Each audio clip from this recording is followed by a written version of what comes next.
What's up? Ghost Fictions is here, and we're back again. This is the first part of a story where Izuku got a leveling system and becomes Shadow Monarch. Izuku, a boy in his 15s, went in a gate and entered the Fathomed double dungeon and filled with S-tier monsters and somehow came back reawakened with new powers. The power to level up. He fights monsters and villains to become the hero who can save everyone with a smile. But before we start, please consider subscribe to the channel and give this video a like. Don't forget to check the description for more informations and support the amazing author JT24 for writing this story. Now, let's get into part 1. A young boy was crying and a short green-haired boy came to defend that boy and said, "You're making him cry, Kaken. If you keep on hurting him. I'll stop you myself." Then the sandy blonde boy said, "You want to pretend to be a hero? You don't stand a chance with your weakest quirk. It's not even a real quirk, you just have increased healing factor." Deku. Flashback end. Here's the sad truth. All men are not created equal. When I was 4 years old, I learned that some kids have more power than others. But that won't hold me back.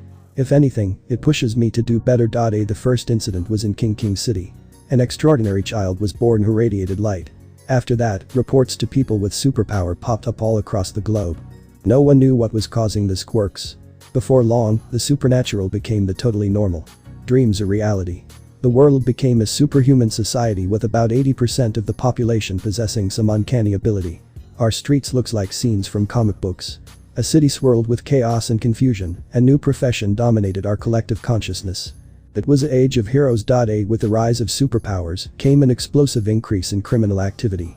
While governments were stuck trying to figure out how to reform law with quirks in mind, courageous people started performing heroic acts to keep our city safe, protecting us against villains who abused their power for evil. With overwhelming public support, heroes found an official place as peacekeepers, overseen by the government. Those who perform the best will be paid the most and got all the fame and glory. Their career is dependent on their abilities to stay in the spotlight. 20 years ago, after the gate that connected the real world with the monster world opened, some of the ordinary, everyday people used their quirks to hunt monsters within the gate. However, not all heroes are powerful. My name is Izuku Midoriya, an E-rank hero. I'm someone who has to risk his life in the lowliest of dungeons, the world's weakest. Having no skills whatsoever to display, I barely earned the required money by fighting in low-level dungeons.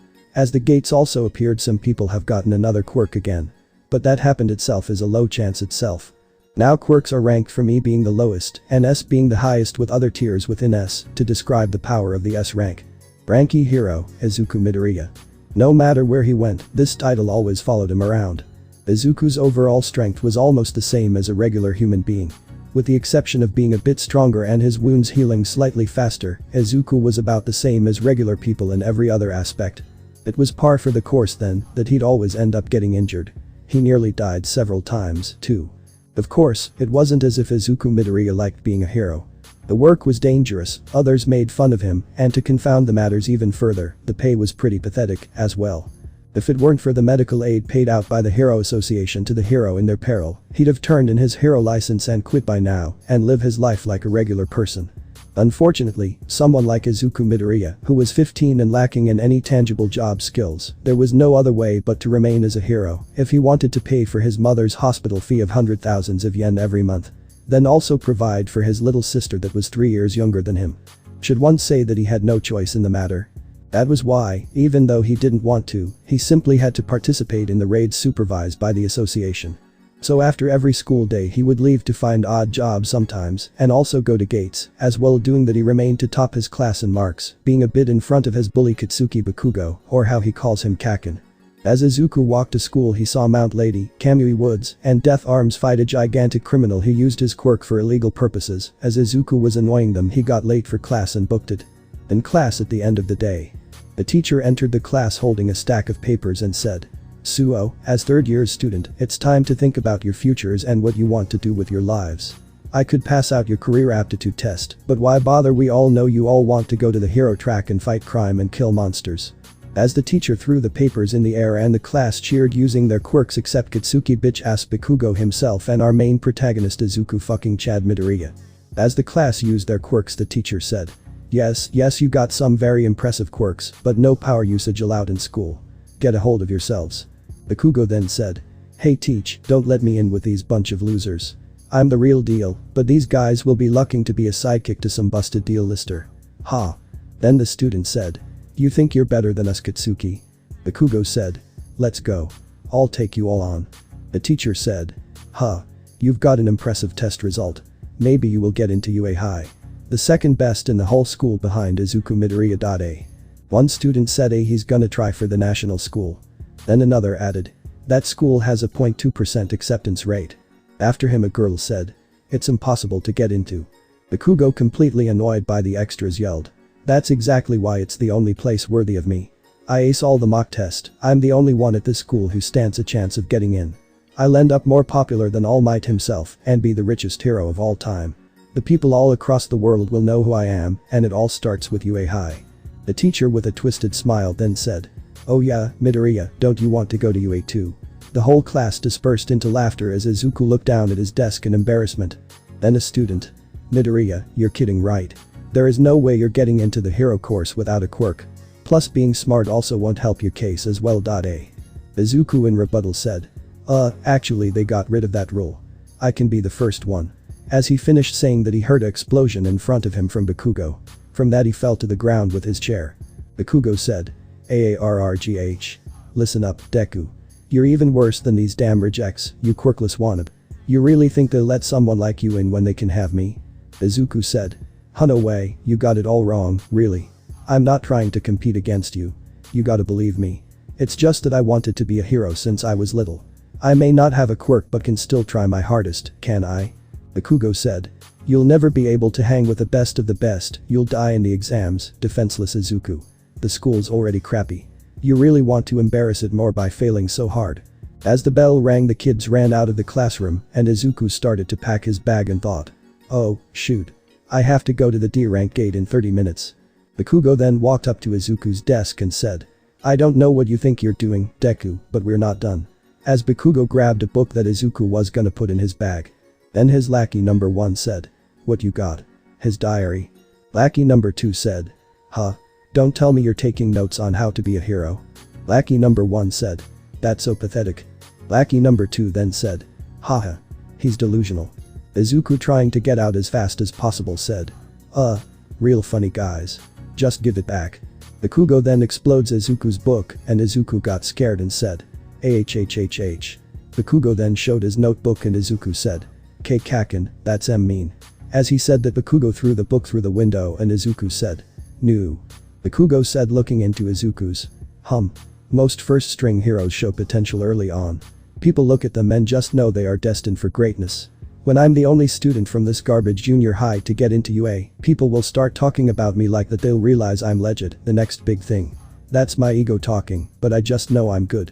Bakugo put his hand on Izuku's shoulder and said. Here's a word of advice, nerd. Don't even think of applying or else. You know, if you really want to be a hero that badly, there's actually another way. Just pray that you'll be born with a quirk in your next life and take a swan dive off the roof of the building. As Bakugo and his lackeys left, Izuku left shortly after and whispered to himself and said. That idiot, you can't go out and telling people to kill themselves. What if I really jumped? What will he do then? My dreams have turned into fish food. That's enough, give it back. Damn it. Stupid jerk. As he pulled it from a fish that was in the pond that hero analysis number 13 fell in, F in the chat. As Izuku took the book back, he said. That's not fish food, stupid. That's my notebook. Stupid. Stupid bastard. A. Flashback. Izuku ran to his mom, who looking after his little sister, and said. Mom, hurry. Come on, mom. It's computer time. Inko responded. Already? As Izuku ran to his room, he said. Faster. Let's go. With Inko slowly following him while holding his little sister, and Inko said. Geez, I think you added 10,000 views to this one yourself, Izuku. I don't know why you like it. I think it's scary. As Izuku looked excitedly at the computer screen and his future self talked to himself and said. The video that I loved was an old one. Disaster footage from a long time ago, but more importantly, it was the debut of the greatest hero the world has ever known. Then the news reporter said. Who is he? The guy started saving 100 people at less, and it hasn't even been 10 minutes. This is crazy. I can't believe it. As Izuku looked at the screen attentively, the man started to laugh. The news reporter said. He's laughing. Look, and he got more. Then the mysterious man said. It's fine now. Why? Ha ha ha ha. Fear not, citizen. Help has arrived. Because I am here. As little Izuku said to himself. Marg. He's the coolest of the universe. And once I get my quirk, I'm gonna be a hero just like him. Ha ha ha ha. Time skipped to the doctor's office. The doctor looked at him and said. Sorry kid, it's not gonna happen. Instead he has increased strength and healing factor, nothing special, but on my clipboard on the x-rays it's weird, it's not a quirk, but a simple mutation. It barely qualifies as a E-rank hero's power, so I guess he can enter the gates. Izuku was shook to the core and dropped his All Might figurine and paralyzed with fear of not being able to complete his dream. Inko then asked. Oh dear, so you really think there's something wrong then? Most of the other kindergartners in his class begun to show signs already. The doctor looking at his checkboard said. My record says you're a 4th generation quirk user. What power do you and the boy's father have? Inko responded. Nothing too special. I can float small objects towards me and my husband breaths fire. They're useful enough, I suppose. His father is also HERO. But a low-ranked 1C tier. The doctor said. Izuku should have already manifested one of these quirks or a combination of both, but after viewing his x-rays, I don't think he's going to. You see, when superpower first began appearing, there are many research studies conducted, and doctors discovered a link between a bone and a person's foot and their likelihood of developing a quirk. People with powers have only one joint in their pinky toes. Their bodies have evolved into a more stream-like version of the human form. You can see here that Izuku has 2 joints in his pinky, like, roughly 20% of the population these days. Based on the research that's available, it's safe to say that your son isn't going to develop a quirk. Time skipped to their house. The news reporter said. Who is he? The guy started saving 100 people at less, and it hasn't even been 10 minutes. This is crazy. I can't believe it. He's laughing. Look, and he got more. The unknown man then said. It's fine now. Why ha ha ha ha. Fear not, citizen. Help has arrived. Because I am here. Izuku's eyes were filled with tears and in a cracked voice he said. See that, Mom, there's always a smile on his face no matter how bad things get. Even when things seems impossible, he never gives up. Inko also started to cry and Izuku asked. Do you think I can be a hero too? Inko then cried even more and hugged Izuku and Inko said. I'm sorry Izuku. I wish things were different. Flashback end. As Izuku thought back to himself as he. I honestly wish things were different, Mom, if only you didn't get sick and Dad didn't get locked in a closing gate. Mom, that's not what I needed you to say. Couldn't you see? My world was crumbling. There is one thing I wanted to hear. I made a decision that day. No matter what anyone else thinks, I have to believe in myself and I'll keep smiling just like him. Oh shoot, I'm gonna be late. As Izuku ran to the abandoned construction site, as he ran it slowly came in view and he slowed down. The heroes who had arrived early sipped on the cups of coffee handed out by the association's employee and shared cordial greetings with each other. 2 heroes started to talk among themselves as a man in his mid-40s said. Hey, Park-san, I thought you had quit being a hero. To the man who looked to be in his early 30s. Park responded. Well, Kim-san, my wife is pregnant with a 2nd child. Kim said. Wow. Congratulations. I'm so happy for you. Park then thanked him. After that, Kim-san started looking around and saw Izuku walking and Kim said. He's here. Hey Midoriya. Midoriya. Other heroes also displayed joy at discovering that young man. Izuku said. Ah, hello. It was none other than Izuku Midoriya. As Izuku got out of their range, then Park said. Kim-san, is he strong? That he gets everyone's respect, eh? Kim then started to laugh, but he tried to keep it quiet and said. You know what his nickname is? As they didn't know, Izuku was listening to what they were saying as he had increased senses and thought. You old bastard, say that to my fucking face. Then again, I am the. Park looked at him and said. What? Tell me. Then Kim said. Humanity's weakest weapon. Weakest. Not something like the ultimate weapon.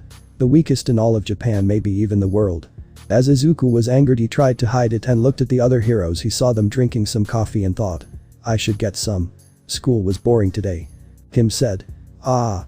The raids Izuku Midoriya participates in will only have low difficulty because he's so weak. The association would never entrust him with a tough job, don't you get that? They don't want to see him get killed, right? That guy, there was a rumor not too long ago that said he got injured participating in a raid of a Ranky Gate and spent a week in the hospital. Then Park said. A hero got injured by a Ranky Gate. Kim said. That's right. No one expected to see a hero getting injured during a Ranky Gate raid, so they didn't even bring along a healer, apparently. That's why he spent a week in a hospital. Poohahaha. Park then started to laugh a bit louder and Kim made him quiet down as he said. Stop it, man. Midoriya might hear you. Izuku clenched his fist and thought. You geezers, I can hear what you are talking about.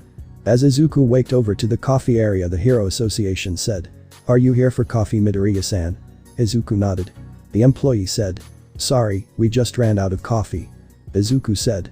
No problem, it's just an unlucky day, I guess. Time skip.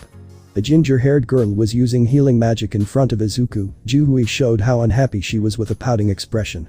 Juhui said. I'm not trying to get you to apologize, you know. I'm only worried about you. If you continue fighting this way, sooner or later you'll be faced with a truly dangerous situation. Izuku glanced past Juhui's shoulders and took a look at other heroes fighting over yonder. When one entered through the gate, one would arrive at a place called dungeon. The rank of this particular dungeon should be around D.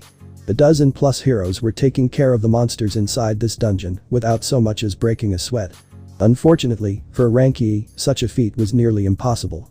Normally, the job of healing the injured heroes from the back fell on the healers. Since he always got injured during raids, Izuku was rather well known among the healers. Juhui cautiously asked him. Is there a reason why you can't give up being a hero? Izuku resolutely shook his head. He didn't want to reveal anything personal to other people. I'm only doing this as a hobby. If I don't do this, I'll probably die of boredom, actually. Juhui pouted even more. It was already too late by then, though. It seemed that the raid was pretty much over now. Izuku's expression hardened. I only killed a single monster today. Out of the blue, someone shouted out. Hey, there's another entrance over here. The nearby heroes rushed over there. Then someone said. It's true. There really is another path. Just as that hero said, there was an entrance hidden within the dungeon itself. The red-haired man who seemed to be his 50s said. A dual dungeon, is it? So, such a thing actually exists for real. Song, possessing over 10 years' experience as a hero, looked into the hidden entrance and displayed how surprised he was. The interior of the hidden cave-like passage was dark and nothing could be seen. Song activated his specialty, flame magic, and tossed it further forward into the passage. The flame flew forward and illuminated the interior. The passageway seemed to go on forever. Soon enough, the flame lost its forward momentum, fell to the ground and smoldered for a bit before flickering out of existence. The passage was shrouded in darkness once more. Song said. Everyone, gather around. Let's have a meeting. The unspoken leader of this raid, Song, called for other heroes to gather around. Izuku's treatment was over by then, so he and Juhui also joined in. Song said. As you know very well, a gate will not close unless the dungeon's boss is killed. Since the gate itself is still intact even though we took care of all the monsters here, that can only mean that the boss is beyond that passageway. Song pointed towards the hidden entrance. Heroes exchanged meaningful glances and nodded their heads. No one could disagree with that notion. Song continued on. Now normally, we're supposed to relay this information back to the association and wait for their decision first, but if we do that, we might end up handing over the task of killing the boss to other heroes, and our takings for today's raid would decrease by a lot. The expressions of the heroes crumpled. At this rate, there'd be no meaning behind him risking his life to participate in this raid. Song said. That's why I'd prefer if we took care of the boss before leaving this dungeon. So, what do you all think? Heroes fell into a deep thought. The truth was, no one here could figure out the current situation, and so, their safety could not be guaranteed. However, the difficulty of this particular dungeon proved to be very low. So, the hidden dungeon within it couldn't have been that difficult, either. Song coughed to draw everyone's attention to himself. Then Song said. Since we have 17 people here, let's put this to a vote, shall we? Once the decision has been made, no one complains. So, how about it? Others nodded their heads after hearing Song's suggestion. No one was disagreeing with him. Song said. I vote for going ahead. Song raised his hand. And then, other heroes began raising their hands one by one. Someone said. Me too. Another one said. Count me in as well. Hark was the first to raise his hand, followed shortly after by Kim and a few other heroes. Of course, those disagreeing were plentiful, too. So someone said. Let's go back. Also another one added. I feel that it'd be better to wait for the association's decision. The two opposing camps were neck and neck, and eventually, the final votes came down to Izuku and Juhui. Juhui said. I'm sorry. And so, the vote count for go ahead and retreat was at 8-8. A deadlock. Song asked a hesitant Izuku Midoriya next. And you, Midoriya Shounen? Izuku thought. Of course it's on me, but I have no money saved up and I have to give Izumi the best possible future as I promised mom that. So Izuku said. I'm voting on going. So they walked and the passageway went on and on forever. In front, Song and other strong heroes had taken the lead. Song had summoned a small flame on top of his palm to illuminate the way forward. Kim asked him as he walked alongside Song. Kim then said, "We've walked really far, haven't we? Shouldn't we consider the time we need to escape from here as well?" Song said, "How long have we been walking?" Kim looked at his wristwatch and said, "Around 40 minutes. Song said, "A gate shuts down completely 1 hour after the boss is killed, so we have a window of 20 minutes left or so. If we can't see the boss in the next 20 minutes, I suggest that we should just give up." Song said, "Kim-san.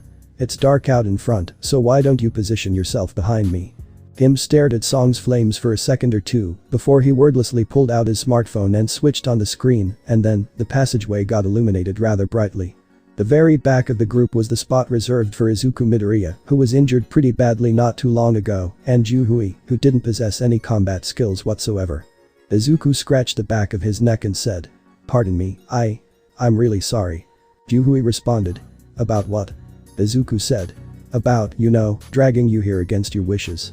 Juhui said, "I'm fine with it, so you don't need to mind me." Izuku cautiously studied Juhui's expression. She definitely did not look fine at all. Izuku tilted his head this way and that while trying to read her mood better before he asked her again, even more cautious than before. Izuku asked, "Are you really fine?" That prompted Juhui to shift her gaze towards him and she said, "Of course I'm not. Are you of a sane mind?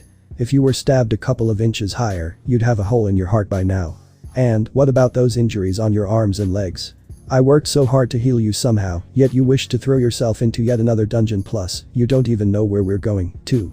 She spoke so quickly that Izuku felt like his mind was getting numb from hearing her. However, she was right about everything. As Izuku thought, I do owe her a lot for constantly healing me. Then someone at the front said, "We found it. It's the boss chamber." And they saw a huge stone door blocking the passage. Heroes immediately surrounded this door. Then someone said, "What is this? Why is there a door at the end of the cavern?" Another person said, "Have we ever encountered a boss chamber with a door before? This is definitely the first time, I'm sure of it." Someone said, Doesn't this feel strangely dangerous?" Heroes began to express their doubts and fears one at a time. Since their own lives were on the line here, they had to be cautious and meticulous. However, if one were to become too cautious, one would end up failing to grasp the heaven-sent opportunity in the first place. Mr. Song figured this was one such case. Then someone said, "Are you all planning to return empty-handed after coming this far?" Song placed his hands on the door and looked back and said, "If that's what you want, knock yourselves out. I'm pushing ahead, even if it means I'll be going alone." Song was a rank C hero with 10 years of experience. If it weren't for his age, which was over 60, he'd be making a killing under a big hero by now, thanks to his excellent skills. And when a hero like that voiced his opinion with such confidence, others began to feel less anxious than before. Then someone said, "Wait a minute." As a couple of heroes began recalling rumors of dual dungeons. Someone said, "I heard that there are incredible treasures hidden within dual dungeons." Someone else said, "Yeah, I heard that a certain small to medium guild found a dual dungeon and grew into a large guild almost overnight. Monsters inside a dungeon always possess roughly the similar ranks, no matter where they are located, so the hunt itself should not be too difficult. What if there were incredible treasures hidden with the dual dungeon just as the rumors said, and the monsters beyond this door were about the same difficulty as the rank D/E creatures they fought until now?" As Song opened the door, it was wide open as the interior was huge like a temple, and all the heroes rushed in as Izuku and Juhui were behind them. As all of them entered, they all saw the area light up with fire from torches to show them surrounded by giant statues. The overall atmosphere was similar of a temple. Not only that, it seemed like an ancient temple that may have been hidden underground, as some parts were overlaid with moss and weed on the ground and ceiling. Someone said, "It's so big and creepy, doesn't feel like we're being watched." Someone said, "Yeah, I agree, let's end this quickly and go home." As someone pointed it out and said, "Is that the B-boss? It's ginormous in the deepest part of the dome, something so logic-defying humongous sat on a throne just as big as itself. It was none other than a huge stone statue of a god. Luckily the statue didn't move an inch." So some heroes had sighed with relief. Someone said, "I don't see any monster at all." As Izuku looked around, Izuku saw a statue holding a tablet and said, "Song-san, something's written here, can you come over and take a look?" Song said, "It's rune alphabet. Only heroes with mage-related powers can read it." So he read it, "The laws of the Karutanen Temple." Yuhui then looked back, and her expression paled and pulled Izuku's shirt, and Izuku saw her complexion super pale and said, Hey, are you okay? What's wrong?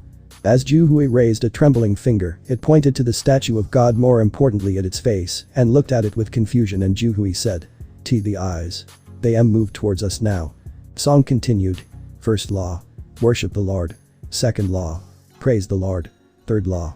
Prove your faith. Those who do not keep within these laws shall not leave this place alive. As he finished that, they heard an explosion as the main door had just closed. As everyone stared to freak out.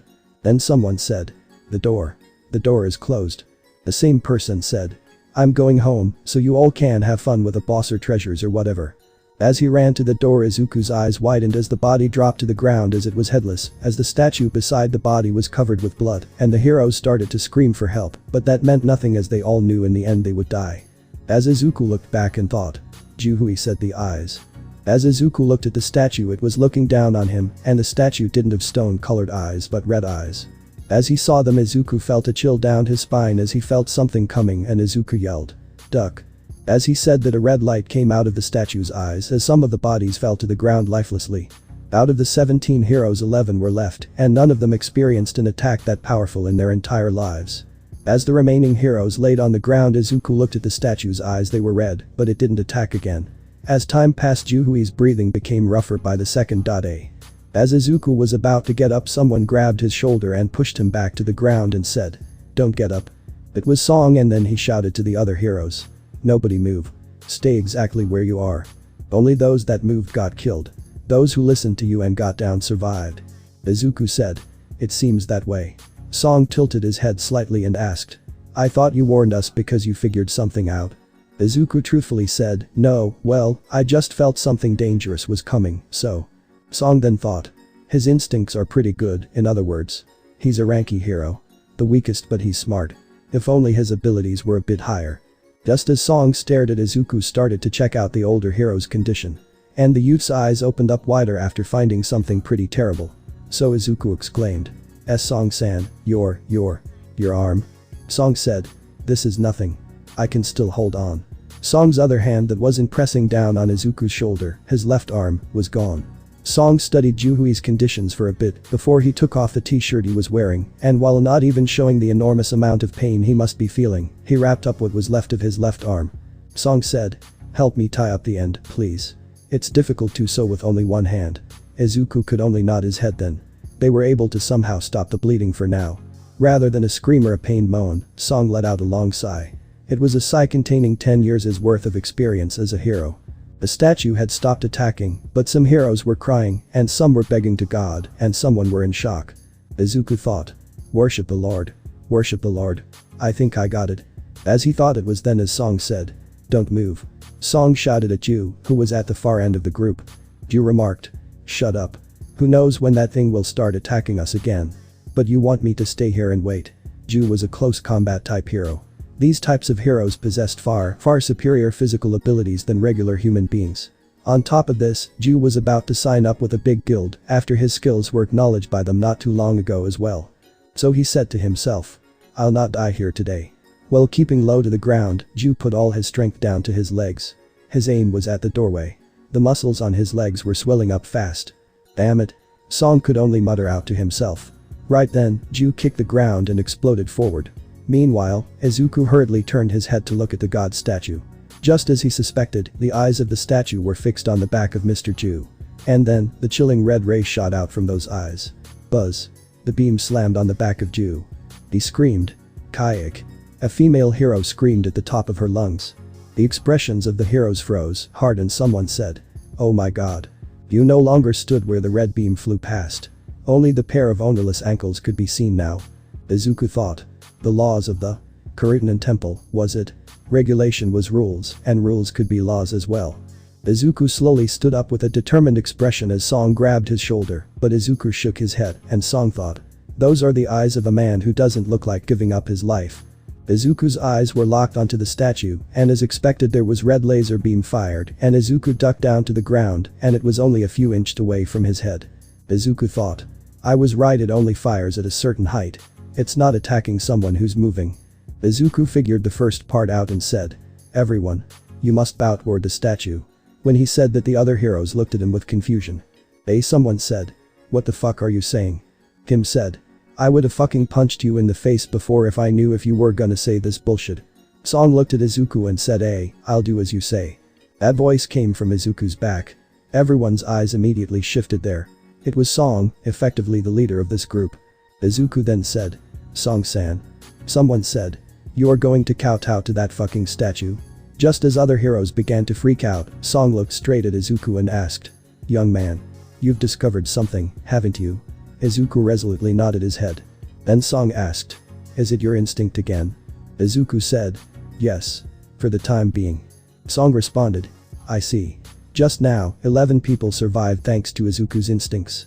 Well, with the death of Ju, there were 10 now, but still a circumflex euros. If it was Izuku's instincts, then wouldn't it be worth believing it at least once more? That's what Song thought. When Song knelt down and bowed towards the god statue, the mood had become solemn and silent. Someone said. He's really doing it. Seizing upon this opportunity, Izuku shouted out once more. Everyone, I beg of you. Please kneel before the god statue. We might be able to get out of here alive. And so everyone bowed towards the statue, and for a few seconds someone said. Are we gonna live? After him someone said. I don't wanna die, please. As Izuku looked at the statue, it didn't have red eyes, but a devious smile. As all the heroes looked at it, they became filled with fear, but the eyes became the color of stone again. Izuku thought. I was right.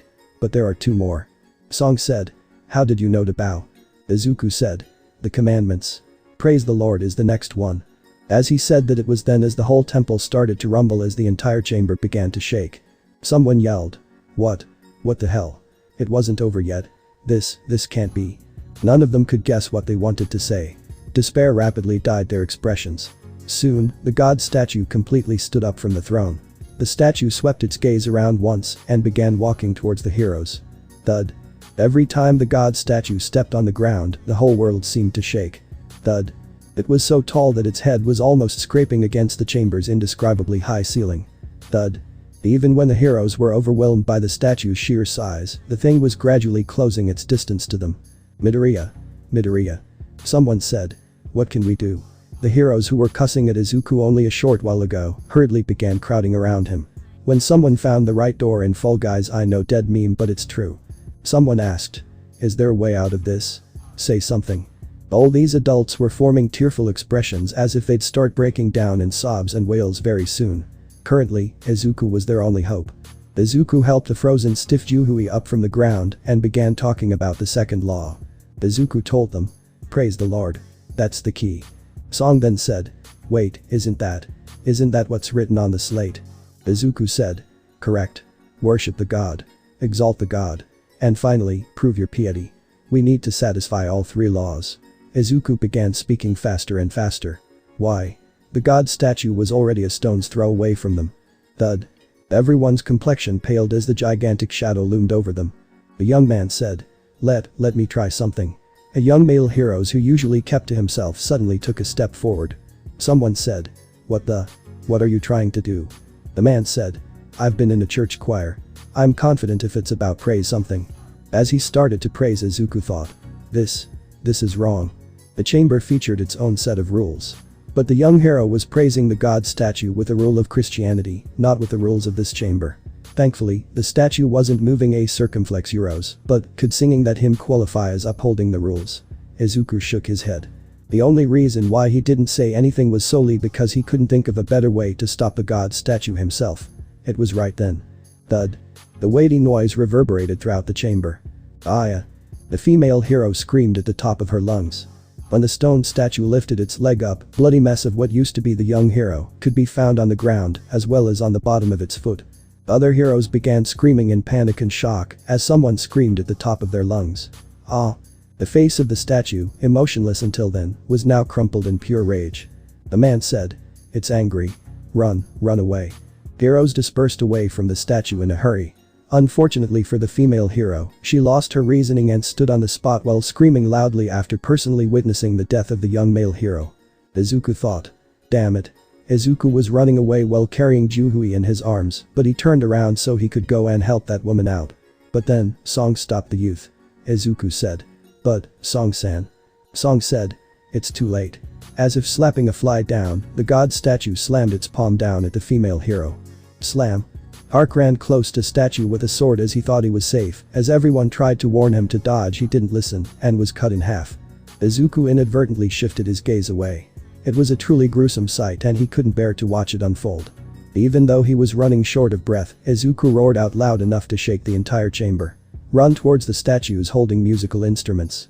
The heroes' eyes were filled with new light as they said, instruments.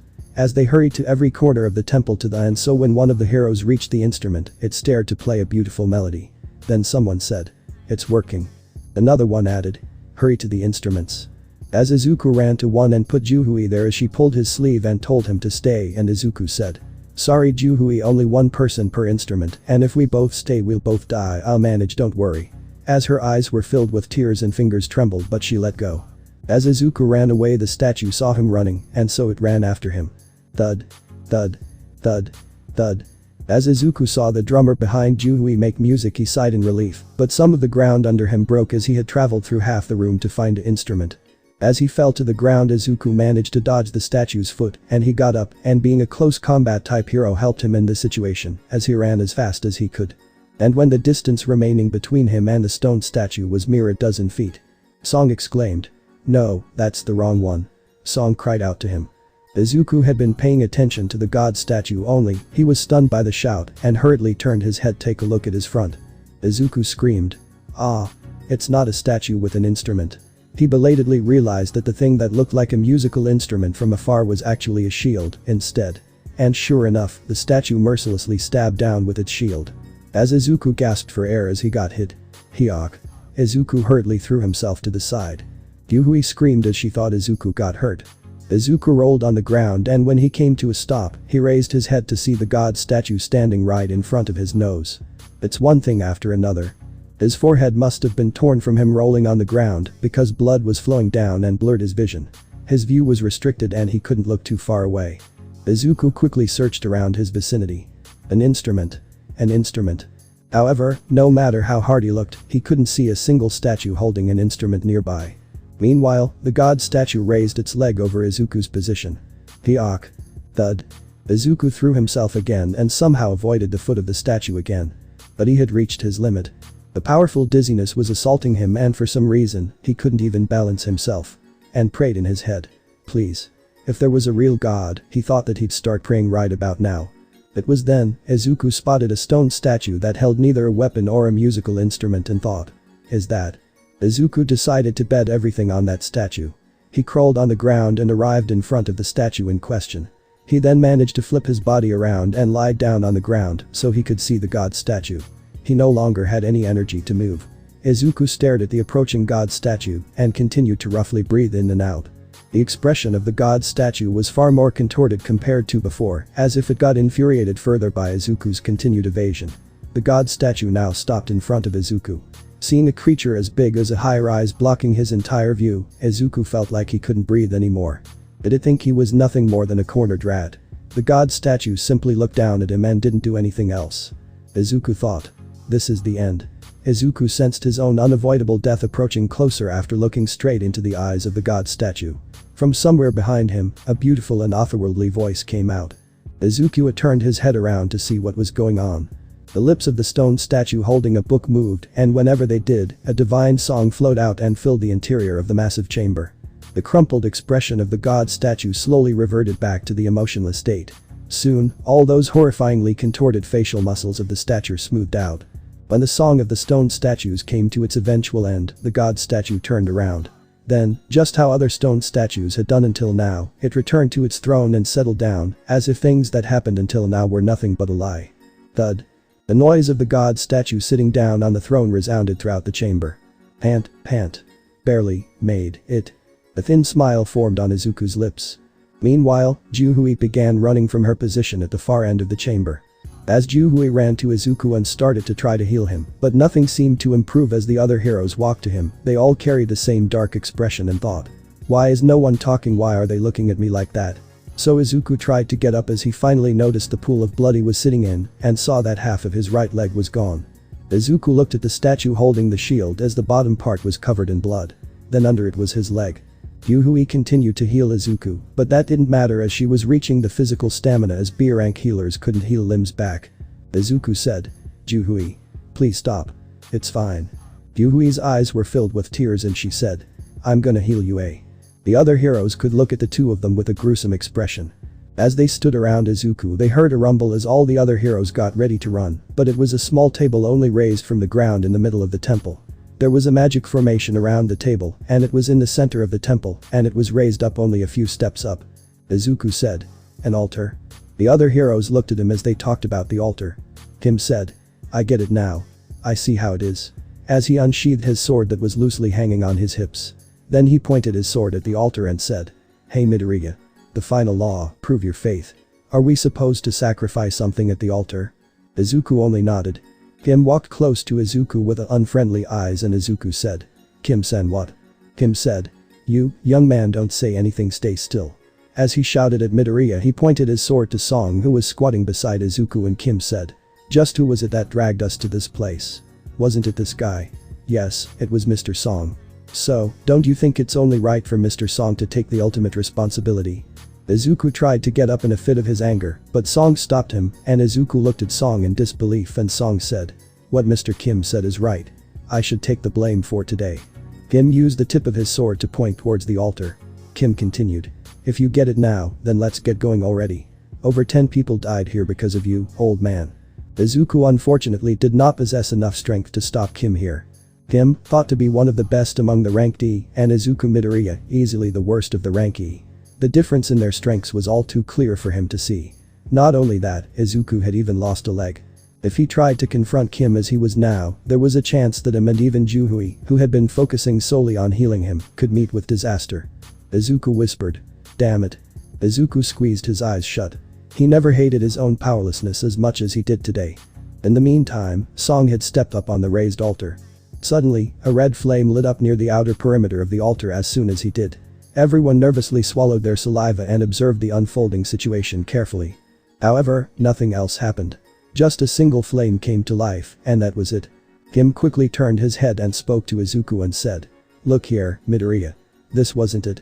Izuku also shook his head and said, "Even he too thought that once a person chosen as the sacrifice stepped up on the altar, the third law of prove one's piety would be completed." So Izuku thought, it's not about offering up a sacrifice. If so, then it was not necessarily bad news. If the law was not about sacrifices, then it meant Song could still saved. Izuku's expression brightened somewhat. He sweated bucket loads as he tried to stand up, and two heroes nearby quickly lent their assistance.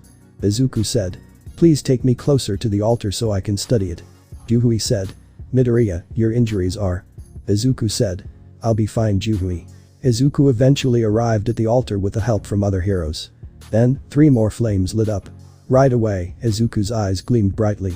Then Izuku thought, it's the same number as the people on the altar. Song and Izuku, plus 2 others who helped the youth indeed, the flames lit up to match the number of people standing on the altar. And it kind of looked like that these 4 flames were drawing a circle outside the altar. Izuku thought, if I take into consideration the space between the flames, 2 more will complete the circle. It seemed that all the remaining people had to climb up on the altar for something, anything, to get started. Izuku turned his head to ask Song, "If we wait here, do you think other heroes will come to rescue us?" Song shook his head. So Song said, "Today is the 7th day since the gate showed up. These things will start moving first before the help arrives. Because it's a gate rank D, I see that it's been left alone for far too long. Well, that's how the association operates, isn't it? The gate would open up fully after the 7th day. The real meaning of a raid was to kill the dungeon's boss monster and therefore close the gate before that happened. When failing to do so, the monsters trapped in the dungeons would be set free from the dungeon and they would be able to roam the outside world." Izuku looked behind him. The giant god statue was still looking down on them with an overbearing, arrogant expression from its throne and thought, if that thing manages to go outside, then the ensuing chaos would be unimaginable. Of course, before that happened, heroes coming to this chamber to rescue them would all be killed by the statues first. He was now sure of the fact that they could not wait here forever. Izuku called out to Yuhui and Kim and said, "Both of you, climb up." Yuhui stepped up on the altar first. The hesitant Kim also followed suit soon afterwards. 2 more flames lit up and the circle was now complete. And then, heroes were grandly stunned by what happened next. Then Kim said, "What the hell?" Then a girl said, What's going on here? As Izuku had suspected, yet another change took place. From the outermost edge of the altar, small blue flames floated upwards and began drawing a circle of their own as well. There looked to be at least 30 of these blue flames, placed real tightly next to each other. So Izuku counted in his head. 34. 35. 36. Izuku quickly counted them all as the blue flames completed the circle, and he realized that there were 36 of them. Then Izuku hypothesized. The 6 red flames that lit up to match the number of people. And the 36 blue flames that appeared outside them. What could be the significance behind that number? It was then. Clang. Without a warning, the resolutely shut door suddenly opened up wide. Heroes reflexively flinched. Everyone's gaze fixed on Izuku as if to demand an answer from him. However, Izuku's lips remained tightly shut. Creak. Hearing that screech, someone cried out. Wow, what was that? Where did it come from? Izuku quickly raised his head. The noise had come from his general direction. The stone statues facing him had moved a little bit closer and thought. Why only my side? Was it because he looked at somewhere else briefly? In order to confirm, Jinwoo closed his eyes. The noise resounded out again. Creak. As soon as he opened his eyes, the noise stopped. Then someone said. What the fuck is going on here? Izuku quickly shouted at others. Don't take your eyes off the statues, no matter what. It was right then, another blue flame disappeared. However, there was still no discernible change to either the group or the statues, and Izuku thought could it be? Cautiously raising his arm, Izuku did his best not to take his eyes off the statues while checking the time with his wristwatch and thought. As I thought. At an interval of 1 minute, a blue flame was being extinguished. The blue flames are the timer. They only needed to endure 30 more minutes. Unfortunately, Izuku made a huge mistake just then.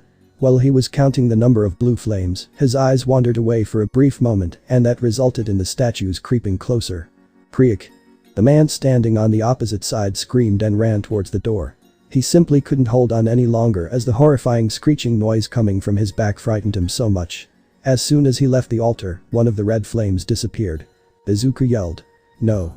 Izuku cried out urgently. However, the man running as if he had gone crazy, escaped through the open doorway without meeting a grisly fate, which took everyone by surprise. Kim asked.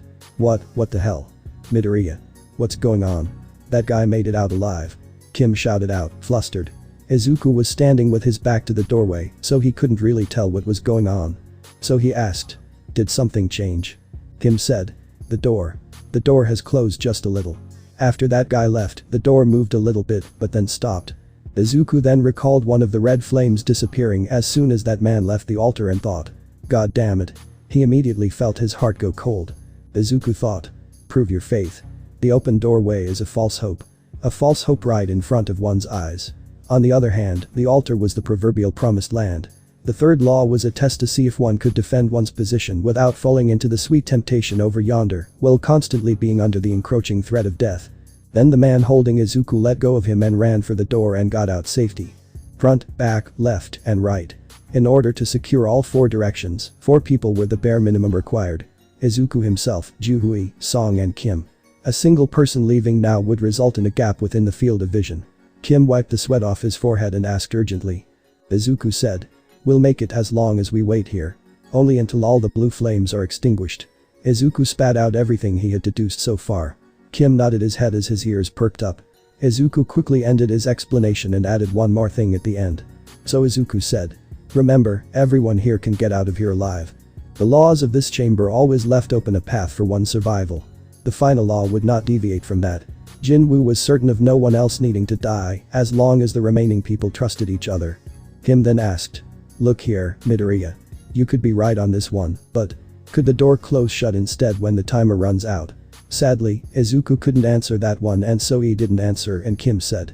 Sorry. As he bolted to the door and Izuku gritted his teeth. He had saved the lives of others, but what he got in return was definitely not something like gratefulness or friendship. Just as he suspected, as soon as Kim had abandoned them, a gap within the surveillance had been created. It was impossible for 3 people to guard all 4 directions. And so, the statues positioned in the blind spots began creeping closer to the altar. Creak.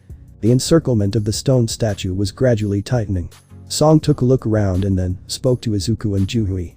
Song said. Both of you, you should leave now. His voice was full of resignation. Izuku looked at the old man. Then Song said. Just as Kim had said, I was the one who dragged us all in here. If someone has to remain behind, then it'd be only right that I'm the one. Izuku said. But, still. Song said. You two with a better future ahead of you should be the ones to survive today. Song began smiling, then. He was thinking of these two young people's hearts as they would have to abandon him here. Izuku helplessly nodded his head. He was uncomfortable about this whole thing, but there was no time left to argue back and forth who should remain in here. Song then tried to ask Juhui to take care of Izuku. Miss Juhui, can you help out Midoriya here for a bit? Juhui said. Why yes. However, just as she was about to prop him up, Juhui plopped down to the floor. Juhui tried to get up, but then, tears began forming around the edges of her eyes and said. My legs. I can't move my legs. Both the expressions of Izuku and Song's hardened in an instant. Juhui's current physical condition did look terrible even from a casual glance. Her lips were in the shade of pale blue, while her entire body continued to tremble ever so imperceptibly. She was suffering from the side effects of overusing her magic energy when she was already at her physical limit. Izuku said. You take Juhui and get out of this place. Song reluctantly nodded as Izuku was in no state to walk and Juhui as well. So Juhui was hesitant and disagreed and Izuku said. Hey, take my core. Buy some dinner with it. Juhui said. This is no place to crack jokes in Midoriya. Izuku said. I'm really sorry about this. This is my choice, so it's fine. So the both of them left as the statues closed in. Pre-ache. What a relief that was, and Izuku thought. Only I'll die here now. He wasn't doing this because of some noble determination to sacrifice himself or anything like that. No, there certainly was an element of him calculating the best possible outcome in his decision. He didn't have a quirk, but a small mutation, and Bakugo was right, he can't be a hero. His mom's hospital fees. And sister's school fees, 2.A, that was a huge amount for a worthless life of a ranky hunter. Preek. Plang. Preek. So Izuku grabbed Kim's abandoned sword and said. I'm gonna take one of you bastards with me. As he held up his sword and said. Come. Unfortunately, the expected attack didn't come from the front, but his back. Stab. The long spear penetrated into Izuku's back and exited out of his chest. So Izuku spat out a mouth full of blood. The stone statue lifted up the spear. Izuku was lifted up along into the air, still pierced through by that spear. He only got to struggle for a brief moment, though, because the statue slammed him down on the altar. Slam. As he began trembling, the stone statues slowly surrounded him. They formed an encirclement around him. Jinwoo raised his head and glared at them, his entire being shuddering non-stop, and then quietly said. I don't want to die like this. Now that he was facing his final moments, tears pooled on his eyes. He recalled the faces of his family. He even recalled the face of Juhui, her face full of anxiety and worry for his safety. Then Izuku thought. I don't want to die. He didn't want to end his short 15 years of life in this place. Step. A stone statue wielding a sword took a step closer without a hint of emotion. Then, it raised its sword up high. Even though he was shaking hard, Izuku did not avert his gaze away from this bastard. Finally, the statue's sword slashed down. Sweesh. Izuku again hoped. Only if I had one more chance. Izuku's eyes shot open wider. As the world stopped around him and he was encountered by a blue screen and a robotic voice in his head. Completion requirements for the secret quest. The courage of the powerless has been met. You have acquired the rights to become a player. Will you accept? There is not enough time left for you to make your decision. Your heart will cease functioning precisely 0.02 seconds after you refuse to accept. Will you accept? Izuku thought. I get to live with my sister again, then I'll do it. Izuku managed to say. I accept. Congratulations on becoming a player. As he said that, Izuku was covered in a flash of light and fell unconscious. Izuku woke up and opened his eyes to be greeted with a white ceiling and felt the sensation of a hard mattress against his back. Izuku immediately recognized where he was, as he was far too familiar with the place. The hospital. Izuku raised his upper torso up. He then placed his hand on his chest and felt the vibrations coming from there. His heart was beating without a problem and thought. I'm alive. As he got up, the nurse saw him and said. The patient's up, call his family and the doctor. This shouldn't have been possible when he thought back to the moments before he lost his consciousness. A sword was falling on his head right before his eyes. Even if he got lucky and the sword missed, he was still surrounded by countless scary enemies. Those damn things were strong enough to give the assault team formed solely from the Rank A no, Rank S heroes a genuinely hard time. Izuku thought. But, I came out of that situation alive. Was he dreaming things, then? Fortunately, there was a good way of confirming it for himself. Izuku pulled away the blanket covering him. If that situation had been real, then his leg would still be gone, and if he had been dreaming, then his leg would be. The doctor ran at full speed and said, "I apologize if we took you by surprise." Izuku said, "And no problem, is there anything wrong with me?" The doctor said, "No, the chart says you're fine. Your sister is about to come." The nurse walked beside the doctor and whispered, "Should we tell him?" PSST. PSSST. Izuku was only able to pick a part of the conversation thanks to his mutated senses. The doctor said, "We should." The doctor walked up to him and said, "Do you know what day you were gone?" Izuku said, "It was in the middle of June. On a Friday." "Why?" The doctor said, "I'm sorry to tell you, but you were in a coma for 9 months." Izuku said, "What? No, wait, the bills. The fees. My sister." Then the doctor said, "The Hero Association paid for everything as you were the reason of people returning alive." Izuku then sighed in relief, and as he did that he heard someone yell in a hospital. It sounded like a girl. Oni-chan. As soon as Izuku heard that, he knew who it was immediately, and then the doctor and the nurse left, and then a girl who had Inko's hairs and was skinny and was 4 inches shorter than Izuku entered the room. Izuku said, "Hey, Izumi. How are you?" Izumi said, "Don't hey me. You could have died, I'm gonna kill you myself now. What who old I have done if you died." As she started to punch Izuku in the chest. Izuku then hugged her and said, "I'm sorry. But look, I learned my lesson. How's mom?" Izumi said, "I didn't forgive you yet. Mom's still the same." Izuku said, "Okay.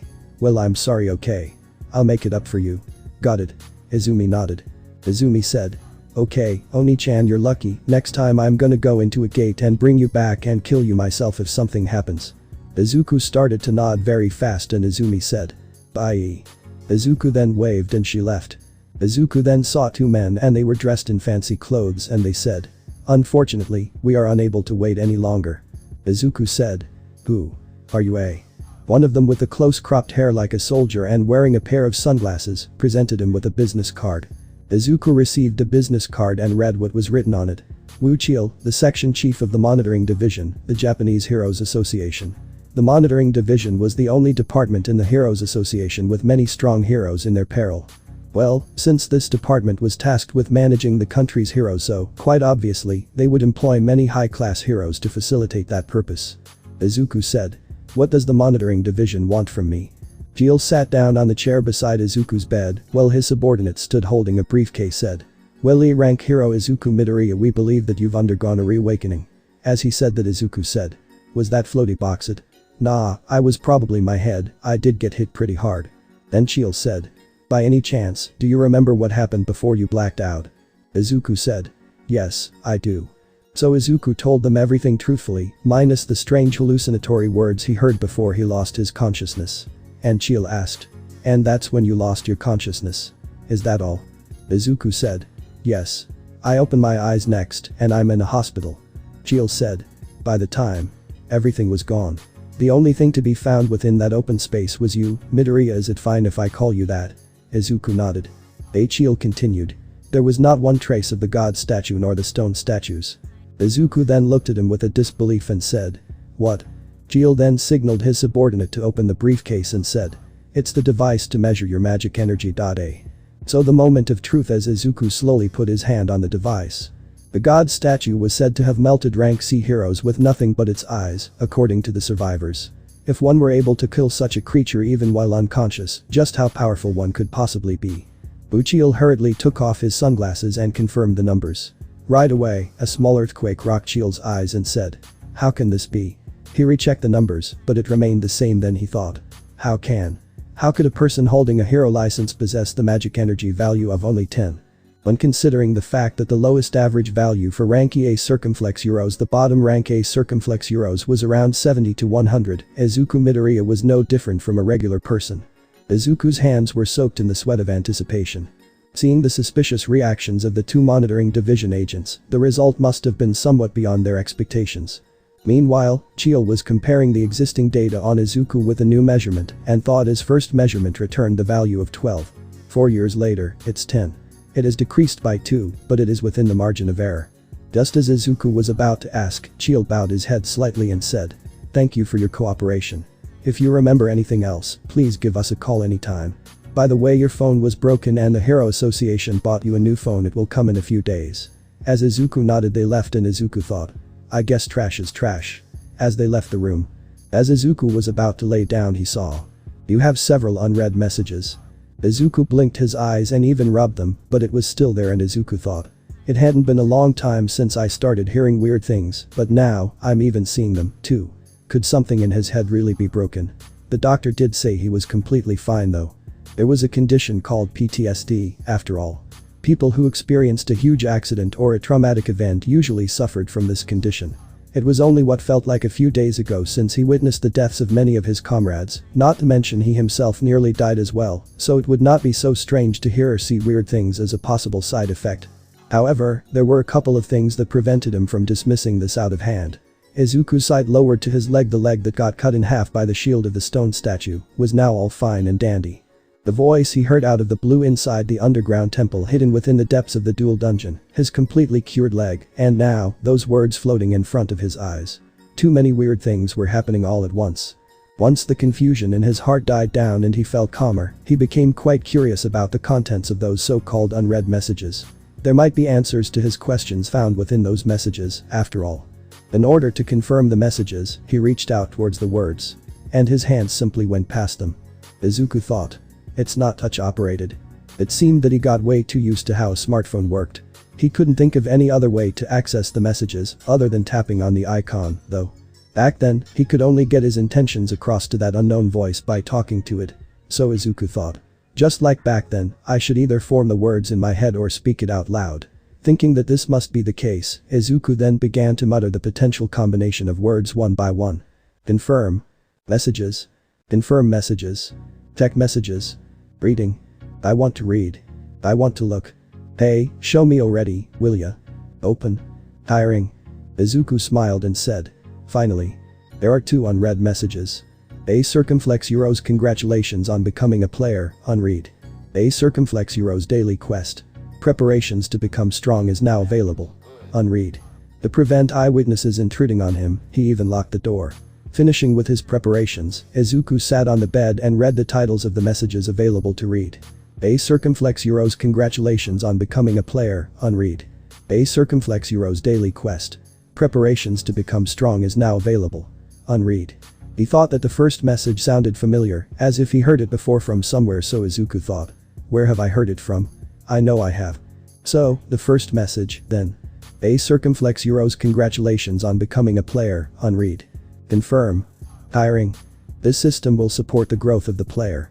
Failing to comply with the system's instructions will result in potential penalties. Their rewards have been delivered. He belatedly remembered this. He heard those words just before he lost his consciousness. Back then, it was talking about a player this and that, no. Of course, back then or even now, he still couldn't really understand what on earth was going here. The system. Growth. Penalties, and finally, rewards. Izuku thought. Does it mean it will help me get stronger? He decided to worry about the confusing words later and calmly opened the next message. A circumflex Euros daily quest. Preparations to become strong is now available. Unread. Confirm. Tiring. Daily quest. Preparations to become stronger. Press up 100 times. Incomplete 0-100. Sit up 100 times. Incomplete 0-100. Squat 100 times. Incomplete 0-100. Running 10 kilometers. Incomplete 0-10. Warning. Incompletion of daily quests will result in appropriate levels of punishment. Izuku reflexively spat out a dumbfounded chuckle after confirming the contents of the message. Izuku said. Ha, ha ha. Seriously, man. Should this be the feelings of disappointment? To think, what the grand-sounding daily quest, the one titled Preparations to Become Strong, was nothing more than a list of physical exercises to train his body. Well, for sure, if he did as the quest said, then his body might get a bit tougher. Was this what that growth and reward thing the system was talking about? Just how desperately did he want to become stronger that he ended up seeing this stupid hallucination? What if something could change? As his thoughts were filled half with the uncertain expectation and the other half by unconvinced curiosity, he began wondering whether he should at least give it a shot. Well, I've got nothing to lose, anyways. There would be no reason not to try it out if he treated it as a light workout to stretch his muscles or something, no. He made up his mind. Fine. Let's try it. Izuku then got off the bed and tried to stand and thought. Normally people shouldn't be able to stand if they were in a coma. What? Their muscles should be weaker. So Izuku started to do push-ups. 1, 2, 3. 97, 98, 99, 100. Since he started this thing, he decided to do all 100, but quite different from his expectation, nothing happened when he was finished. Other than his arms aching just a little, that was. Izuku then asked himself. Just what the hell am I doing? Izuku smirked helplessly and stood straight up. A Circumflex Heroes, congratulations on becoming a player, read. A Circumflex Heroes daily quest. Preparations to become strong is now available. Read. The messages were now marked as read. There were no more words of unread messages popping up in his view, and he also didn't feel like humoring this hallucination anymore, either he had enough of this, in other words.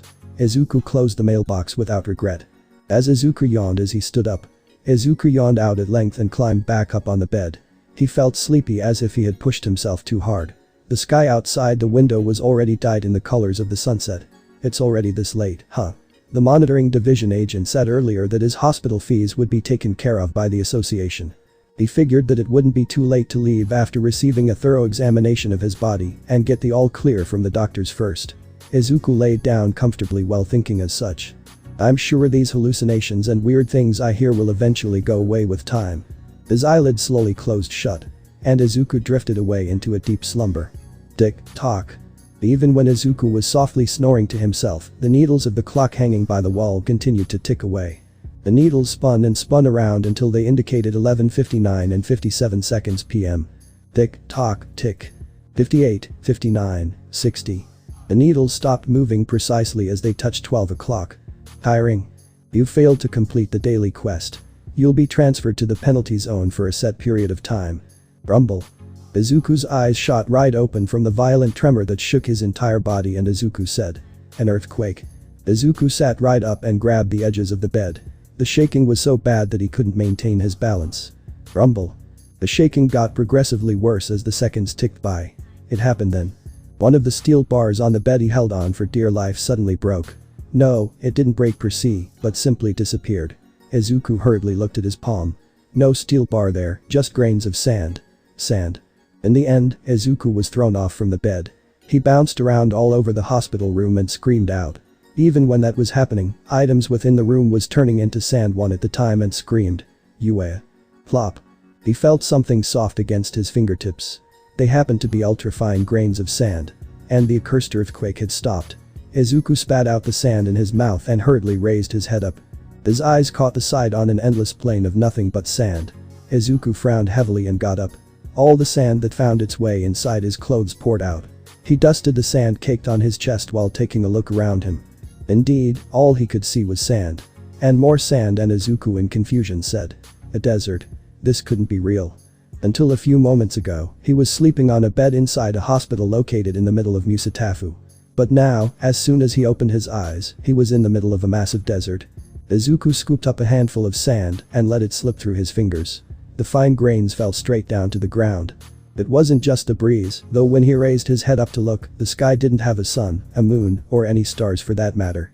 It was an empty sky, as if it was filled up with black ink and nothing else. However, for some reason, he had no trouble seeing it all. Izuku then said to himself. Just where is this place? As Izuku got up, he saw the sandy ground beside him turn into a pit, and Izuku ran as far away so he could avoid getting sucked in the sand. He plopped down on his butt, panted heavily, and stared at the bottom of the pit. Quite bizarrely, he could see that the sand at the bottom was boiling. Izuku said. Hang on a minute. Izuku's eyes narrowed in suspicion and he said. It's not actually boiling, is it? When he took a closer look, he spotted something pretty big wiggling down there. Izuku instinctively forced himself up. He was getting a really bad premonition right about now. Sure enough, just as Izuku took a step back, the sand within the pit suddenly exploded upwards. Fushu. The falling sand emitted the roar of a waterfall. Izuku's eyes went extra round in the meantime and said. An insect. The identity of the thing that exploded out from the sand was a giant centipede. Kiek. When fully revealed, the damn thing's head almost reached a height equaling that of a 5-story building. Izuku thought, this is unreal. But the size of the centipede wasn't the only thing that shocked Izuku as he said. Why is there a name floating on top of that monster? Izuku closed and opened his eyes again, yet nothing had changed. Even now, there were 5 red words floating on top of the monster's head. Just like a monster from a video game might have. The poison-fanged giant desert centipede. Just like its horrendous and bizarre appearance, its name too was something he'd like to avoid at all cost. What drew his attention the most was the two letters poison and fanged.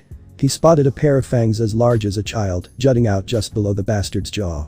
It didn't take a genius to figure out what might happen if he got stabbed by those fangs simply from its name alone. It was then, the sound went off in his head again. Tiring. Penalty quest. Survival. Goal. Please survive until the end of the time limit. Time limit. 4 hours. Remaining time. 4 hours 0 minutes 0 seconds. Izuku thought. Are you kidding me? However, as soon as the remaining time changed to 3 hours, 59 minutes, and 59 seconds, the centipede parted sand and rushed towards him, as if it couldn't wait any longer. Izuku turned around and ran for his very life. Before he could even take another step, another pillar of sand not too far from him appeared. 3, 2, 1. As the countdown finished, Izuku fell into his room in the hospital and keeled over on the floor and painfully wheezed out. As he whimpered and groaned for a long time, before powerlessly falling flat on his back. He didn't have any energy left to lift even a finger. Izuku barely managed to say. Pant. Pant. Just. What was that? Izuku continued to pant heavily when a new message appeared before him. Tiring. You've completed the penalty quest. Izuku's expression crumpled into something unsightly. The penalty quest. Did he do something worthy of being punished? Izuku carefully retreaded his memories until he recalled the daily quest he abandoned midway yesterday. Now that he thought about it, it definitely said that if the quest was not completed, he'd be hit with a corresponding penalty. Izuku said. Pant, that was not a hallucination. Indeed, it was not a hallucination, nor was it a dream. There was no need to pinch his cheeks to confirm whether this was a dream or reality. At the same time, another ominous premonition rushed into his mind. If this event was indeed caused by the daily quest thing, then without a doubt, this would not be the last time. Sure enough, he got to hear yet another mechanical beep going off in his head. Tiring. He flinched in surprise, but thankfully, it was not about another quest or anything like that. Rewards for completing the penalty quest is now available. Would you like to confirm the rewards? Yes, no. Izuku thought. Rewards. The word rewards jumped right out. Too bad, the problem was, he currently didn't have any energy left whatsoever to confirm this and that. His situation simply didn't allow that. Izuku thought as he started to close his eyes. Never mind giving me rewards or not. Let me take a break first.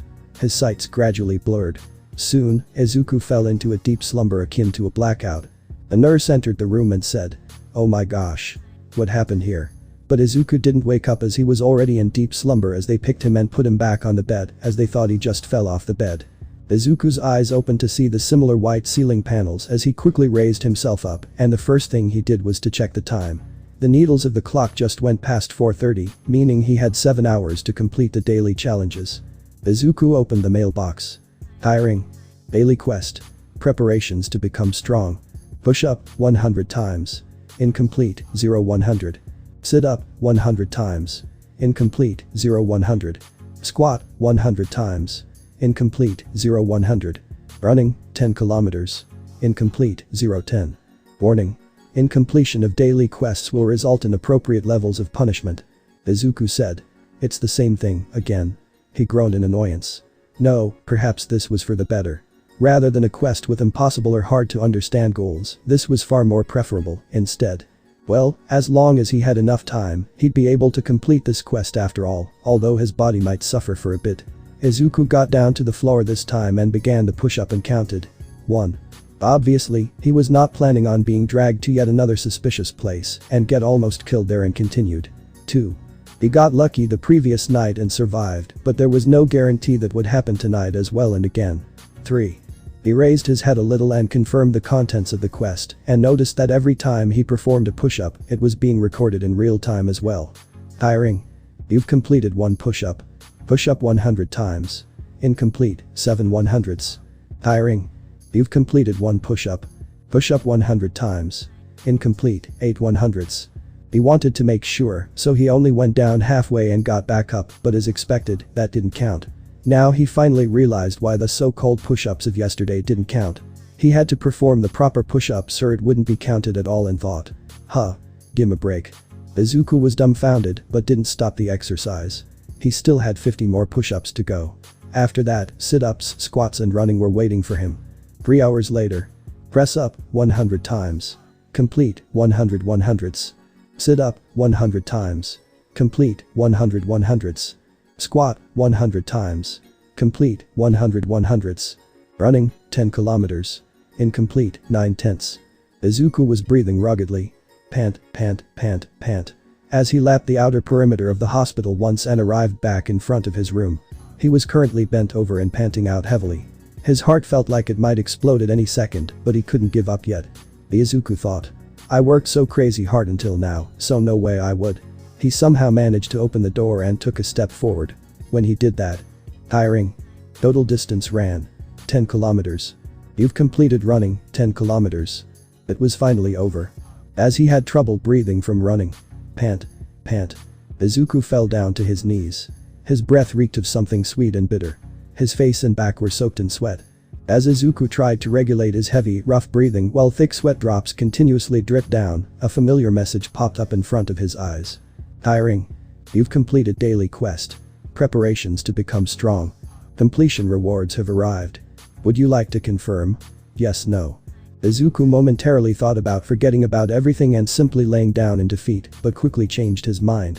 At least for now, he wanted to confirm what these reward things could actually be with his own eyes first. Confirm. Tiring. The following rewards are available. Reward 1. Full recovery of the current physical condition. Reward 2. 3 additional stat points. Reward 3. 1 random box. Would you like to collect them all? As Izuku thought. Why are there so many of them? That was the first thought to enter his dazed mind after he took a gander at the contents of his rewards. But, when he thought about it a little deeper, one of those rewards seemed rather useful right now, and there was also one that made him curious about what it could actually mean. For now, he urgently needed the first reward available. He was on the brink of collapsing here as he was sitting on the floor. So Izuku quietly said. Accept reward 1. As he said that he was covered in a blue aura and a similar sensation of what Juhui's healing felt like, and slowly the blue aura had faded as well. Izuku got up from the floor and lightly jumped up and down on the spot and stretched his body this way and that and said. How can this be? His heart that felt like it might explode was beating calmly now, and his rough breathing had stabilized as well. He didn't even feel a speck of fatigue. His body that was on the brink of collapsing felt refreshed as if he just got up from a night of good rest. The effect, in other words, was top-notch. Izuku thought. Isn't this really amazing? In that case, would those stat points be the same? When Izuku shifted his gaze around, he spotted a small box resting on top of the bed, as well as his own stat window floating in the air. I guess that thing over there is the random box. The important thing was his stat window, though. This window displayed simple information about himself. Name. Midoriya Izuku. Level. 1. Class. None. Title. None. HP. 100. MP. 10. Tiredness. 0. Stat. Strength. 10. Stamina. 10. Agility. 10. Intelligence. 10. Perception. 10. Available points to distribute. 3. Passive skills. A circumflex Euros unknown, LV. Max. A circumflex Euros tenacity, LV. 1. Active skills. A circumflex Euros dash, LV. 1. The stat he saw was quite similar to a starting character from an online game he used to play. His current level was 1. All of his stats were also at the bottom of the heap, too. If he thought about the current reality of what he was like, the one where he was ranked as the weakest even among the ranky hunters, then there was nothing to be surprised about there. What he paid attention to was the skills column. The passive skill called tenacity and an active one called dash. For some reason, he felt rather familiar with them. Ah. I remember now. Yesterday, or to be more precise, back in the early dawn of this morning, he remembered hearing those words while being chased around by the centipedes in the penalty zone. He was suddenly greeted by a couple of new messages. Skill. Dash LV. 1 has been learned. Skill. Tenacity LV. 1 has been learned. Back then, he was far too busy running to think about what they could mean, but it was a different story now. Izuku confirmed the explanations available for the skills. Skill. Dash LV. 1. Active skill. Mana required to activate. 5. The constant running fortified your legs. When this skill is activated, your movement speed will increase by 30%. During its activation, 1 mana will be spent every minute. Skill. Tenacity LV. 1. Passive skill. Mana required to activate. None. You possess untiring tenacity. When your stamina drops below 30%, this skill will automatically activate and reduce all damage received by 50%. But I learned dash and tenacity because I stubbornly ran around like there's no tomorrow. In other words, if he kept on repeating a certain action over and over again and happened to meet the requirement conditions, he would be able to learn new skills. The thing was, the skills individual heroes used were acquired when they went through the awakening process or learned through the items called rune stones that dropped very rarely from monsters ranked A and above. At the last auction, the most expensive rune stone was sold for around over $62 million. Apparently, this rune stone contained a skill that could revert many injured people back to their original conditions in one go, and it was snapped up by an anonymous overseas rank S healer who had reputedly emptied out his entire life savings. Izuku's heart began beating faster. A skill that increased his movement speed, as well as another that decreased the amount of damage received. Sure, they weren't as good as those skills that sold for billions of won, but they were still amazing to him regardless. And he got to learn those for free, too. His overall magic energy value was too low, so it'd be hard to use them properly, but still, it was better than not knowing them, wasn't it? And Izuku began to think. Besides, the tenacity skill doesn't even need mana to activate, too. It seemed that this mana thing was his magic energy. If that was the case, then even though he didn't have a lot of magic energy, he'd be able to freely use the tenacity skill. That alone was a huge gain. Skills. Passive skills. A circumflex unknown, LV. Max. The unknown that occupied one whole slot of the passive skills column. The amount of information he could learn was just too limited. So, Izuku shifted his gaze to elsewhere. Stat points, is it? 3 additional stat points he got as a reward remained there, still to be distributed. Stat. Strength. 10. Stamina. 10. Agility. 10. Intelligence. 10. Perception. 10. Available points to distribute. 3. I'm sure this means I can increase any one of my stats by 3 points, right? There were 5 categories in the list of stats. Maybe because he was a mere level 1, the values of each stat were simple, to say the least. However, if he considered how reality operated, he couldn't take these stats lightly at all. He was a melee type hero, to begin with. What he needed was power, speed, or even stamina. If you were to ask me to choose between the 3, I'd inevitably go with strength. If he got physically stronger, many things would become that much easier for him. Also, he wanted to find out what kind of change would take place with his body once the stat values had been increased. Since he thought that this change would be much more prominent with the increase in the strength stat, he ended up investing all 3 points on it. All 3 points to the strength stat. Tiring. Stat. Strength. 13. Stamina. 10. Agility. 10. Intelligence. 10. Perception. 10. Available points to distribute. 0. Is that all? Indeed, it looked like it. The only change he could tell was the strength stat value floating in front of his eyes like hologram projection changing from 10 to 13. Unlike how it was in cartoons or movies, his body didn't feel like it was overflowing with uncontrollable power or anything like that. He decided to use his muscles to find out. Izuku stood next to the bed and lifted it. He felt a bit of weight, but he was able to pick it up easier than he thought. However, he found it impossible to tell whether this was because of the bed being light or his strength having been improved. Since he had already spent all the points before confirming, it was hard to tell the difference between before and after. Izuku licked his lips in regret only for a certain memory to jump out at him. Izuku then remembered and said. The rewards from the penalty quest. Today wasn't the only time he got to complete the daily quests. He might have nearly died, but he sure as hell did complete the penalty quest, and he remembered seeing the message about the rewards being available as well. Izuku hurriedly opened the mailbox. Rewards for completing the penalty quest is now available. Would you like to confirm the rewards? Yes, no. Izuku clenched his fists tightly. Of course, it's a resounding yes. The following rewards are available. Reward 1. 3 additional stat points. Reward 2. 1 random box. Would you like to collect them all? Unlike the daily quest rewards, the option of the full status recovery was absent, but well, what he needed right now was the additional stat points anyways. He was momentarily worried about there being a huge difference in rewards, since they were from a penalty quest and all, but he was relieved to find 3 points waiting for him. Izuku hummed joyously to himself and said, add all 3 points to the strength stat. Tiring. Stat. Strength. 16. Stamina. 10. Agility. 10. Intelligence. 10. Perception. 10. Available points to distribute. 0. His strength jumped up from 13 to 16. Izuku stood next to the bed again and put some strength in his arms. And he was able to lift up the bed a lot easier than before. He could definitely tell the difference now. His physical strength had really improved. The daily quest that would continue to show up every day and the stat points as the reward. Does this mean I can also increase my level, too? Eventually, though a circumflex heroes, Izuku shook his head. Now that would be too good to be true. He wasn't hoping that far, anyway. The rewards from the quests alone were plenty enough for him. He'd use the stat points to increase his abilities. Every day he'd grow to be stronger. A circumflex heroes compared to yesterday, he'd be stronger today. Compared to today, he'd be stronger tomorrow. Me, getting stronger. The ranky hero, and also always mocked as the weakest weapon. He didn't even think about climbing up as far as the rank S or A. Even the notion of getting to rank C or D, like those hero he'd been working with, would surely be seen as a laughable one. Izuku then remembered the random boxes. 2 boxes wrapped in the monotone gift wrappers and topped off with a ribbon. A circumflex heroes exactly like the ones in video games. From the first one he got a band-aid and the second he got a ballpoint pen. Completely random. Then Izuku read can be found in the inventory. Izuku said, inventory. As he said that he saw a blue blow appear beside him and saw that he could store items and saw Kim's sword that he was holding before he almost dies. Good times.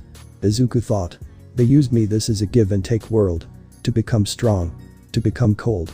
As Izuku ran around the hospital and returned to his room as the nurses in the hospitals had started talking about Izuku's body as it transformed to a Chad's body in a week. As they talked about it, Izuku pretended not to hurt them as he quietly walked to his room, and there is only 3 weeks until the UA entrance exam. As he went in his room he saw the mirror and started to check himself out and looked like he got a bit embarrassed by doing something that a female university student would more likely end up doing, and only after clearing his throat twice was he able to stare straight at the mirror.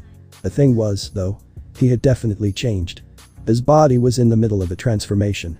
I've got muscles now. The most eye-catching change was the drastic increase of his muscles. Then he also became taller but didn't notice it as he was looking at his muscles as he was 5'5" before, and now he's 6'1". But this all due to this guy over here. As Izuku summoned his stat window as he made a goofy smile towards it. Tiring. Name. Midoriya Izuku. Level. 1. Class. None. Title. None. HP. 100. MP. 10. Tiredness. 0. Stat. Strength. 31. Stamina. 10. Agility. 10. Intelligence. 10. Perception. 10. Available points to distribute. 0. Skills.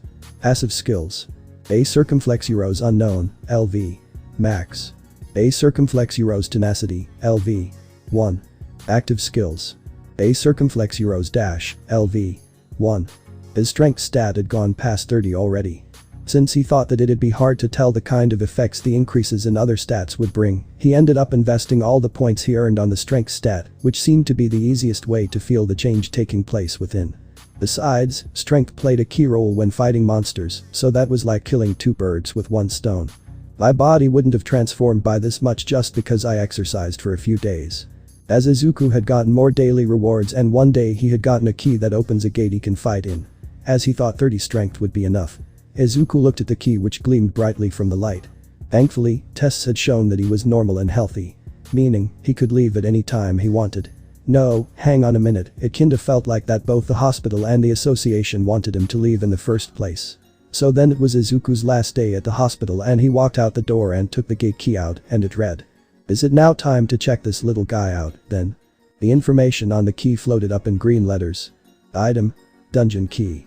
Rarity. E. Also reflects the difficulty in acquiring the item. Type. Key. The key that transfers you to an instant dungeon. Can be used at the 3rd exit of an subway station.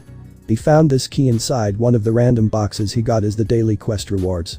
Izuku then walked over to the subway station and looked for the 3rd exit. As he got there he found the 3rd exit and thought, it's now or never. As Izuku remembered this one time, he participated in a raid ranked E and ended up getting wounded so badly that he had to stay in the hospital for over a week. Back then, he was able to survive because of the comrades that went with him, but if he used this key to enter a dungeon, then it meant that he had to enter it all alone. He deliberated for a long time before making up his mind. I'm sure there will be no problems as long as I just take a quick peek inside. As he entered it he tried to put his arm back and said, is there a wall blocking me? Slam. Slam. Tiring. You cannot exit the dungeon. Please defeat the boss first or find the return crystal. He was thinking of finding a hidden gate or some kind of a doorway within the third exit that would transport him to a dungeon, but his expectation was completely off the mark. And quite different from the regular dungeons, he couldn't even leave as he pleased, Tuan said. It's different from other dungeons. As Izuku spat out a long groan and looked behind him. What he could see now was the interior of the subway station that had been long abandoned for many years. Then Izuku pulled a steel long sword out from his inventory. Tiring. Item. Kim 6 steel long's word. Attack plus 10. His back was blocked off and he had no method of contacting outside, so the only option left was to go forward. As Izuku walked down the stairs as he slowly navigated down them as he tried to sense monsters and see them, but the flickering lights made that task difficult. As Izuku got to the bottom he felt no presence nearby as he walked past the restrooms and then the underground shops. As Izuku continued walking, who had frequently entered dungeons, this was a rather familiar smell. Izuku then thought. This smell. An animal-type monster. However, he still couldn't find its whereabouts at all. Just like how a predator would stalk its prey. Izuku thought. Oh, so you want to remain hidden and wait for your chance, is that it? In that case, he should give it one. Izuku deliberately turned around and presented his back. And very slowly, retread the path he had taken until now. An animal would try pounce on the prey as soon as its back was shown. An animal-type monster would be no different. And so, it happened when he took his third step. Crash. The shop window of a clothing store behind him shattered into pieces and something jumped out. And this something, as soon as it landed on the ground, leapt towards Izuku's exposed neck in one go. Izuku was ready for the attack, so he swung the sword in the direction of the noise. Swish. As he hit the creature it got stuck with his sword and Izuku threw the creature away hitting a wall while he was gripping his sword tightly. The monster ran away into the darkness as Izuku looked at it closer he saw a name just like the penalty zone. A. Steel Fang Lichen. However the name wasn't in red, it was orange. Izuku then saw it run away and said. This is payback. As he lunged forward he separated the head from the body. Then a message appeared. You've killed an steel fanged lichen. Izuku had a small grin as he saw that message. Two more lichens jumped out from their hiding place from behind the shop's darkness. Izuku said. So you guys were part of a pack. Izuku ducked low. One lichen flew over his head and landed face first on the ground after failing to stop in time. Stab. When its fangs stabbed into the stone floor, cracks instantly formed on the hard surface. Izuku thought. I guess it's not called Iron Fang for nothing, huh? As Izuku looked back the other lichen started to run as the first lichen was trying to get its teeth out of the cement. Izuku dodged it by moving to the side and cut it from the middle.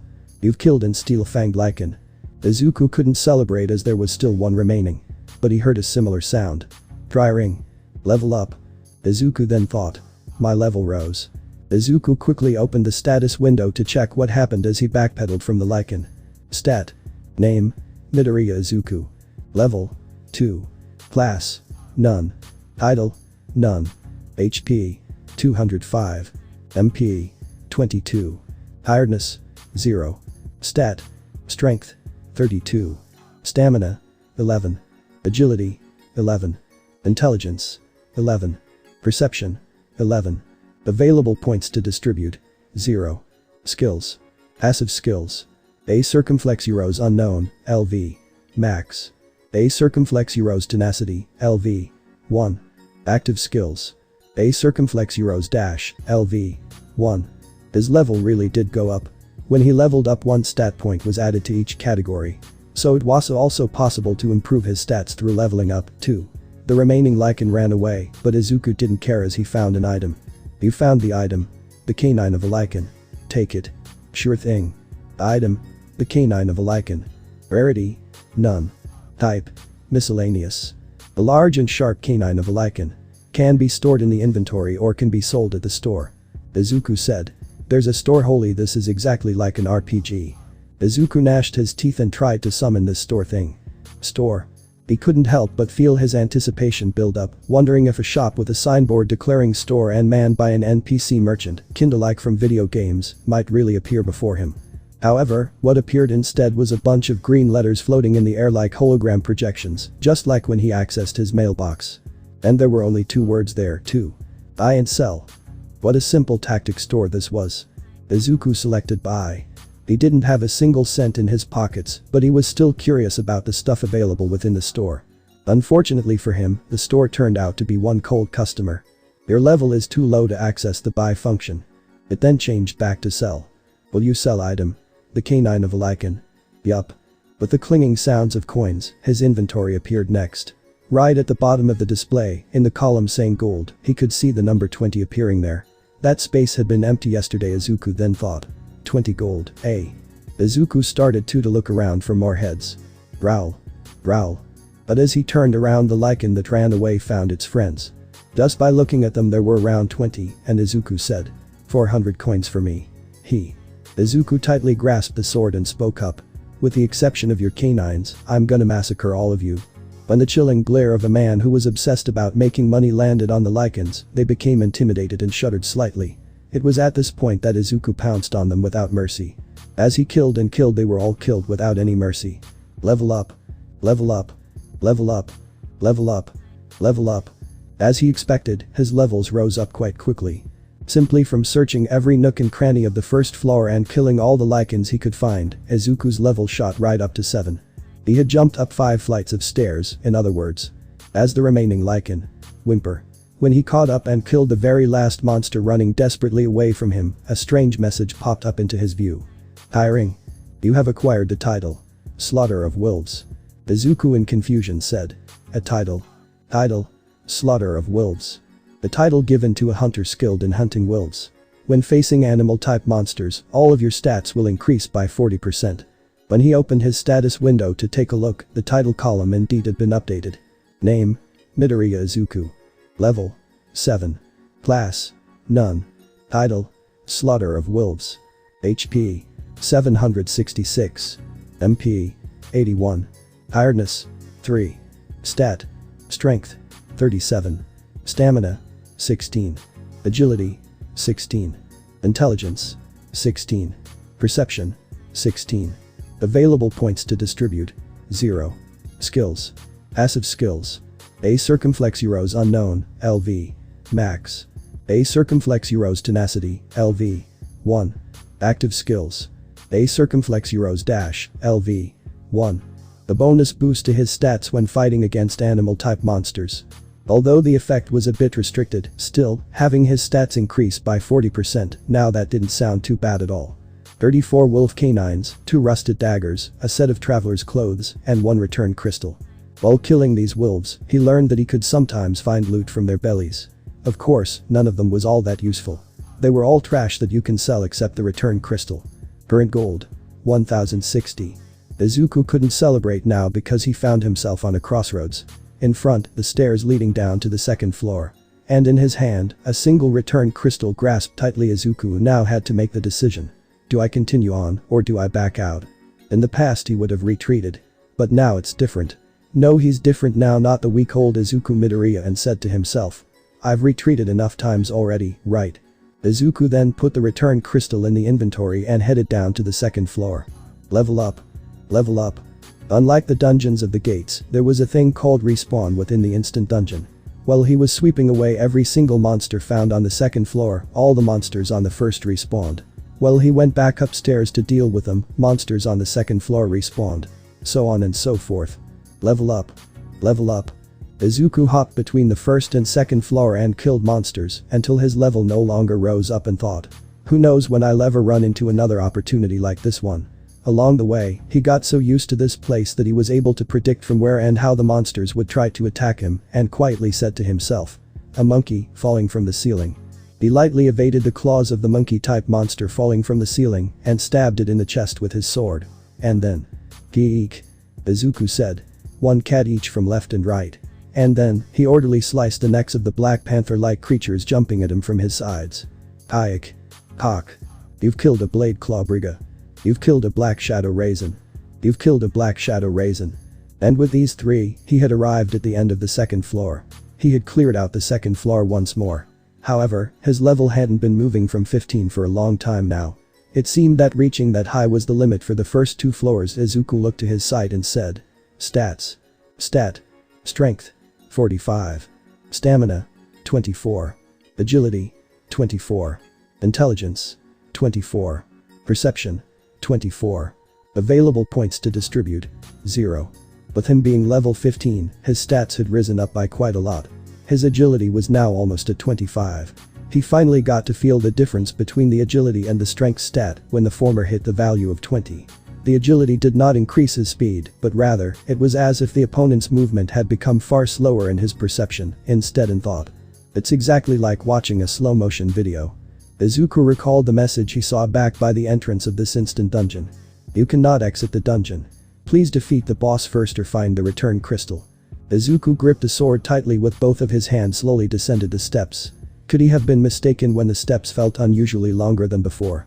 The lighting was worse than the first 2 floors, but there was no problem with seeing where he was going and thought. Is it because of my perception stat? He couldn't help but feel that his eyesight had improved greatly. He cautiously climbed lower until eventually spotting the railway tunnel used by the subway trains. No, he saw where the railway used to be. The tunnel that should have been used by trains was now filled with jet black liquid, instead and thought. What is this? Rather than a subway tunnel, it was more like a lake or river now. Just as Izuku took one more step forward to take a closer look, the long log-like object shot out from the surface of the black water. Swish. Izuku said. It's fast. The thing that arrived in front of his nose in the blink of an eye was not a log, but a snake with a thickness rivaling one, actually. Taken by surprise, Izuku could only swing the sword and strike the head of the snake away from him. Clang. Izuku's eyes opened wider and said, "What the hell?" He did succeed in deviating that direction of the lunging snake, but his trusty steel longsword ended up breaking apart from the impact. Izuku looked back in surprise. The snake must have been surprised by his counterattack as well, because it didn't try to follow up right away, but instead chose to simply glare at him while coiling itself up a distance away. The ruler of the swamp, Poison Fang Blue Kasaka. Izuku could clearly see the orange-colored name of the monster. Blue scales covering its entire body gleamed in an oily manner. As if it had draped itself with thick armor, those scales had no gaps to speak of.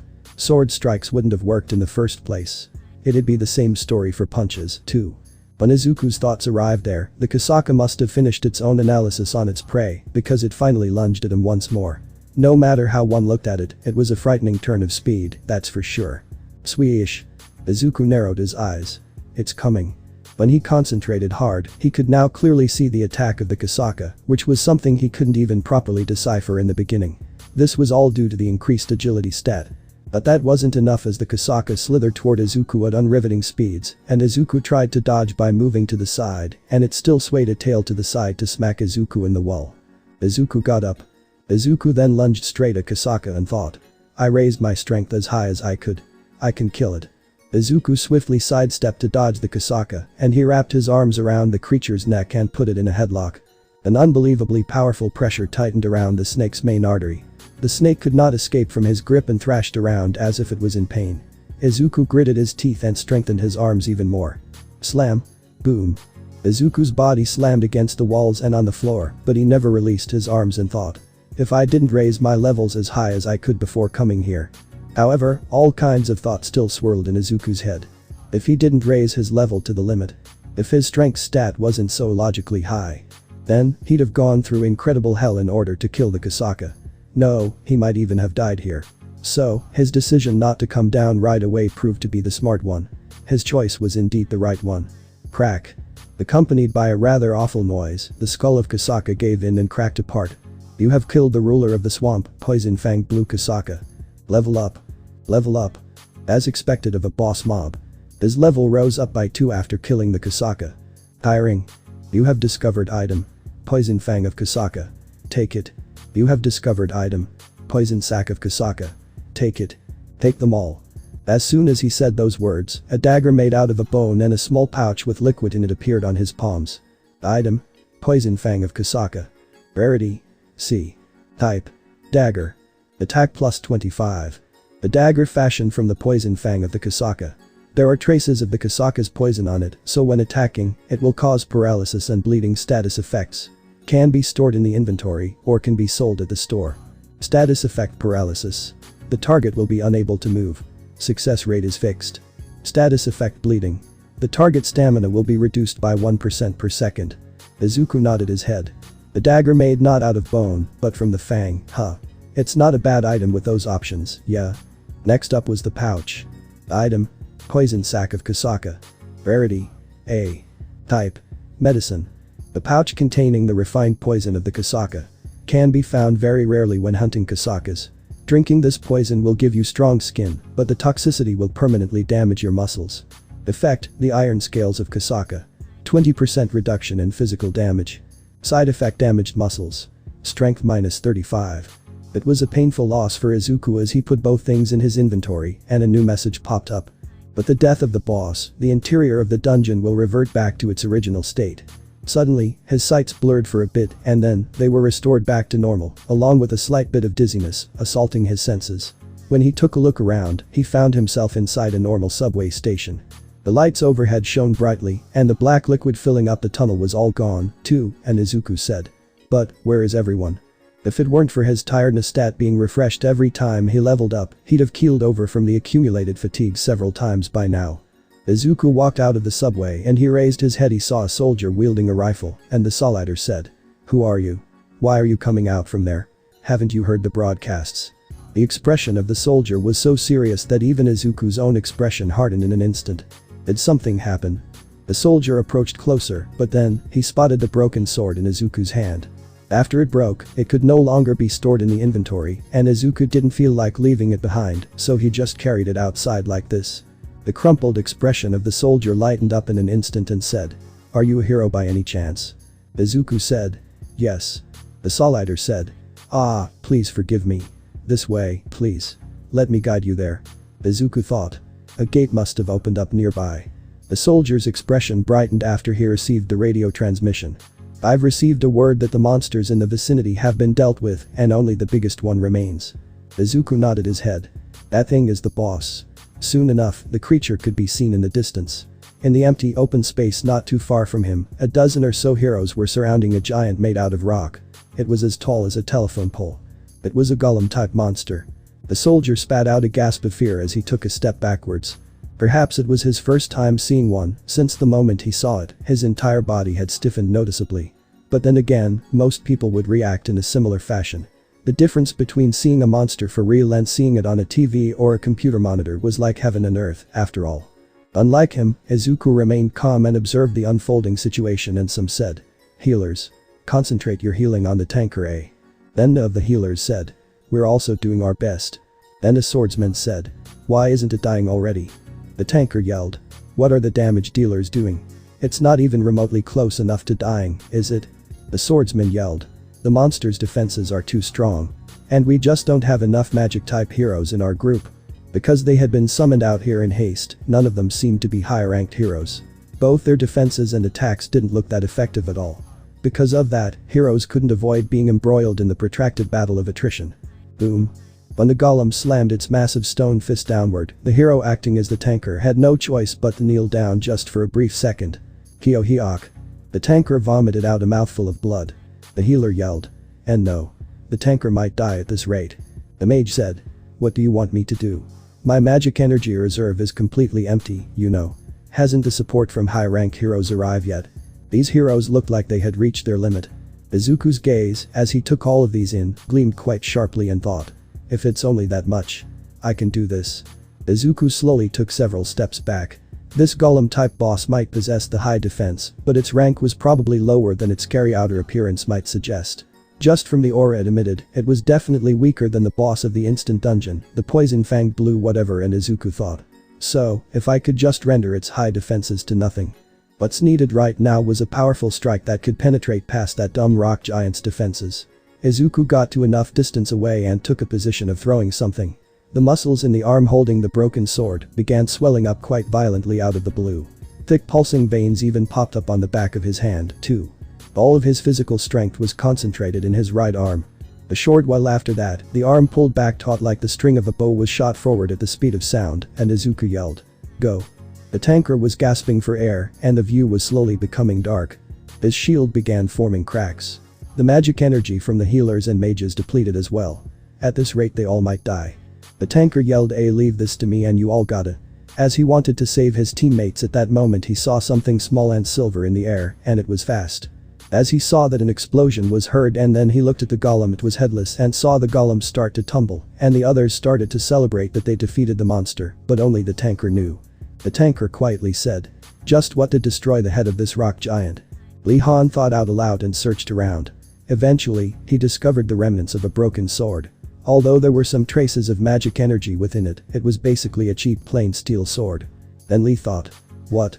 Someone threw something this worthless and destroyed a boss-level golem, capable of brushing off the combined attacks of 10+ heroes. Suddenly, he forgot what he wanted to say. Lee Han-soo silently alternated his gaze between the corpse of the golem and the broken sword before he ran past the cheering heroes and in the direction the sword flew in from. He found a dazed soldier standing there and Lee said, "Excuse me?" The Solider asked. "Pardon? You talking to me?" Lee said. "That's right, you." When a hero with a hulking physique hurriedly rushed towards him, the soldier couldn't help but swallow nervously with a stiff face. That was how great the pressure a hero gave off to regular people. Lee Han-soo displayed the broken sword and asked, "Did you throw this?" The Solider responded, "Oh, that. It's actually." The soldier looked behind him, only for his eyes to go round in surprise. Huh? But there was a hero standing right behind me, though. Of course, there was no one there now. While the flustered soldier was looking around the vicinity, Lee Han-soo scratched the back of his neck and stared at the broken sword. Lee thought. That power, that destructive power. Could it have been a high-rank hero? Few moments ago. All Might was jumping building to building and thought. I'll have to start teaching at UA in a few weeks and I still have to find a successor. That boy from the double dungeon seemed a bit worthy. One for All made a tugging feeling when I heard about him as he continued to jump roof to roof. As he looked to his left, he saw a stone golem. As he thought. I should destroy it before it hurts anyone. As he reached, he saw a boy no older than 17 throw a broken sword at supersonic speed and saw the golem fall, and the boy walked away without taking any credit and the Solider beside him noticing, and as he saw that he felt a tugging toward him and All Might slowly followed him. As they got to a quiet area, Izuku saw an old lady and ran to help her and she said, "You seem familiar." Izuku said, "Oh, you noticed Granny. It's me, Izuku." The old lady smiled and said, "Izuku, it's been a long while. Where were you for all those months?" Izuku said, "Well, I was in a coma." The old lady looked in shock and said, "Are you okay?" "I'm so sorry." Izuku said, "It's fine." As they got to her house, she said, "Here." As she tried to give him money and said, "You always helped me and took nothing." Izuku said, "No, it's okay. I don't need money, I just like helping people. Bye, Granny." As Izuku walked away towards his house, as All Might heard him, he thought. He is worthy. One for all, you're so mysterious, how did you know? So Izuku started to walk and turned to the corner. Izuku said, "I know you're following me, so show yourself." All Might looked in shock and said, "Wow. Without training you can sense me."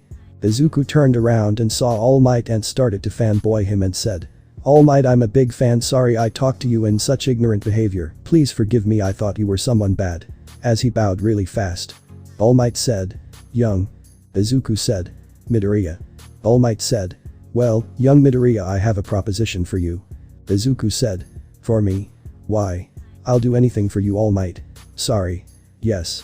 All Might said, "This is a very important matter. Do you want to be a hero?"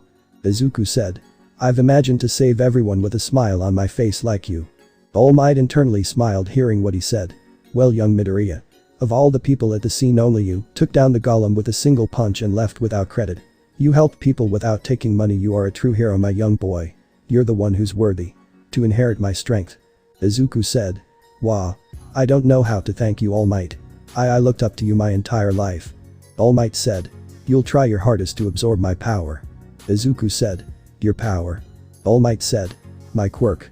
All Might said, "You know that weekly photo magazine? They had my quirk down as just some generic boost of super strength. I always evade the topic with some strategically well-timed zingers whenever it comes up in interviews. You see, it wouldn't do if the All Might symbol of peace were not in fact a natural-born hero. My quirk is a power not unlike the sacred torch of legend that comes past one bearer to the next." Izuku said, But that's impossible. That would make the science of quirks wrong, and that would change our understanding of quirks itself." All Might said, "That's right, kid. And I've tagged you as the next in line. It's the power to transfer power. And the name of that vaulted ability to which I've been entrusted is none other than One for All." Izuku said, "One for All?" All Might said, "One man cultivates the power, that man grants it to another, and again it's fostered, passed down. In so doing, brave hearts with unwavering calls to save lives and help can burnish this might." Izuku said, "Why are you giving someone like me such power?" All Might said, "I've been looking for a successor for ages. Now I've finally stumbled upon someone who I wouldn't mind passing it down to." Izuku had tears in his eyes, but held them back and put his head on the ground and bowed and said, "Thank you." All Might said, "Get up, kid. Meet me at Takoba Beach at 6 a.m. Izuku nodded. Izuku went to home ecstatic and thought, I should tell him about this. As he pulled up his stats. Stats A. Name, Midoriya Izuku. Level, 18. Class, None. Title, Slaughter of Wolves. HP, 2220. MP, 350. Tiredness, 2. Stat, Strength, 48. Stamina, 27. Agility, 27. Intelligence, 27. Perception, 27. Available points to distribute, 0. Skills. Passive skills. A circumflex Euros unknown, LV. Max. A circumflex Euros tenacity, LV. 1. Active skills. A circumflex Euros dash, LV. 1. He thought that today had been a long one, and thanks to this long day, he was now level 18. His strength was also about to hit 50. Izuku closed the window and smiled and went to bed. The next day, Izuku got up at 5 a.m. and started his daily quest and finished it. As he was finishing his jog, he saw his sister Izumi closing the door and said, "Hey Izumi." Izumi smiled and said, "You're back. I didn't see you yesterday." Izuku said, "I was tired so I went straight to bed. After I almost died." As he scratched his nape. Izuku said, "Well, have fun today and be careful on Hill Road." Izumi said, "Sure." Izuku ran by her and Izumi thought, did he get taller? Well, I'll see you later. Then she left. Izuku looked at the time and said, "Meh. It's 5:45. I'll get there in 5 so. Guess I can have a quick snack. I'll get the rewards later." Izuku left his house and ran to Takoba Beach to see All Might also running. Izuku said, "Hey, All Might A." All Might jumped as he got startled and said, "Yes, hello young Midoriya." As they got to the beach they went behind a trash pile to get away from the public eye, and All Might said, "Take off your shirt. I need to make you a training regime." Izuku nodded and took it off, and All Might looked at it and said, "You don't need it. You wow. That should be good enough to hold one for all." "But how? You were in a coma." Izuku said, "I was gonna tell you this today so better late than never." All Might, have you ever played an RPG game? All Might nodded. Izuku said, "You probably know about leveling up and stats." All Might nodded. Izuku said, "That's my power." All Might looked bewildered and said, "What?" Izuku said, "Yup." All Might said, "Well then." As he plucked a hair from his head. All Might said, "Eat this." Izuku said, "What the few?" "No." All Might said, "In order to get the quirk I must pass my DNA to you. Or we could have a French K kiss S senpai. Lol I had to .a." Izuku said, "Your hair." As Izuku kept his hand out and then he ate it and said, "Hopefully you showered." All Might said, Yeah I did. I shouldn't tell him." Izuku said, "I don't feel anything." All Might said, "Should take a few hours or so." Izuku said, "Well what do we do now?" All Might said, "You can go home now, meet me here in 3 hours." Izuku said, "Okay." All Might then jumped off and Izuku thought, I need to catch up on my shows.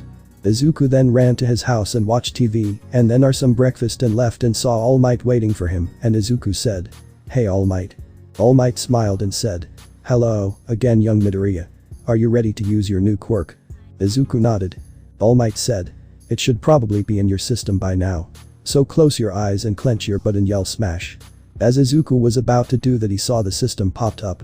"You have unlocked quirk. One for all." Izuku said, "Stats. Stats. Name, Midoriya Izuku. Level, 18. Class, None. Title, Slaughter of Wolves. HP, 2220. MP, 350. Tiredness, 2. Stat, Strength, 48. Stamina, 27. Agility, 27. Intelligence, 27. Perception, 27. Available points to distribute, 3. Skills. Passive skills. A circumflex Euros unknown, LV. Max. A circumflex Euros tenacity, LV. 1. Active skills. A circumflex Euros dash, LV. 1. A circumflex Euros A1 for all LV. 1. Izuku said, "System show me one for all." All Might looked at Izuku with confusion but said nothing. One for all. Rank. National level. Type. Quirk. One for all is a transferable quirk that can be passed on from one user to the next. Its name comes from its nature, being one quirk for all people. For this reason, one for Allah cannot be stolen by any means. In order for the quirk to be transferred, the current owner must freely choose to transfer it. Depending on the percentage you use, that is how much mana per minute you use. You can't use 100%, you will get hurt, but you are able to use 8%. Izuku said. What? All Might said. What did you see? Izuku responded. My quirk. No, the system added it to itself. I can use 19%. All Might said. What? That's amazing. All Might thought. His quirk is cool but confusing, good thing he's smart. All Might said. Well, why don't you yell smash? Izuku thought. System activate 1 for all 19%. 1 for all. 19% activated. Izuku yelled. Smash. All Might said. Well, good job. I'll see you at the entrance exam. Oh, would you like to enter the recommendation exam? Before I forget, take my phone number. You might need it. Izuku said. No, thank you. If I get in by the recommendation exam, I'll feel like I didn't earn it. But thank you for asking. Huh? My phone broke in the raid. All Might said. Well, I'll buy you one right now. Besides, you're my successor, you might need it. Izuku said. Sure. Izuku went to the store with All Might as he was in disguise and said. Hey, thanks for the phone. All Might smiled. It's not too much. Izuku did nothing for the next 3 days, except catch up on shows and do daily quests. Izuku said. Izumi, don't forget your umbrella, it's gonna rain. Izumi groaned and said. Give it. When Izumi left, Izuku said. Stats. Stats. Name. Midoriya Izuku. Level. 18. Class. None. Title. Slaughter of Wolves. HP. 2220. MP. 350. Tiredness. 2. Stat. Strength. 48. Stamina. 27. Agility. 27. Intelligence. 27. Perception. 27. Available points to distribute. 12. Skills. Passive skills. A circumflex Euros unknown, LV. Max. A circumflex Euros tenacity, LV. 1. Active skills. A circumflex Euros dash, LV. 1. A circumflex Euros 1 for all, LV. 1. 4 days worth of stat points were piled up in his stat screen. He had not missed a single daily quest and, of course, diligently collected the rewards. But he had not used any of the points yet. He wasn't sure what to do with them, and Izuku said. This is hard. Indeed it was. It was not an easy decision to make. Strength. Good stat. 1 for all can be and used at a higher percentage. No regrets in dumping every point in it so far. Agility. Also good stat. Not needed against low-level enemies, but absolutely critical against stronger foes. Speed was relative, after all. Constitution and perception. Having higher health was always a good thing, and perception turned out to be surprisingly useful as well. Intelligence. This was the problem. This was the sole attribute that he had no information to go on. Even after his levels rose, he didn't really feel smarter. His memorization didn't exactly improve, nor did his mental math become any faster, and Izuku thought. I'm sure it's related to magic. Perhaps he didn't need it after all. That left just strength, agility, constitution and perception. Even with one less choice, he still was not sure. The synergy between strength and agility was clear. No matter how hard he could hit, it meant nothing if he couldn't hit his target. On the same hand, no matter how accurate he was, it meant nothing without power behind the attack. With that in mind, strength and agility were a second thought. Since my strength is at a good place, I should bring up agility to a similar level. Stat. Stat. Strength. 50. Stamina. 27. Agility. 35. Intelligence. 27. Perception. 0. Available points to distribute. 0. Izuku thought. Fuck, perception isn't 30 new. As he thought that, he looked in the fridge and saw not a lot of food and thought. I should enter a gate. I also need to test 1 for all. Also money. The Hero Association won't pay forever. Izuku then ran to his room and hopped on his computer. As he slowly booted up, he browsed through the job boards and made a few calls, but there was no progress, as no one wanted a useless E rank. Little do they know. What quirks he has. The heroes who put up listings on the job boards were there for personal raids. As such, they were looking for reliable people to watch their backs. Izuku then leaned back and thought. Man. I don't get any jobs. Maybe I should get my quirk retested. No people will know about my quirk. You get told what rank you can get to, but you have to work through the ranks.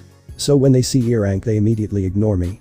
I'll get it retested when I'm already as strong as a S rank. As Izuku scrolled he saw. We'll take anyone, regardless of ranking, first come first serve. As Izuku read that his eyes were shot open.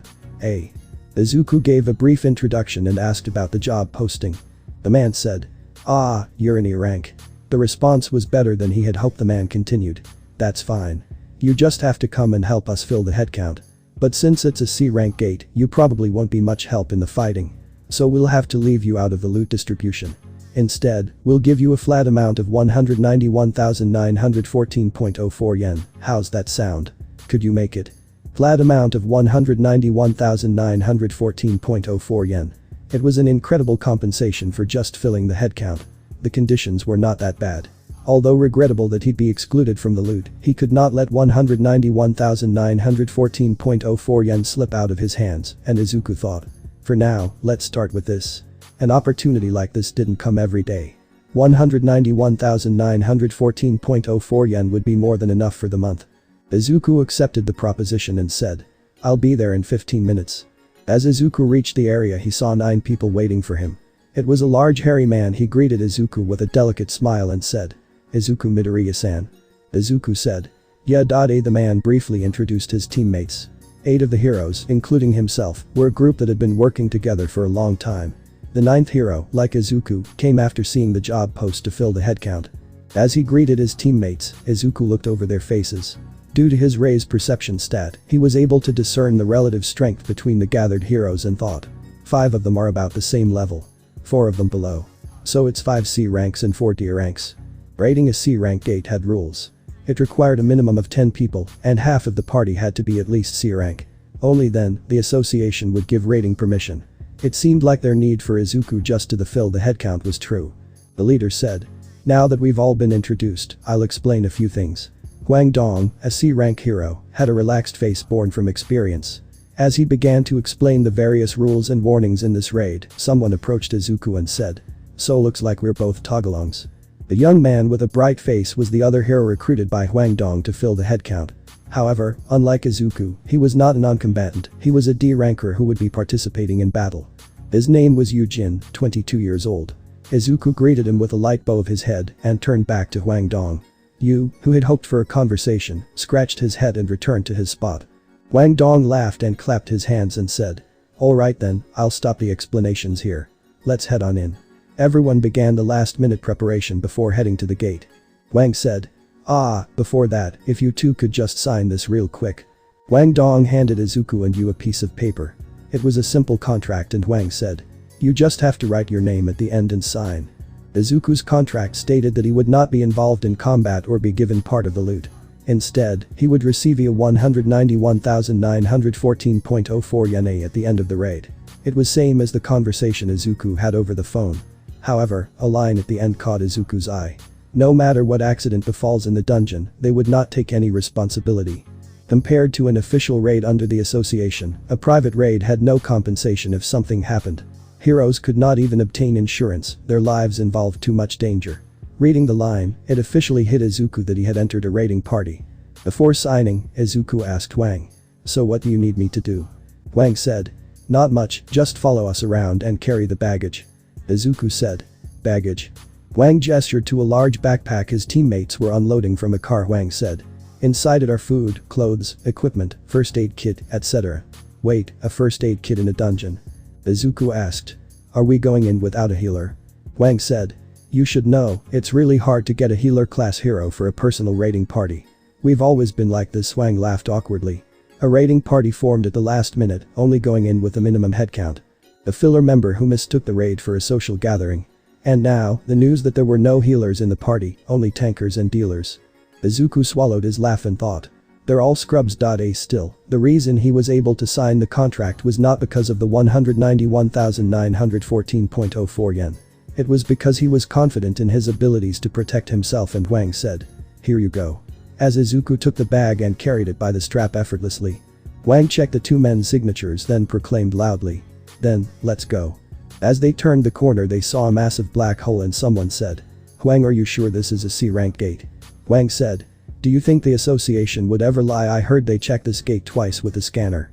Most of the B rank and rank gates would be picked up by large guilds. Those were too dangerous for an individual to lead a private party into. Instead, private parties would request and reserve C rank or lower gates. Huang continued to walk and turned around and said, "I'll go in first, please follow after." The leader, who was also the tanker, took the lead and slowly everyone else followed. He walked beside Izuku and said, "Hey, dude, you said you were in A rank, right? I'll make sure to protect you." Izuku thought. This clown. Izuku said, "Thanks for that. Let's go as well." Behind them, the dungeon was quiet and dark, but due to Izuku's perception he could tell this was a cave, but weirdly he couldn't sense anything. Wang told the mage to create light. As he did, no one saw a living creature, and Yu asked Izuku, "Hey, are there any dungeons with no magic beasts, eh?" Izuku said, "It's not that there aren't any. They just haven't come yet." Yujin gulped. Izuku closed his eyes to focus and heard something. It was from the top. Izuku yelled, "Above." As he said that, everyone looked up to see bugs-type beasts. Wang shouted at the party, "Everyone, to your positions. They're coming." Faces forward, giant bugs were coming at them across the ceiling. If the warning had been a little late, the bugs would be falling on their heads now. Wang said, "Shoot. Shoot them down. I'll grab the aggro when they fall." Arrows and magic flew across the air towards the bugs. Izuku thought, "I feel like something's off. But I don't have to worry. I have 20 quirks." The bugs continued to fall, and Izuku stood there not trying to stick out and kill any of them. Eventually, the bugs' numbers dwindled, and due to Wang team's communication, it caused minimal damage, and they held off the stragglers and grabbed the magical cores. Wang said, "Hey, it was you who said that they would come from the top." Izuku said, "Yeah, it was a gut feeling." Wang laughed. "We would have died if you didn't tell us." He walked over to Izuku and said, "Hey, did you see that? You saw me, right? I just whooshed. And bam. All these magic beasts." He swung his sword around with a flourish. Izuku asked him, "Your sword and shield, they're quite expensive, right?" You said, "Huh. Oh, yeah. My father took special care on me when he heard that I was going on my first few raids." Izuku said, "You'll have to be careful, too, then." Then headed after the other heroes. The group traveled down the straight path and someone said, "There should at least be a boss, right?" Then the heroes exchanged a few confused looks. Wang said, "Hold up." As he stopped and said, "Jiawen, use your light." He used his light to shine the front and saw multiple corpses of the bug-type magic beasts at the end of the tunnel.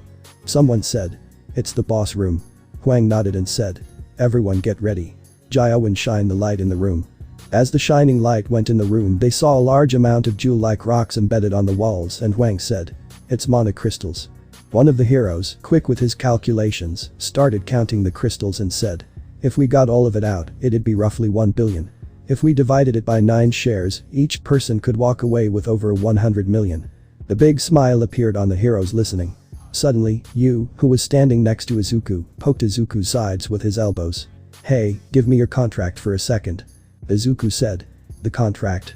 What for?" Yu said, "Just trust me, I'm pretty good with these kinds of things." Izuku shrugged and handed his contract over. Yu took it and walked over to Huang. "Excuse me, I have something I want to say." He unfolded and held out the contract for all to see and continued. "Leader, this is Izuku's contract. As you can see, there's nothing in here about being excluded from mana crystals, only mana cores.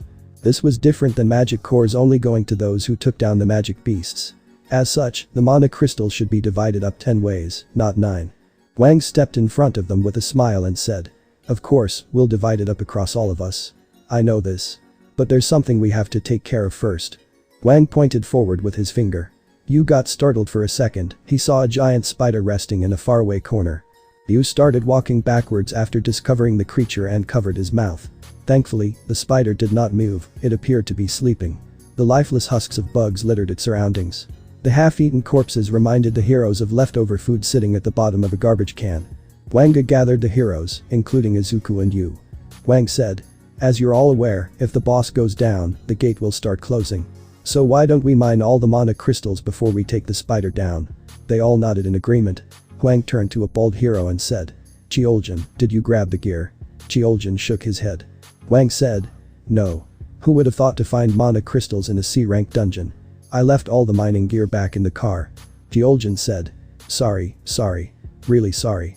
Li Chioljan apologized to everyone with a smile. Huang scratched his head and spoke, "Can you two stay here while we go grab the equipment?" With laughter in his eyes, Huang replied, "The thing didn't even wake up after all that cheering." You guys will be just fine. I have some things I want to discuss with my teammates over a cigarette. We'll be back in a jiffy. Izuku listened to Huang's half-assed explanation and smiled inside and thought. So, they've revealed their true selves. But to think that they're all going to just leave. Aren't you looking down on us a little too much? It was probably because Izuku and Yu's ranks were low. But just as Izuku guessed, Huang and co. were moving according to expectations. Even if it was a little different than what he had in mind. It had been 4 years since Izuku had started working as a hero. In that time, he had met many different heroes. One of them was Osan. He was a freelancer who occasionally helped with association jobs and said, "Watch out for lizards." It was something Osan repeated every once in a while and thought, I suppose this is good for me. Having figured out Wang's intentions, Izuku did not feel bad. Rather, it was what he wanted. However, Yu, who was on his first raid ever, was not as confident. He asked with a worried voice. Well, still. Don't you think we should all go together? Izuku noticed one of the heroes move his hand toward his weapon. He went up and put a hand on Yu's shoulder.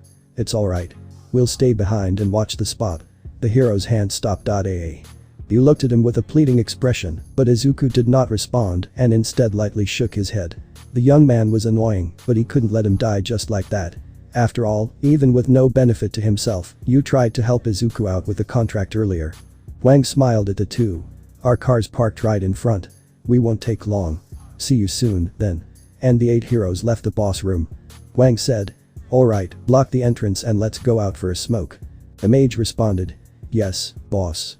As he replied, a blinding light gathered in Jiawen's hands. Yu's eyes were fixed on the spider, doing his best to quiet his breath. He asked with a fearful expression. That spider. You don't think it'll wake up, do you? Izuku saved his words. He had an idea of what was about to happen, but he felt like explaining it in full would make the young man faint. Now that I think about it. Yu's words to him just now was after 5 minutes of silence. Compared to his chatty demeanor earlier, it seemed like the young man was truly afraid. It was in that moment. Bang. But the disaster sound, the entrance of the boss room collapsed. Yu ran to the entrance and tried to push the rocks with all his might and said. Hey, help me with this. The young man was still trying to clear the rocks with every ounce of his strength. The mage's name was Jiawen. Izuku noticed a flash of light before the collapse. A C-rank mage who used light. This was definitely his doing. Izuku placed a hand on one of the rocks.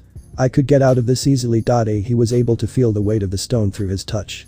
It was lighter than expected. Putting a little bit of power into it, he felt the nearby rocks budge slightly. However, he had no intention of leaving. Yu said. Ah. I got it. Yu suddenly stopped pushing and spoke understandingly. He turned to Izuku with a red face and continued. Those sons of bitches are trying to kill us. They don't want to share the mana crystals, so they're going to block us in and let the spider do their job. Izuku thought. Yes. You got it. Good job. As he held back a sigh. Izuku said. You got it. Looks like we're in trouble. As he said that, Yu's face was red with anger but turned pale and Izuku didn't ask why. He saw the beast reflected off Yu's eyes and simply turned around.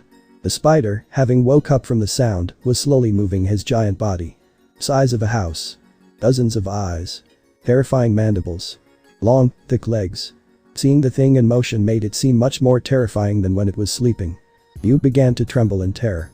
His entire body froze up. On the other hand, Izuku fixed his gaze on the spider and calmly called for Kasaka's poison fang from his inventory and thought. You're mine. It was finally time to test his increased abilities. Kasaka's poison fang appeared in his right hand. Holding it as if it was always there, he tightened his grip. Now would begin the real hunt. Yu said.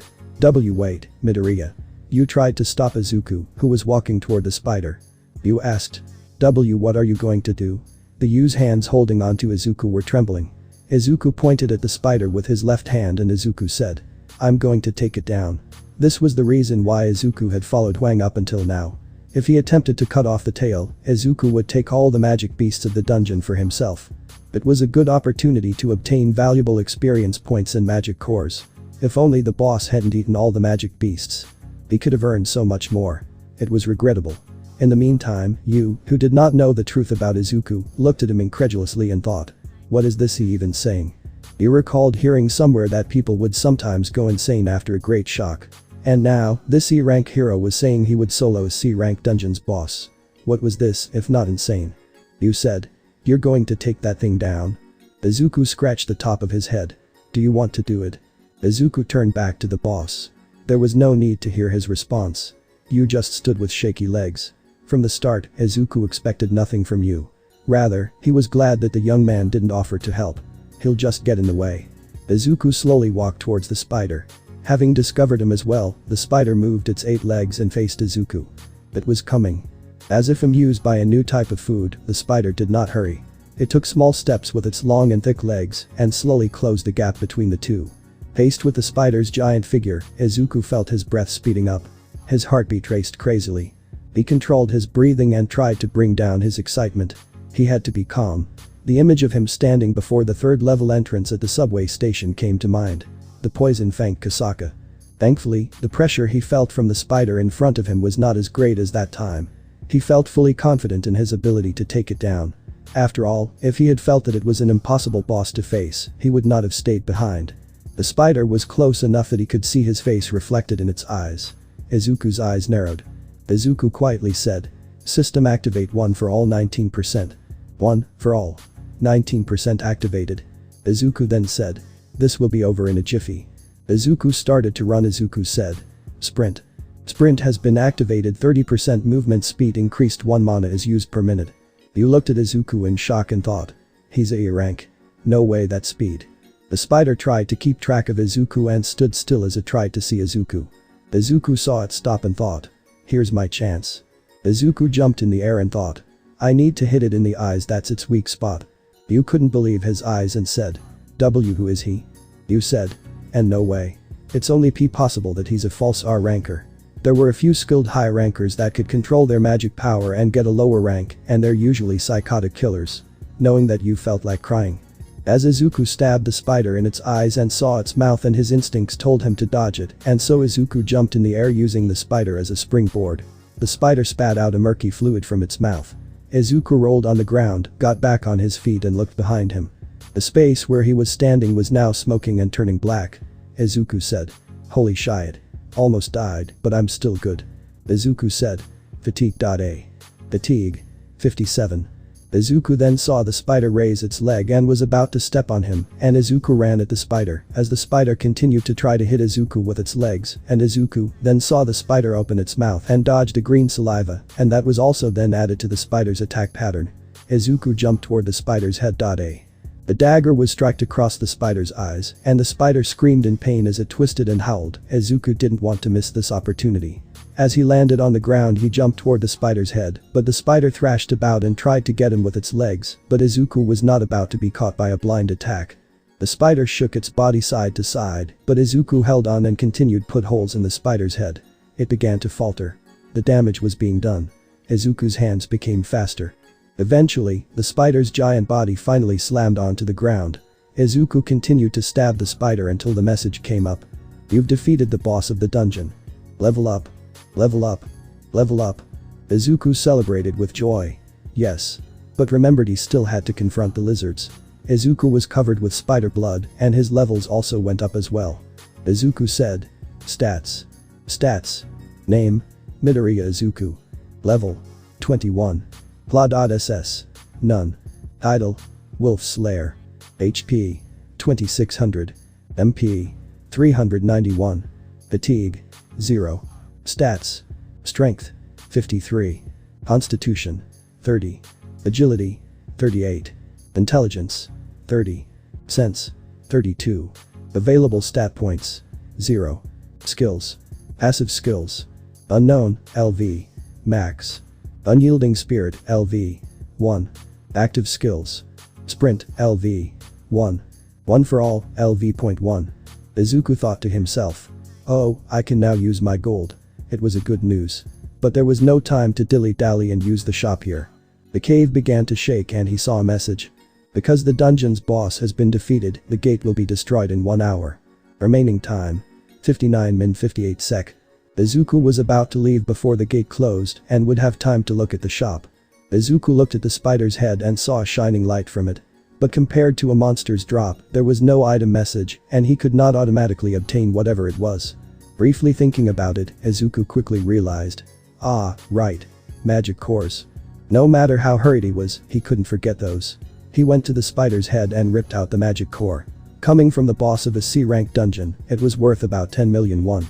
It was not a bad reward for the troublesome fight. Izuku leaped down from the spider's head. After a light landing, he took a glance backwards and noticed another source of light from the spider's abdomen. And multiple of them, too. Izuku became suspicious. He had heard of magic beasts with extra magic cores, but this was too many. What could it be? Cutting open the spider's body, he found his answer. The corpses of many half-eaten bug magic beasts fell out of the stomach. The light was coming from each of the bugs. He obtained 10 more magic cores and Izuku said, "Awesome. He came here for rent money. He would walk away with a mortgage." Turning around, he saw Eugene and he said, "Please, you can put them here." Eugene took the magic cores and placed them in his own pack with great care. Then, he took out a thermos and poured something out in its cap. "Hey. You're thirsty, right? Here's some water." The water was cold enough to collect condensation on the cup and Izuku thought, "Why is he doing all this?" Izuku drank the water and he asked how the water is and Izuku said, "Good, thanks." "So what you just saw here?" You interrupted before Izuku could finish his sentence, almost as if to tell him not to worry. "Of course. I'll carry this secret with me to the grave." Izuku thought. This kid is acting weird now. Then again I did save his life. Izuku walked toward the entrance that was now blocked and suddenly he saw the rocks blow apart. Huang and his lackeys entered the boss room and saw the dead spider behind Izuku and were shocked and someone said, "Is it dead?" "Those two took it out." Someone asked. "Huang, what do we do now?" Huang shouted at you and you flinched and his Huang smirked. "Your equipment really caught our eye, so we did a little investigation. Your daddy turned out to be someone crazy. You constructions chairman, you Mayangan." You said. So what?" Huang said. "Well, we're giving you a chance. We have some things we want to talk over with your daddy. But if what happened here got out, our situation would become a little uncomfortable. So if you want to live, become our accomplice." You said. "An accomplice?" Huang raised his chin towards Izuku. At his unpleasant gaze, Izuku grimaced. "Kill Midoriya Izuku. That is your way out of here. We'll let you live if you kill Midoriya Izuku with your own hands. Otherwise, we'll kill you both." As murderous intent came off Huang. Huang said. "What are you waiting for? No one's going to know what happened in a dungeon anyways.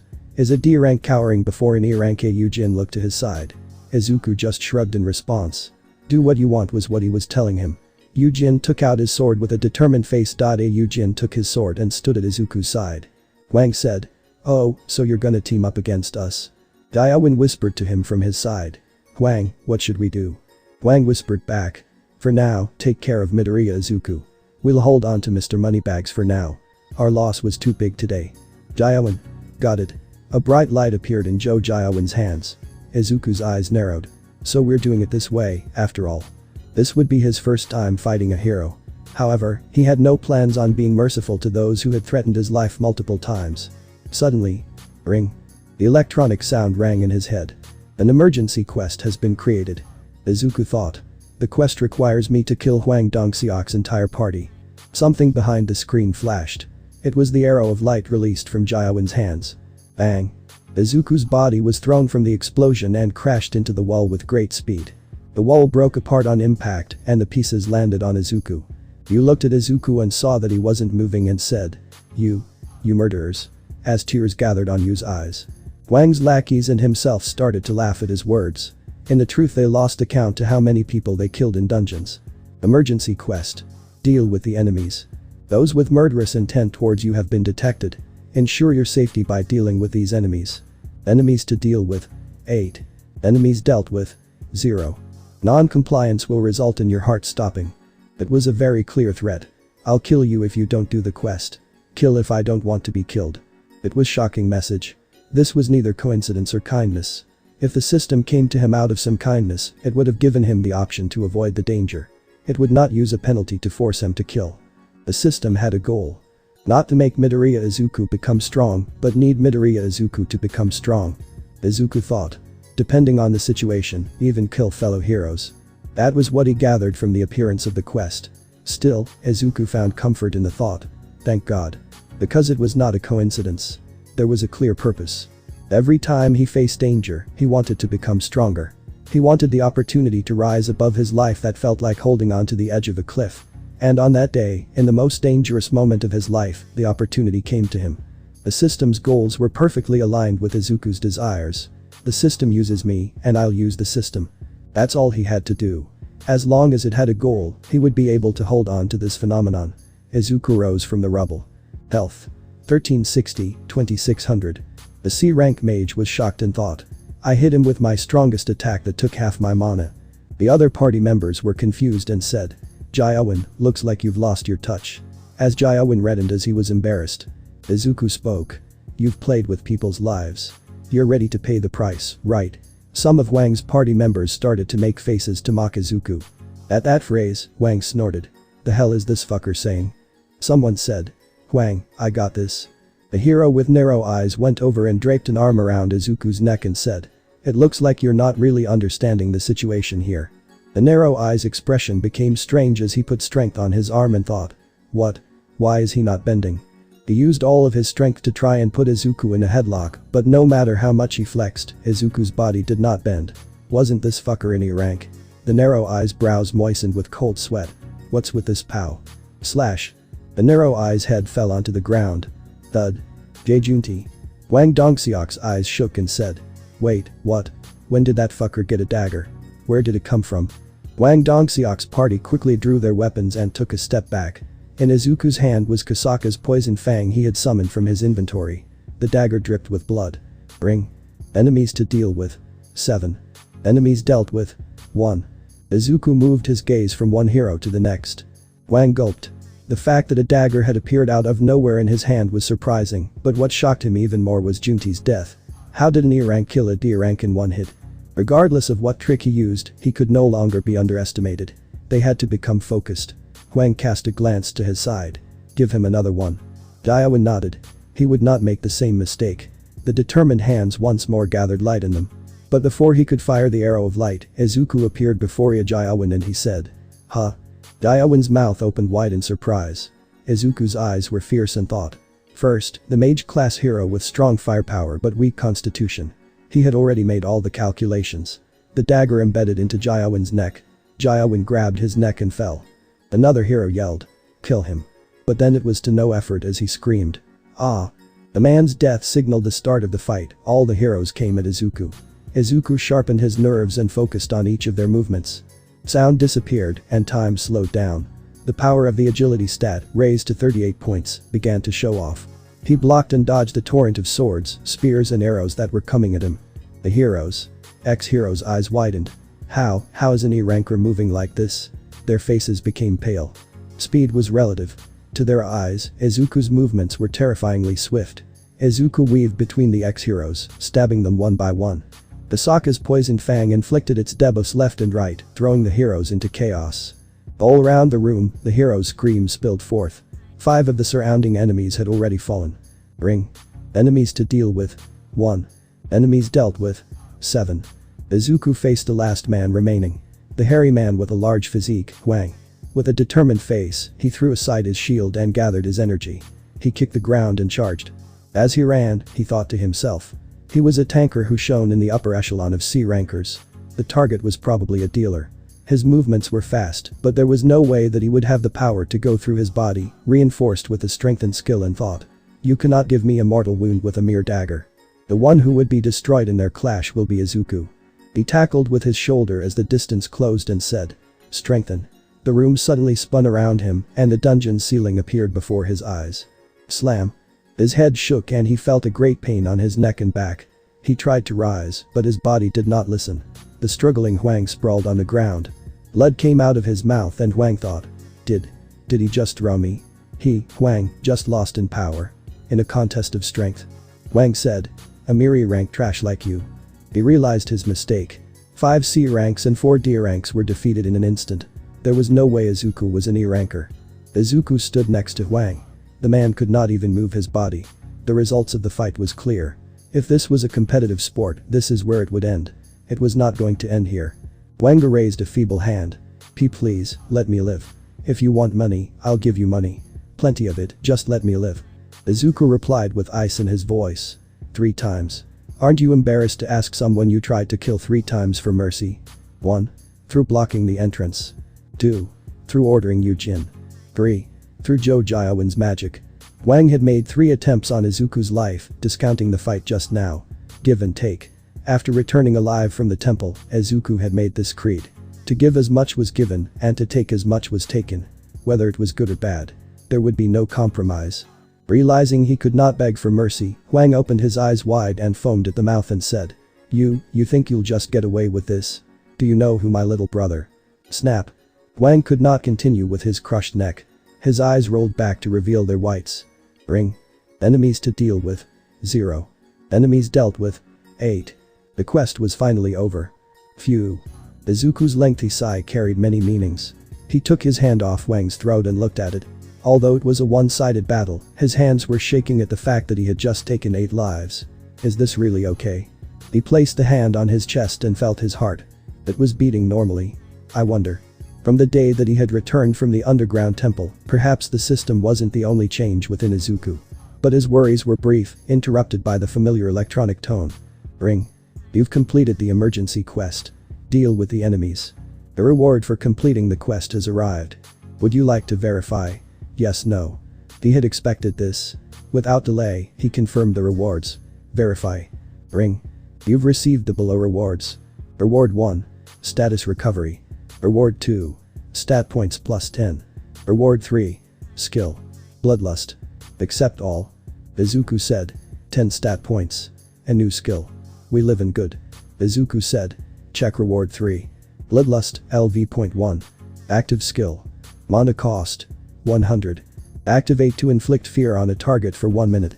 Multiple targets can be selected. Fear. All stats minus 50%. You emit a murderous intent. Izuku said. That's cool. I wonder if I can make someone piss their pants with the killer intent. The cave shook again, and it was stronger than before. Izuku then looked at Yujin, and Hiwasa, frozen from fear, cast his eyes down at Izuku's gaze. Then you said. Please let me live. Izuku thought. Why is he scared by me? Izuku looked around and realized and said. Oh, no, you didn't do anything to me. You said. If you spare me, I'll turn over all the income from this dungeon to you. Of course, the money would belong to you. It's the fair price for killing Huang Dongxiok's party and saving my life. Izuku said. That sounds good. Izuku thought. It's a fair price. Yujin's face brightened. The young man felt a little awe at what he perceived to be Izuku's ironclad conviction. But then, Izuku's face became cold again.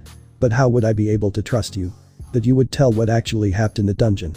He just wanted to make sure the events of this raid would not cause him troubles in the future. You said. How could I betray the man that saved my life multiple times? Izuku said. You could always ignore the promise and go around blabbing your mouth off. Well, it wouldn't really hurt him in the long run. Killing Huang Dongxiok's party was 100% in self-defense. It was 8 armed men versus just him, and they were the ones who attacked first. With the world's laws having changed in the advent of heroes, he would definitely be found not guilty in all of this. Still, he wanted to avoid all that if he could. For that, he needed use cooperation. I wouldn't dare do such a cowardly thing. Especially to the savior of my life. Izuku said. Alright, I trust you. But, if you destroy it, I'll be the last face you see. Yu's face turned pale and nodded. Izuku said. Good, let's get out of here then. Okay. Go grab their magic cores. We're leaving the dungeon. Yu bowed 90 degrees and said. Thank you very much, Midoriya-sama. So they picked up everything and left. The investigator this time was a strict-looking middle-aged woman said. Your names? Izuku said. Midoriya Izuku. Yu said. I'm Yujin. The hero's death in a dungeon was unfortunately a common occurrence, so the aftermath investigations were more or less routine. It was just a matter of keeping proper record of everything that had happened. It would all go smooth. As long as nothing suspicious was noted. The lady said. You're telling me all the C rank heroes died, but you two, a D rank and an E rank, got out safely? The investigator pushed her glasses up and asked, her eyes narrow in thought. In a normal raid, the first to die are the weak ones. As she carefully looked over the survivors, something caught her eye, and she spoke with a raised voice and said. Oh my. She approached Yujin with sparkles in her eyes and said. Isn't this one of my company's new products? The long sword, Kallion. And oh my, this is one of Master Artisan Greedo's works, the Royal Series Shields A. Yujin put on a proud expression and said. You know your stuff. The lady said. Ho, oh no. I just love looking through new product catalogs. The longsword's price was 700 million, and the shield was 500 million. Produced from magic cores worth hundreds of million won and other expensive materials, these were powerful equipment that could raise the level of a D rank hero to C rank. A theory of what happened in the dungeon was created in her head and thought. If it was with these gear, The D ranker just might have been able to defeat the boss in a situation where all the C rankers had died and thought. The E ranker probably survived by hiding away in some corner. Of course, the truth was completely opposite. Still, she had made her conclusion. Someone who could afford such gear would not have betrayed his comrades for few paltry pieces of magic cores. There was also no way that the E ranker could do anything against the C rankers. As such, Huang Dongxiao's and Ko.'s deaths would be ruled as an unfortunate accident. The lady said, "Well, I think that should do it." With a satisfied expression, she finished the recording of the incident. "The investigation is now over. You are both free to leave. I know today must have been hard. The association thanks you for your cooperation in this matter." The survivor both said, "Thank you." The investigator left as quickly as she had arrived. Yu said, "Thank you as well, Midoriya-sama." Yu Jin bowed again in a 90-degree angle. Even after coming out of the gate, his at-attention attitude did not change. The young man probably went through a lot of scary things back there, Izuku thought. Izuku said, "You did well, too." Yu said, I didn't really do anything. It was all you. Here, your magic cores." Yu Jin respectfully held out a bag with 2 hands. Izuku took the bag, it was filled to the brim with magic cores. The highest price for a magic core from a C-rank gate was 10 million, even the lowest would be worth at least several million. Izuku tried to obtain a rough count of the magic cores he was holding and screamed inside in delight and thought. How much is all of this? He had to hold back the laughter of joy. Suddenly, drops of water appeared on the bag. Izuku raised his head. The sky that began to darken after noon was now beginning to rain and thought. Good thing I sent her with an umbrella. He smiled at the sudden thought of his little sister. Deep into the night. The moment he arrived home, he opened his stat screen and said. Stats. Strength. 53. Constitution. 30. Agility. 38. Intelligence. 30. Sense. 32. Available stat points. 10. He put 7 points into agility and the remaining 3 into sense. Stats. Name. Midoriya Izuku. Level. 21. Class. None. Idol. Wolf Slayer. HP. 2600. MP. 390. Fatigue. 0. Strength. 53. Constitution. 30. Agility. 45. Intelligence. 30. Sense. 35. Available stat points. 0. Skills. Passive skills. Unknown, LV. Max. Unyielding Spirit, LV. 1. Active skills. Sprint, LV. 1. One for All, LV.1. Bloodlust, LV. 1. All in all, he had 49 magic cores. At an average price of 479,906.60 yen each, he would be walking away with over 19 million and said. 19 million in one day. Izuku remembered that he could now access the shop and said. Buy. Ring. But that familiar electronic tone, a seemingly endless list of purchasable items appeared before his eyes. They ranged from cheap potions and miscellaneous accessories to expensive armors and powerful weapons. Every one of them was being sold for gold. Obviously, the better the item was, more expensive the gold cost. Some of the most powerful items cost as much as 10 billion pieces of gold and said. Whoa. 10 billion. His current gold was at 112,000. It was far too low to purchase anything that appeared to be useful, but there was no need to rush. He had plenty of time and thought. So as long as I gather the gold, I can buy all of this, right? Izuku got up and thought. 2 more weeks until the entrance exam for UA. Izuku thought. I should tell All Might about my progress. I'm so happy I also got 19 million yen. I'm rich, ha ha ha ha ha. Izuku got up from bed and went to the fridge and grabbed a milk carton and chugged some milk and saw a message appear. The harmful substance has been detected. The effects of the detoxification buff will be activated. 3, 2, 1. Detoxification complete. Izuku thought. What the hell? The milk.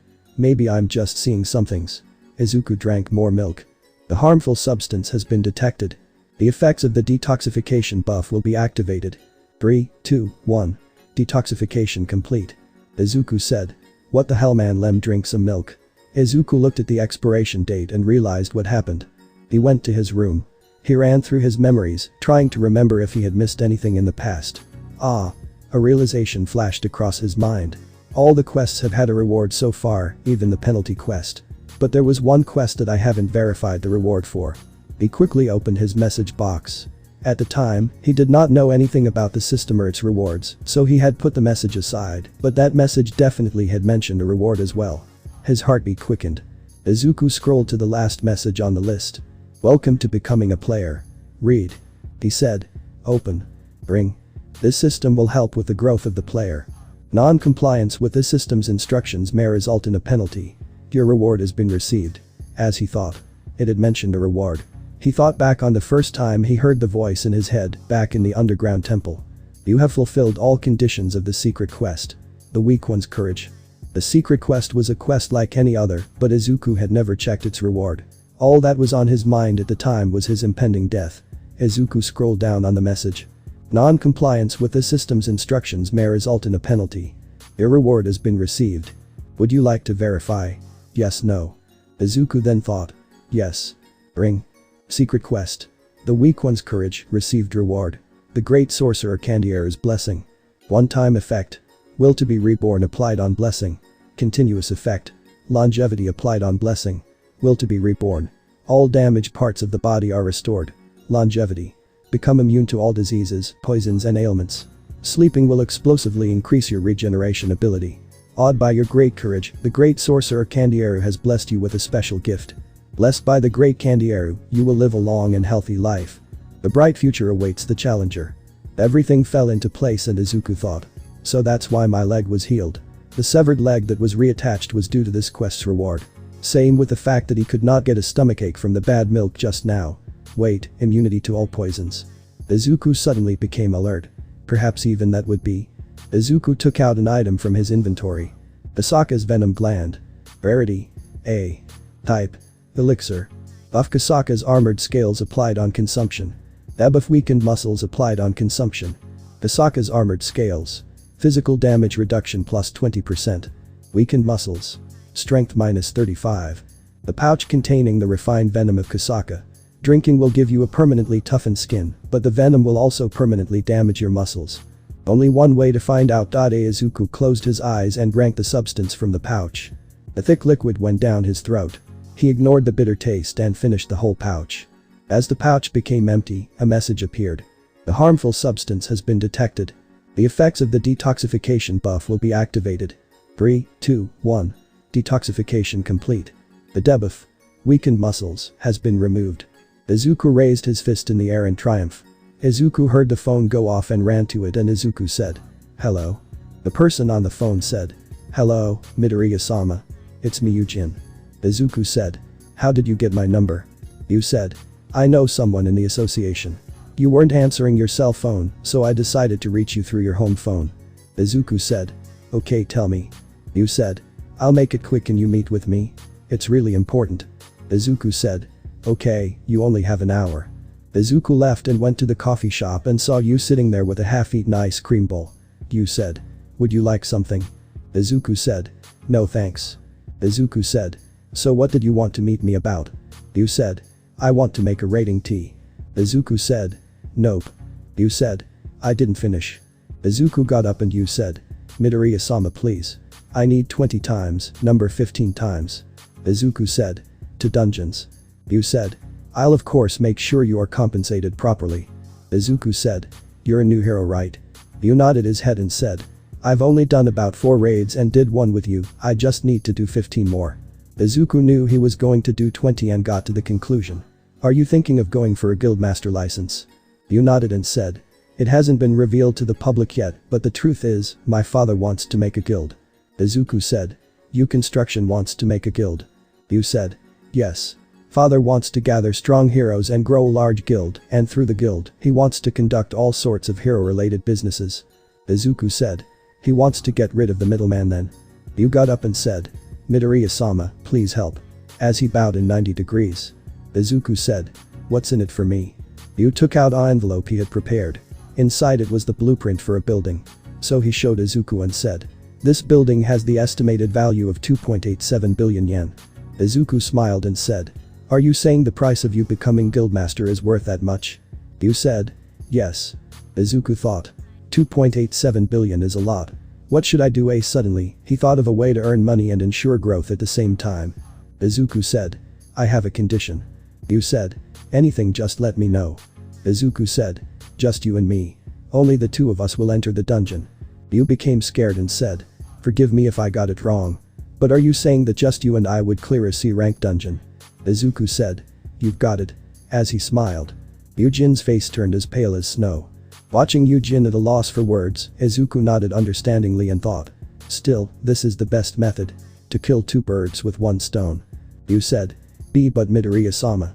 To enter a C-rank gate, you'd need a minimum party of 10 people. Izuku said. If we told them we just needed to fill the headcount and offered them money, people would be lining up. It was the method he had learned from Huang. The heroes who did not want to risk their lives but needed money would jump at the opportunity with a hunger in their eyes. Yujin made an expression of defeat.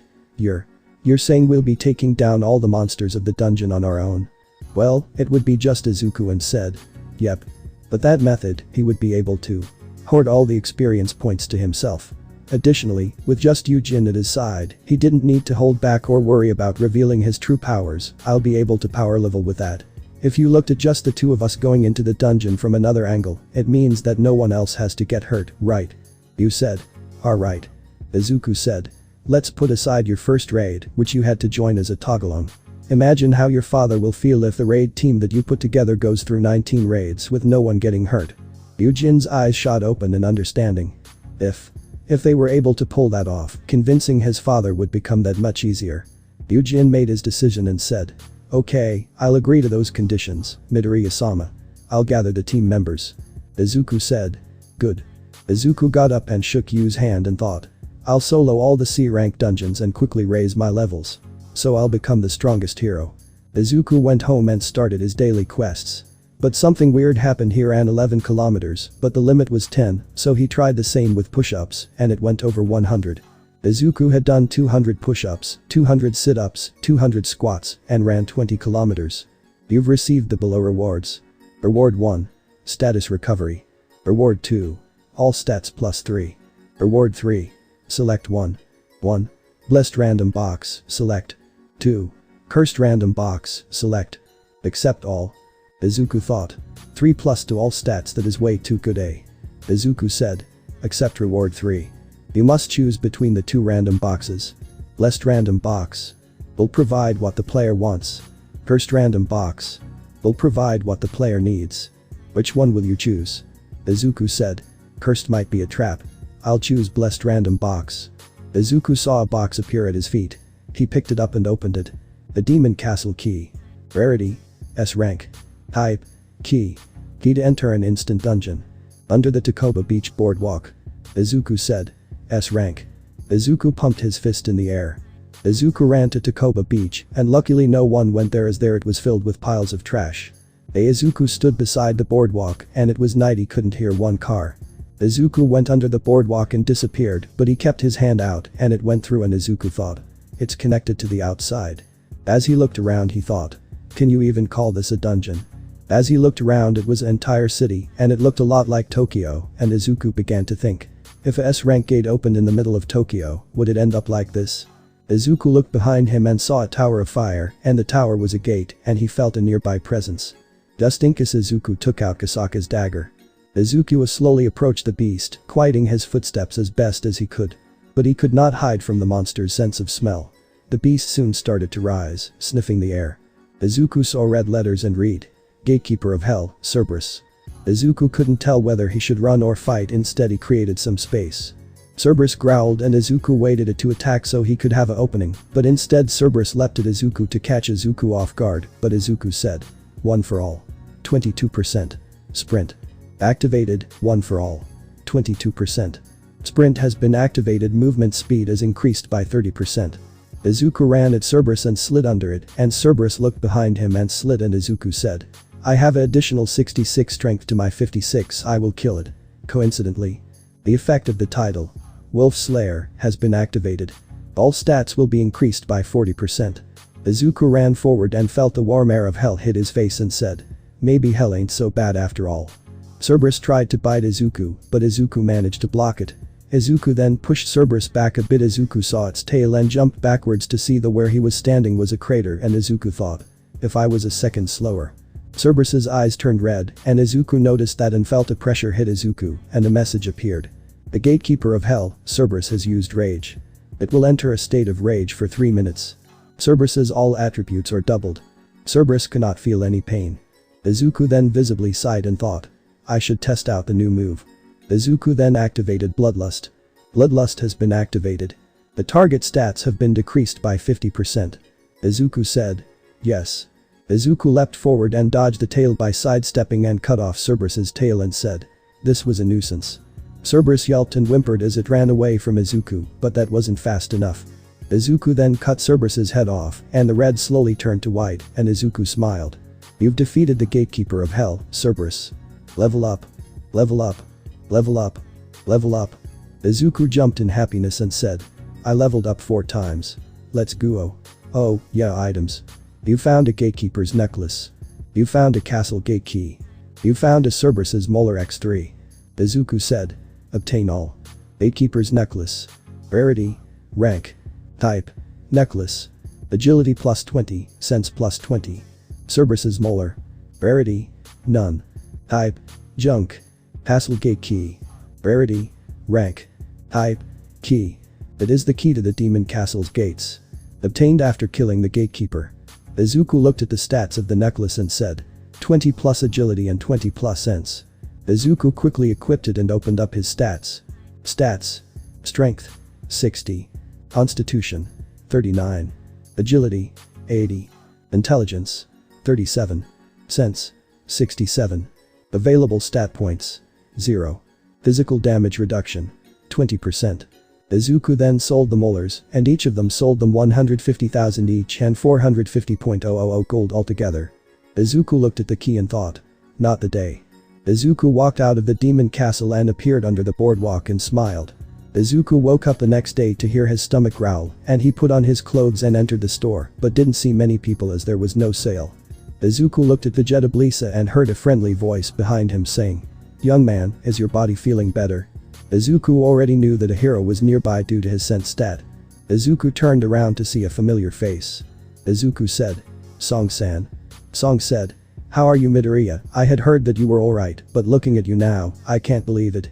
I should have gone to see you myself, but those bastards at the association, I don't know what they were thinking, put a moratorium on the incident, and I had no way of reaching you. I believe Joy was also dying to hear about you. Yep. She said she would retire, but still went to last week's raid to catch a glimpse of you. Izuku said. Last week. Song looked at Izuku carefully and saw his height was now taller than him, and looked at his leg and was shocked and said. Young man. Your leg. Izuku said. When I woke up it was just there. Song said. It wouldn't have been right for such a young person to become a cripple. Thank goodness for that. Izuku looked at Song's arm and Song said. Don't worry about this. It's normal for a hunter my age to get into an accident in a raid. I was just lucky that I got this far before having one. Song said. Should we go somewhere quieter? Izuku nodded as people were looking at them and they felt uncomfortable from their gazes. While walking, Song noticed something and thought. Midoriya's footsteps, I can't hear them. Even though he was walking right next to him he couldn't hear them or sense his presence. Song turned around and said. Midoriya, I have to thank you. This man was old enough to be his father bowed to him and Izuku tried to stop him, but Song continued to lower his head and said. 11 people died because of me. Thanks to you, 6 of us were able to live. As my responsibility was the heaviest in that place, I thank you on behalf of everyone else. Izuku felt the man's sincerity and said. Song-san, please raise your head. Song raised his head and heard his phone rang and said. Sorry, I have to pick it up. Izuku said. Go ahead. As the call ended Song's face hardened and said. I have to go, sorry.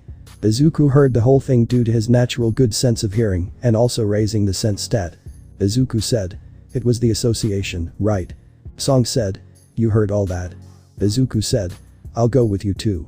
The two arrived at the location and saw police there and they asked for identification. As Izuku walked over to the gate he saw 2 men and it was the 2 that abandoned him and Kim said. Hey, Midoriya.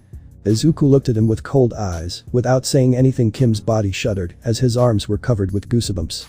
Izuku then sent a bit of killing intent with that and so Kim got to the message and avoided him. Song tapped Izuku on the shoulder and said. Midoriya, there she comes. Izuku looked behind him and saw Jai and she said. Midoriya. Izuku said.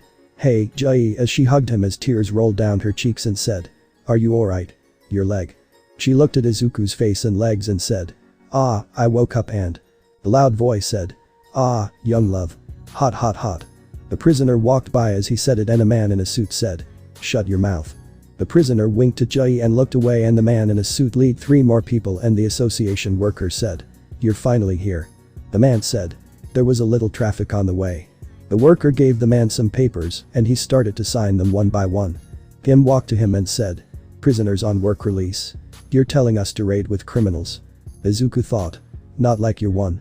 The association worker bowed and said, "I really have to apologize. The number of hunters in our area had decreased too drastically. The association said we had no choice for the time being.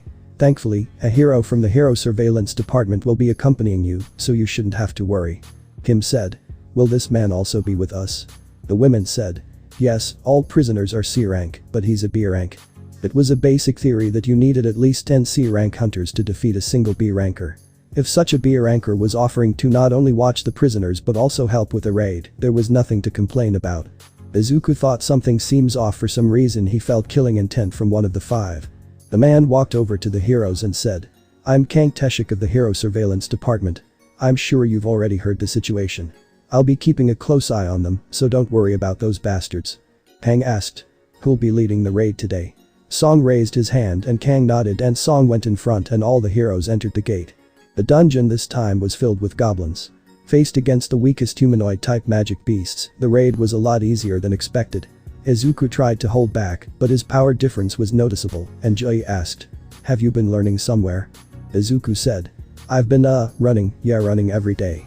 Jai was confused, but it wasn't exactly a lie. Izuku thought, "I'm not getting any experience points. The enemy's level was too low. You've gained no experience points." The goblins were just too weak. As they ventured deep into the dungeon, they came across 3 different paths, and Teshik said, "The dungeon's difficulty is rather low. Shall we split up here?" Song said, "Agreed." Izuku focused his eyes to sense spiritual pressure and felt that the left path had the boss and said, "Song-san, let's go left." Song said, "Alright." So Izuku, Jai, and Song went on the left path, and Teshik and the prisoners went on the middle path, and the remaining 2 went on the right. Izuku saw goblins as they walked down the path for 1 minute, and Izuku heard a scream just as they saw the goblins, but it wasn't a goblin scream. It was a human scream. Izuku looked at Jai and then Song said, "Let's check it out." So they ran back as he held back as he remained at the speed of the 2. They heard more screams as they saw a pool of blood, and Teshik was kneeling on the ground covered with blood and said, "Watch out, those bastards are still out there." He then sat on the ground using his hands as support. Jai ran toward him and light came out of her hands, and at the moment Teshik had his hand stretched with magic power at Jai's throat. The outstretched head came at Jai at such speeds that it was noticed by Song, but it was blurry. As it was about to hit Jai, Izuku kicked his hand and said, "You fucking prick. Izuku then pointed his dagger at him and said, "You're dead." Teshik smiled and jumped back and said, "I'm surprised you were able to close such a distance and stop my attack." He then took out a dagger and rushed at Izuku. Izuku then asked, "That blood, that's not your, am I right?" Teshik said, "That's right. It's those fuckers' blood. Putting that aside, to think that I'd meet a hunter like you here. Who are you? What rank are you, kid?" Izuku said, "Izuku Midoriya E rank." Teshik looked at him bewildered as he continued to close in. Izuku blocked his attack, and as they traded blow for blow, it was a stalemate, and Izuku rushed at him and thought, "I might not need to use one for all, it might be fun to let loose." And quietly said, "Sprint." Sprint has been activated. Movement speed has been increased by 30%. Teshik thought, so this bastard was surely an E ranker. Just one that was hiding his skill. Still, even a false ranker wouldn't be working under the association. Awakening after awakening. That's some bad luck I've got. I should have asked more money from that guy. Song looked at Izuku and thought, that speed. I'm a C rank, but I can't even see that. Izuku ran at Teshik and Teshik thought, he's faster than me. He was practically the same speed as me. Teshik thought, he can't do this though. Teshik then disappeared and Izuku panicked and looked around and thought, that skill only a few assassin's class heroes have it. It's stealth, appearance, sound and smell.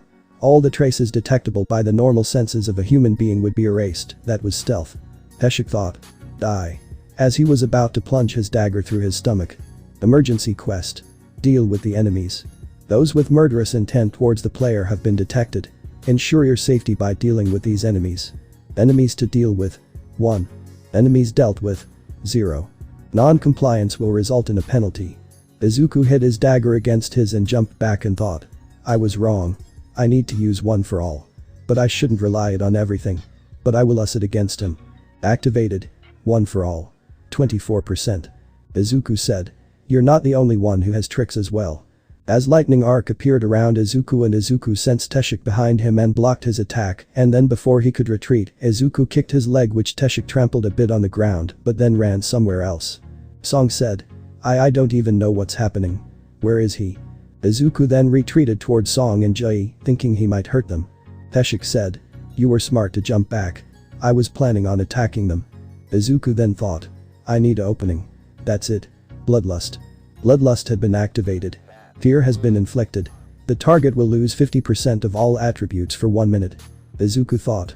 It worked. Teshik flinched. After meeting Izuku's eyes he felt as if he was in deep water, his body felt heavy. He was struggling to move underwater. The speed he boasted about. He was faster than all the B ranks, now he was slow. Teshik thought. A hunter that caused debuffs. Izuku heard him from before so he lunged toward the sound following his smell and tried to stab him in his chest as he fell to the ground and blood appeared and slowly the stealth wore off and Teshik appeared. A Kang Teshik widened his eyes in pain. In that moment the two men knew it was over, the victor had been decided. Blood seeped out of the corner of Kang Teshik's mouth. He smiled with a blood-filled mouth. Of all the days, he just had to meet a reawakened hunter in a D-rank dungeon today. He whispered something into Izuku's ear and so Izuku took out the dagger out of the man's chest and he fell lifelessly onto the ground and then a message came. You've completed the emergency quest. Deal with the enemies. The reward for completing the quest has arrived. Would you like to verify? Yes, no. You've received the below reward. Reward 1. Stat points +5. Izuku smiled and then there was a dime-sized light from Teshik's corpse and thought. Is it? He put his hand toward the corpse and another message appeared. You found a runestone. Stealth. Would you like to acquire it? Izuku thought. Stealth. I have not gotten as much money from this raid, but I got levels and a new skill. Izuku quietly said. Acquire. Izuku then heard two voices and put the runestone in his inventory. Song said. Midoriya, are you alright? Izuku said. I'm fine, thanks for asking. The E-rank hunter had defeated the B-ranker without any major injury. To the two that knew Izuku, this was more shocking than the fact that a B-ranker had tried to kill them all. Song asked. Young man, how did you? Izuku cut him off and said. I'm sorry. I'll be able to tell you the full story someday, but right now, please don't ask me any questions. Song said. If you say it like that, I'm sure you have a good reason. I understand. Izuku said. I'm sure continuing the raid after all this is too much for the two of you. Why don't you leave the dungeon and contact the association? I'll stay behind and see if there are other survivors. Song knew what he meant. That fucker wanted to solo the gate. Both Jai and Song left and so Izuku thought. The association will probably ask who took down the B-rank hunter, now I will have to tell them that I've undergone a retest. I plan to do it after getting just a bit stronger. Wonder what my new rank will be. Maybe A rank? No. Probably B. Izuku then walked away and focused his energy. As he walked he found the corpses of the other hunters and he passed the two men that had abandoned him in the double dungeon. So his expression hardened. As Izuku walked further he saw a man tied up trying to speak but couldn't as he had a rope covering his mouth. Izuku remembered what Teshik whispered to him. I left the rapist tied up somewhere nearby. The girl's father asked me to kill him in the most painful way, so I had saved him for last. I would have done the same if he touched Izumi. He winked at Jai as well. Izuku knelt down and removed the gag and the man said. Pant, pant, pant. Kang Teshik, that crazy fucker, he killed them all. All of them. Where did he go? What's with the blood? Did he get you too? Hurry up and get me out of these. We gotta get out of here before Kang Teshik comes back. Fuck, if only these ropes weren't filled with magic power. You got something to cut these with, right? Why aren't you saying anything? Are you not listening to me? Izuku looked up and saw a door and sighed. The boss is up ahead. He's stronger than an average D-rank dungeon's boss. I'm curious what his attack pattern is like. Before that, I want to ask one thing. Do you remember the girl you raped? The man said. Huh? Which one? Are you related to one of the victims or something? Izuku's eye twitched. Which one? He had guessed correctly. The man's crime was not limited to just one victim. Possessing a great strength, a hunter can easily become a monster before an ordinary human. And this man had used that strength to violate women. This solidified Izuku's resolve and continued on. Izuku knew what he was going to do as he picked one of his legs up and dragged it to the boss dungeon room. The man screamed as loud as he could for help and Izuku said. No one is gonna help you. You must atone. The prisoner struggled with all his might, veins popping up on his face. Ignoring the man thrashing about, Izuku calmly dragged him all the way before the entrance of the boss room. Izuku said, "Did you know hobgoblins love to eat human organs? Huh, fascinating isn't it?" The prisoner realized what Izuku was about to do. He saw the hobgoblins and shook his head fiercely, tears trailing from his eyes. The front of his pants became wet. Izuku said, "Have fun, don't try to scream too much." As he threw him into the middle of all the hobgoblins. Smelling fresh meat, the hobgoblins leaped upon the prisoner as one and started tearing into his stomach. Izuku looked around the room and saw a large hobgoblin was sitting arrogantly in a faraway spot in the room. His subordinates distracted by the bait, the boss was left unguarded. This was Izuku's opportunity. Izuku leapt and then the boss stood up and was about to let out a war cry, but his head was rolling on the ground. "You've defeated the boss of the dungeon. Level up." Izuku then thought. If I used stealth, I probably didn't need to use a bait to get to the boss. Well, he's dead, so yeah. As he looked at what was a human was now close to resemblance to that. It was easy to take care of the remaining hobgoblins that had lost their leader. The hobgoblins tried to run from Izuku but were taken down in an instant. When the last hobgoblin went down, a rather joyous sight appeared before Izuku's eyes. Name: Midoriya Izuku. Level: 27. Class: None. Idol: Wolf Slayer. HP: 5114. MP: 548. Fatigue: 0. Stats: Strength: 72. Constitution: 43. Agility: 82. Intelligence: 39. Sense: 69. Available stat points: 5. Physical damage reduction: 20%. Skills: Passive skills: Unknown, LV. Max. Unyielding Spirit, LV. 1. Active skills: Sprint, LV. 1. One for All, LV.1. Bloodlust, LV. 1. Equipment: Gatekeeper's Necklace, A. Izuku took out the runestone out of the inventory and Izuku held it in his palm and broke it and a red light absorbed inside him. "You've learned Stealth, LV. 1. Izuku said. "Yes. Stealth." Izuku then used Stealth. The skill responded to his thoughts immediately and his body began to fade. From the tip of his feet to the top of his head, his body became invisible. It was a strange feeling to not be able to see his own hands in front of him. Would this work? Izuku took out his dagger. He felt the weapon in his hands but could not see it. Izuku grabbed Teshik's dagger and it also disappeared and Izuku thought, what else does it work with? Izuku picked up a stone and it also disappeared and Izuku put his hand on a corpse of a hobgoblin, but nothing happened. Little by little Izuku learned the limits of his new skill. But suddenly, "You're out of mana. Stealth will be cancelled." Izuku then looked at his stats and saw his mana very low and thought, so looks like mana's the problem, so that probably correlates to intelligence. He remembered that he still had 5 points received from the emergency quest. After thinking about putting them into intelligence, Izuku instead put 3 points into strength and 2 points into constitution. Stats: Strength: 75. Constitution: 45. Agility: 82. Intelligence: 39. Sense: 69. Calculated. Available stat points: 0. Physical damage reduction: 20%. The dungeon started to rumble and Izuku ran for it.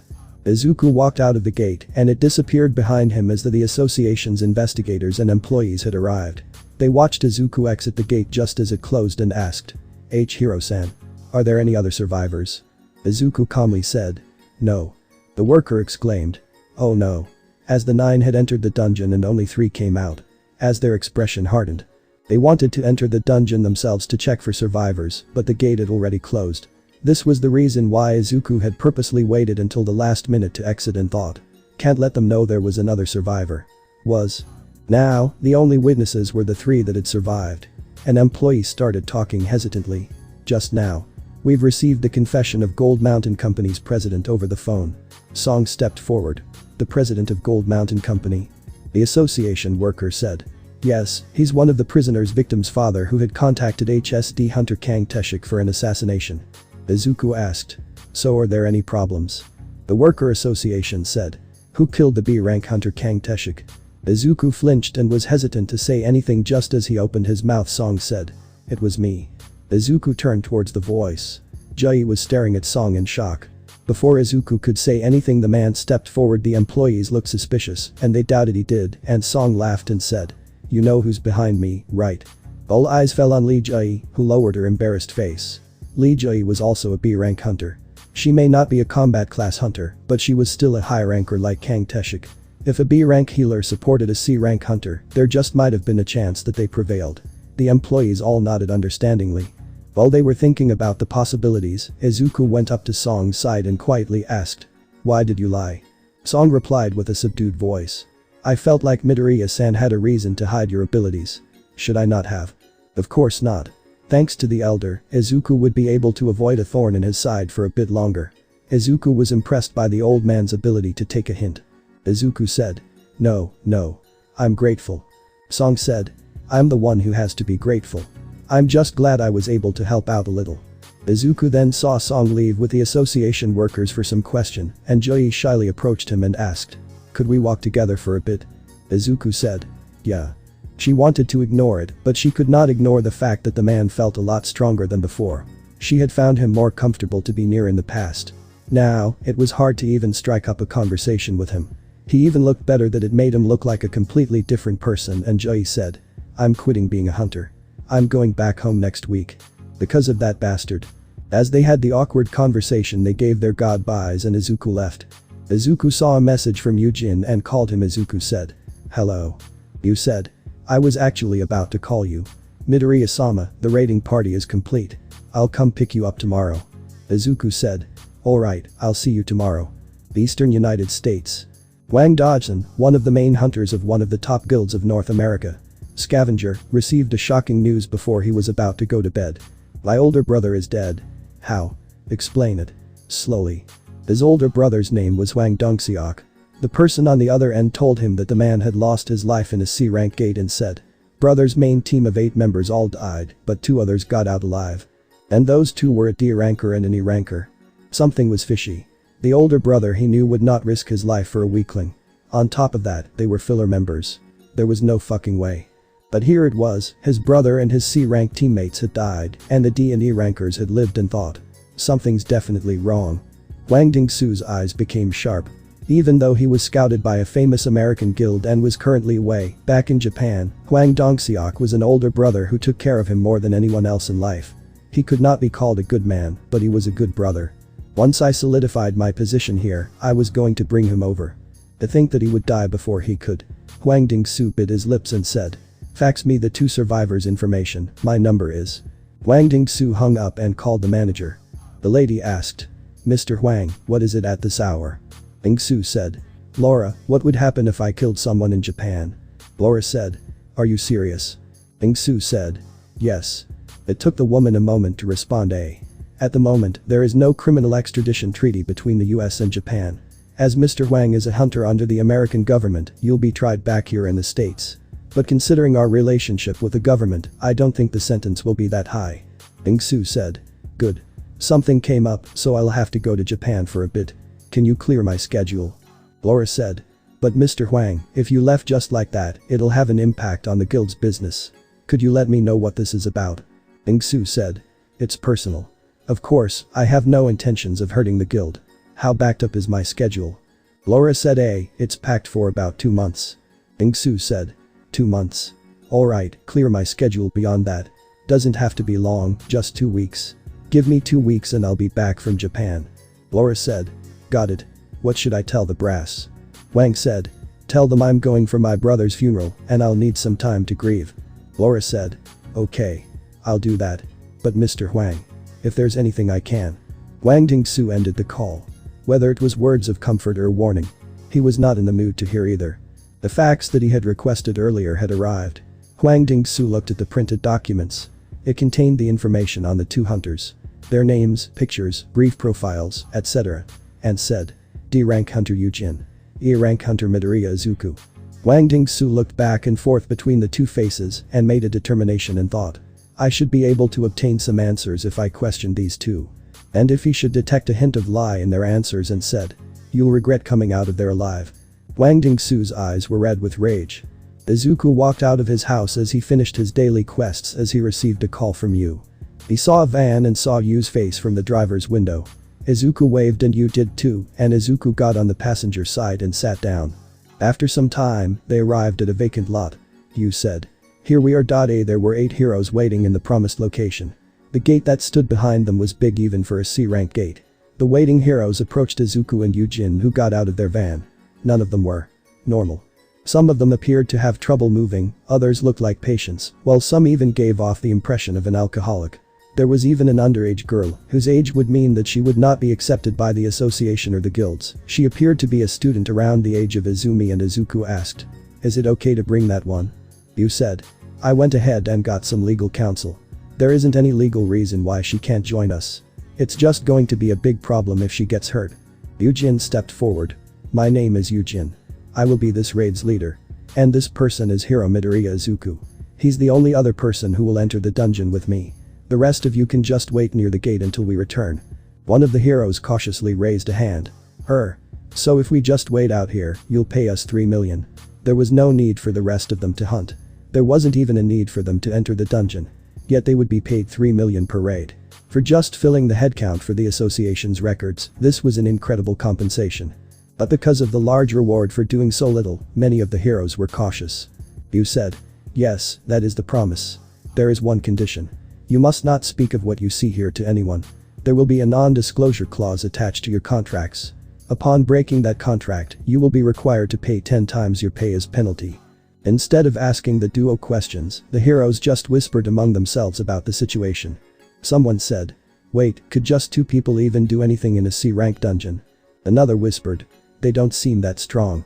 Then another said, "If they were good enough to clear a C-rank gate with just the 2 of them, why wouldn't they be working for a large guild?" Then someone said, "Yep, you're right." They were all suspicious, but not one of them wanted to back out. The reason was obvious. The conditions were too good. Even Izuku had accepted similar conditions for 2 million before. Compared to the Huang Dongxiok incident, the pair had decided to add an additional 1 million to the contract for the non-disclosure clause. They've wasted enough time explaining everything. Looking at the time, Izuku approached Yujin. "We should get going." "Understood, Midoriya-sama." Yujin replied politely, then grabbed everyone's attention with a clap and said, "Well, I think we're done explaining the details. We won't be forcing anyone to sign. Is there anyone who wants to back out at this point?" Izuku said, "Take off that shit off, please." Yu pouted and said, "Can I keep the helmet?" Izuku said, "Sure, as long as you don't slow me down." Their words broke the dam of silence of the other heroes. They all had something they wanted to say. What happens if those 2 just kick it in the dungeon? Someone said, "Well, we already received the money." Someone else said, "Wait, what were their names again?" The man with a cast on one of his legs quickly took out his phone and looked their employers up. Yujin, Midoriya Izuku. The leader is D rank and the other is E rank. Hell, the raid leader doesn't even have any prior experiences. Why would someone so young do this? As they had the thought of them committing suicide. It was regrettable, but there was no way those 2 men would be coming back alive. Someone asked, Should we call the association?" Another said, "No, what if we get blamed during the investigation?" At that time, the gate rippled and Izuku and Yujin came out of the dungeon. Yujin was taking vigorous breaths. The 2 men's faces were filled with exhaustion. One of the raid members said, "They escaped safely." Another one said, "Thank goodness." The heroes greeted the pair with welcome. Because of the short time they were in the dungeon, the heroes had thought that the pair wandered aimlessly at the entrance and managed to run away. But suddenly, the heroes' expressions started changing. Someone shouted, "The gate. The gate is closing." They all turned towards the gate. Someone said, "Holy shit." Another one said, They took down the boss." As it always would when the boss was taken down, the gate was rippling and blurring, signaling its closing. While the heroes opened their mouths wide in surprise, Izuku quietly slipped away from them and asked Yu, "Where's the next one?" Yu said, "It's about an hour drive from here, Midoriya-sama." Izuku said, "Let's go." Izuku and Yu got in the van. The heroes were watching their backs with dumbfounded expressions. Realizing the other heroes were not moving, Yu shouted after them, "Let's go please, heroes. We have to cover 2 more gates today." The other heroes' mouths opened even wider. The middle-aged hero with the graying hair didn't even realize his cigarette had fallen out of his open mouth and thought, "They just smashed a C-rank dungeon and they're going on another raid." He wasn't the only one with the thought. All the other heroes were thinking something similar and thought, "Just what are those 2? As they went to the next dungeon, it was a zombie gate. As Izuku killed more of them in the chest, a message appeared. Izuku said, "Get the cores." So Yu quickly started to gather the cores. Level up. You've learned Advanced Dagger Proficiency, LV. 1. You've learned Vital Stab, LV. 1. Sprint has leveled up. Izuku smiled and thought. New skills. It's been a while.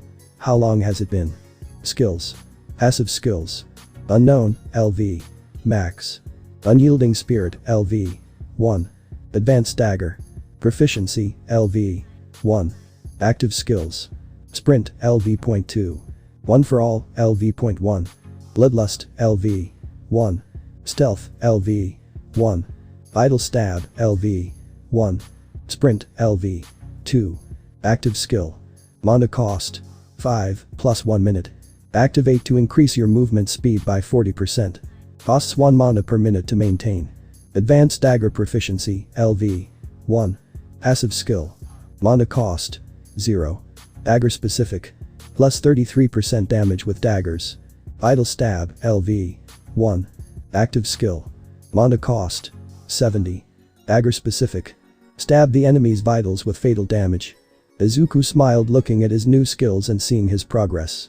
Izuku got up the next morning and did his daily quests and left with you. Level up. Level up. Level up. But every time Izuku used Vital Stab he would one-shot enemies. As you watched him with his mouth open in awe of him being able to one-shot creatures. Where was he hiding this skill? He easily defeated C-rank heroes, so he's at least B rank. As Izuku used it more and more his mana decreased. Insufficient mana to use skill. Izuku then grumbled. He then opened up shop and bought a potion. Mana Potion. Rarity. E. Type. Consumable. Drink to recover 500 MP. You may keep this item in your inventory. Cannot be traded. A. You asked Izuku. What is that?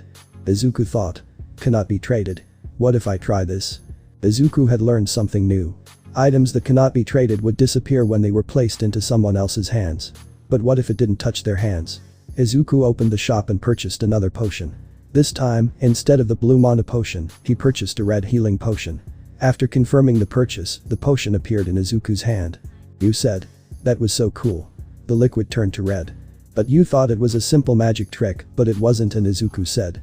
Open your mouth and tilt your head back. You did it and asked. Like this? Izuku said. Yeah. Stand still. Izuku poured the red liquid in Yu's mouth and he said. What is this, Midoriya-sama? I'm suddenly feeling energized. Izuku said. Let me know if you feel exhausted. There's plenty more where that came from. As he wanted the hunting of their group to be fast. The next day. You said. Ah, before I forget. This is for you, Midoriya-sama. Yujin looked through his bag, then took out a bank book. Izuku asked. What's this? You replied. It's the magic core income from the past 2 days, Midoriya-sama. The pair was deep in a dungeon filled with magic beasts. Izuku looked at it and internally screamed. 57.4 million. Izuku's eyes widened after looking inside the bank book and said. You're giving all the income from the magic core so far to me? Yujin nodded and said. Of course, Midoriya-sama. It's not like I'm raiding because I need the money. More than that, you're the one who's really killing all the magic beasts, right? What right do I have to even think about sharing such income? In the past few days, Izuku had felt like Yujin's attitude towards him was changing. In the beginning, the young man had followed him with no choice out of fear. Now, it felt like he was a little brother that truly respected Izuku as if was his older brother. Even though Yu was 3 years older than him. Izuku chuckled and waved the bank book and said. Alright, I'll take this with gratitude, then. Yu said. Thank you, Midoriya-sama. Yujin bowed his body in a 90-degree angle. If someone was watching from a distance, they would not be able to tell exactly who was giving money to whom. Outside the gate. As the heroes sat outside the gate they were playing cards and one of them said. Let's see. We did 3 on the first day, 2 yesterday, and this is the second one today. That makes it the 7th. Another one said. Is it okay for those 2 to continue at this pace?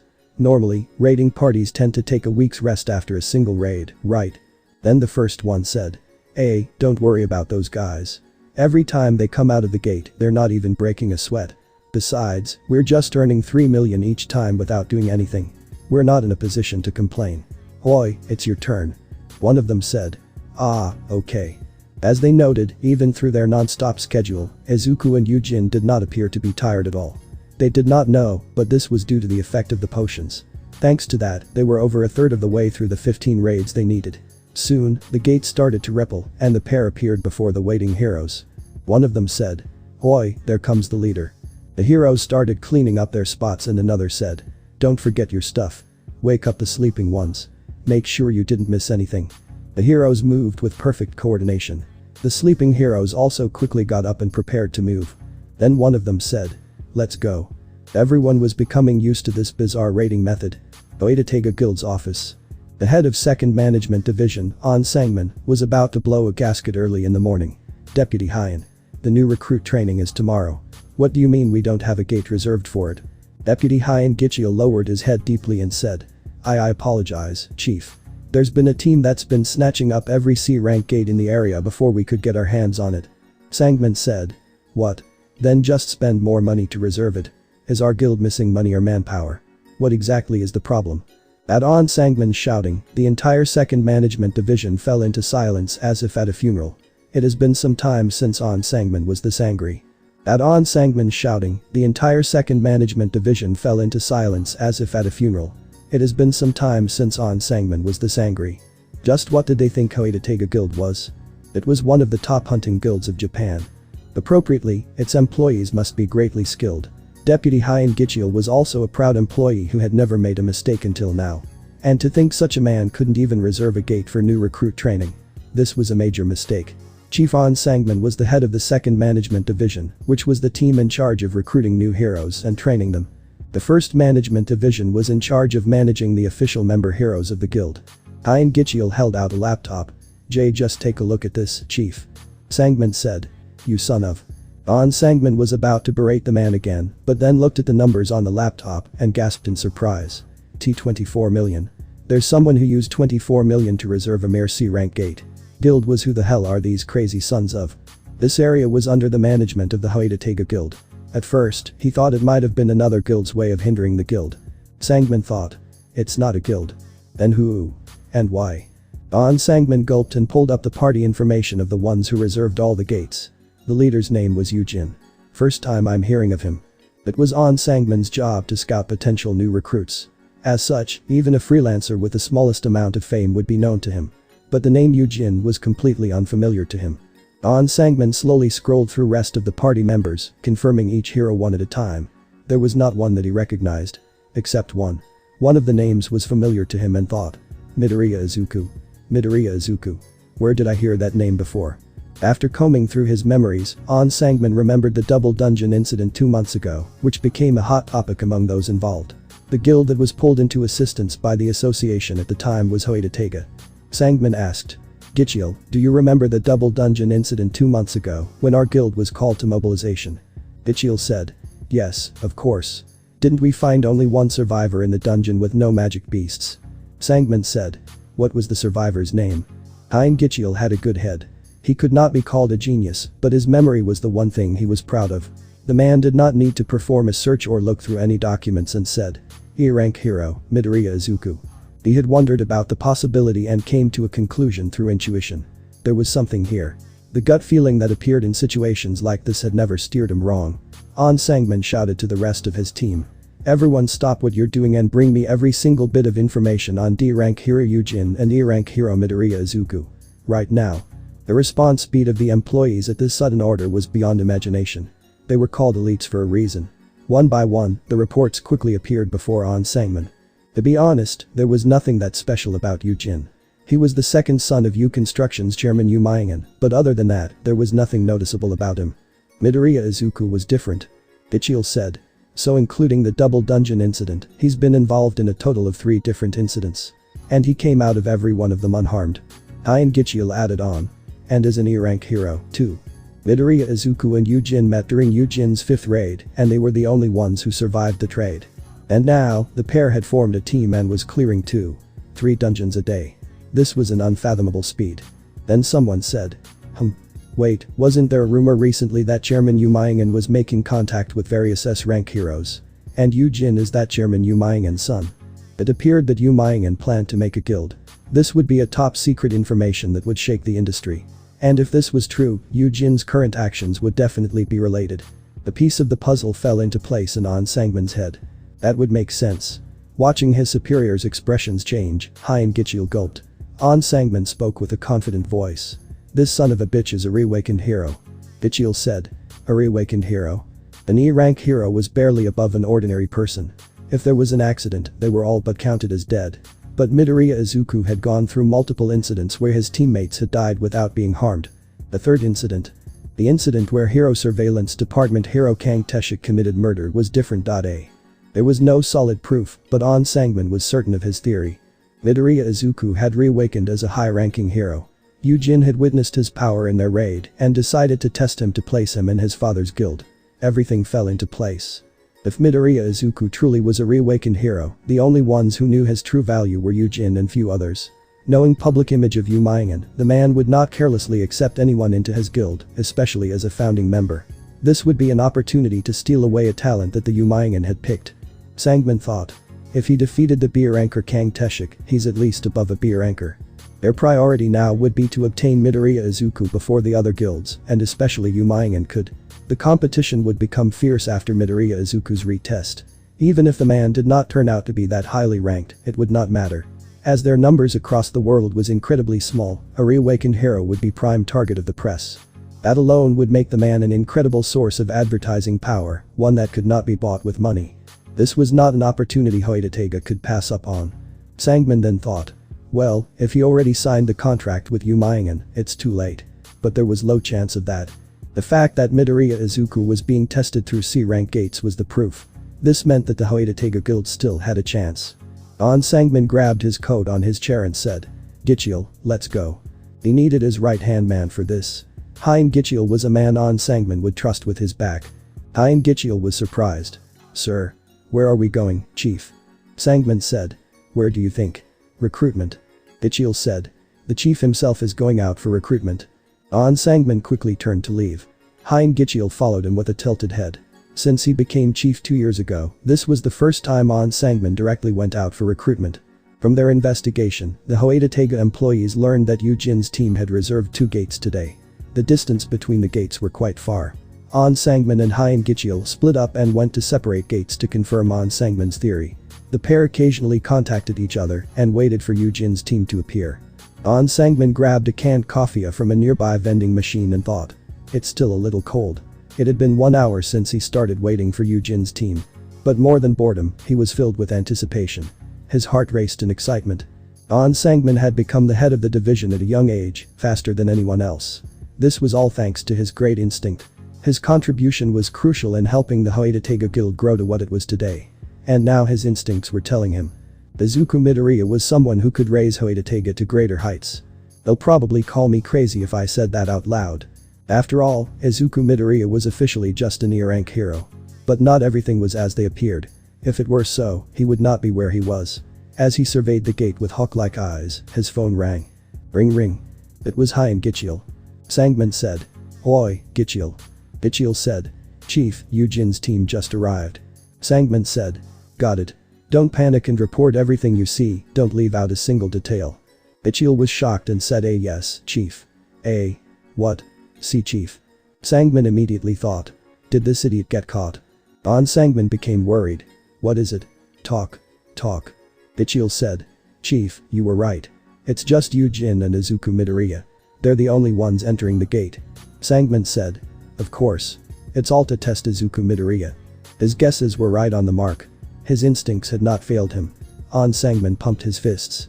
Because Hoitatega Guild's second management division had On Sangman. While On Sangman was celebrating his victory, Hein Gichiel's voice continued. So what should I do? Should I come to you? Sangman said. No. Watch them for a bit longer. Gichiel said. Sir. Didn't we confirm your theory? Sangman said. I'm curious about their clearing time. How many hours do you think it'll take them to clear a C-rank dungeon? Gichiel said. Doesn't it take even an rank hero about 2 hours to solo clear a C-rank dungeon? Sangman said. You don't think they can do it? Gichiel said. Of course not. I was just worried that you'll be lonely while waiting.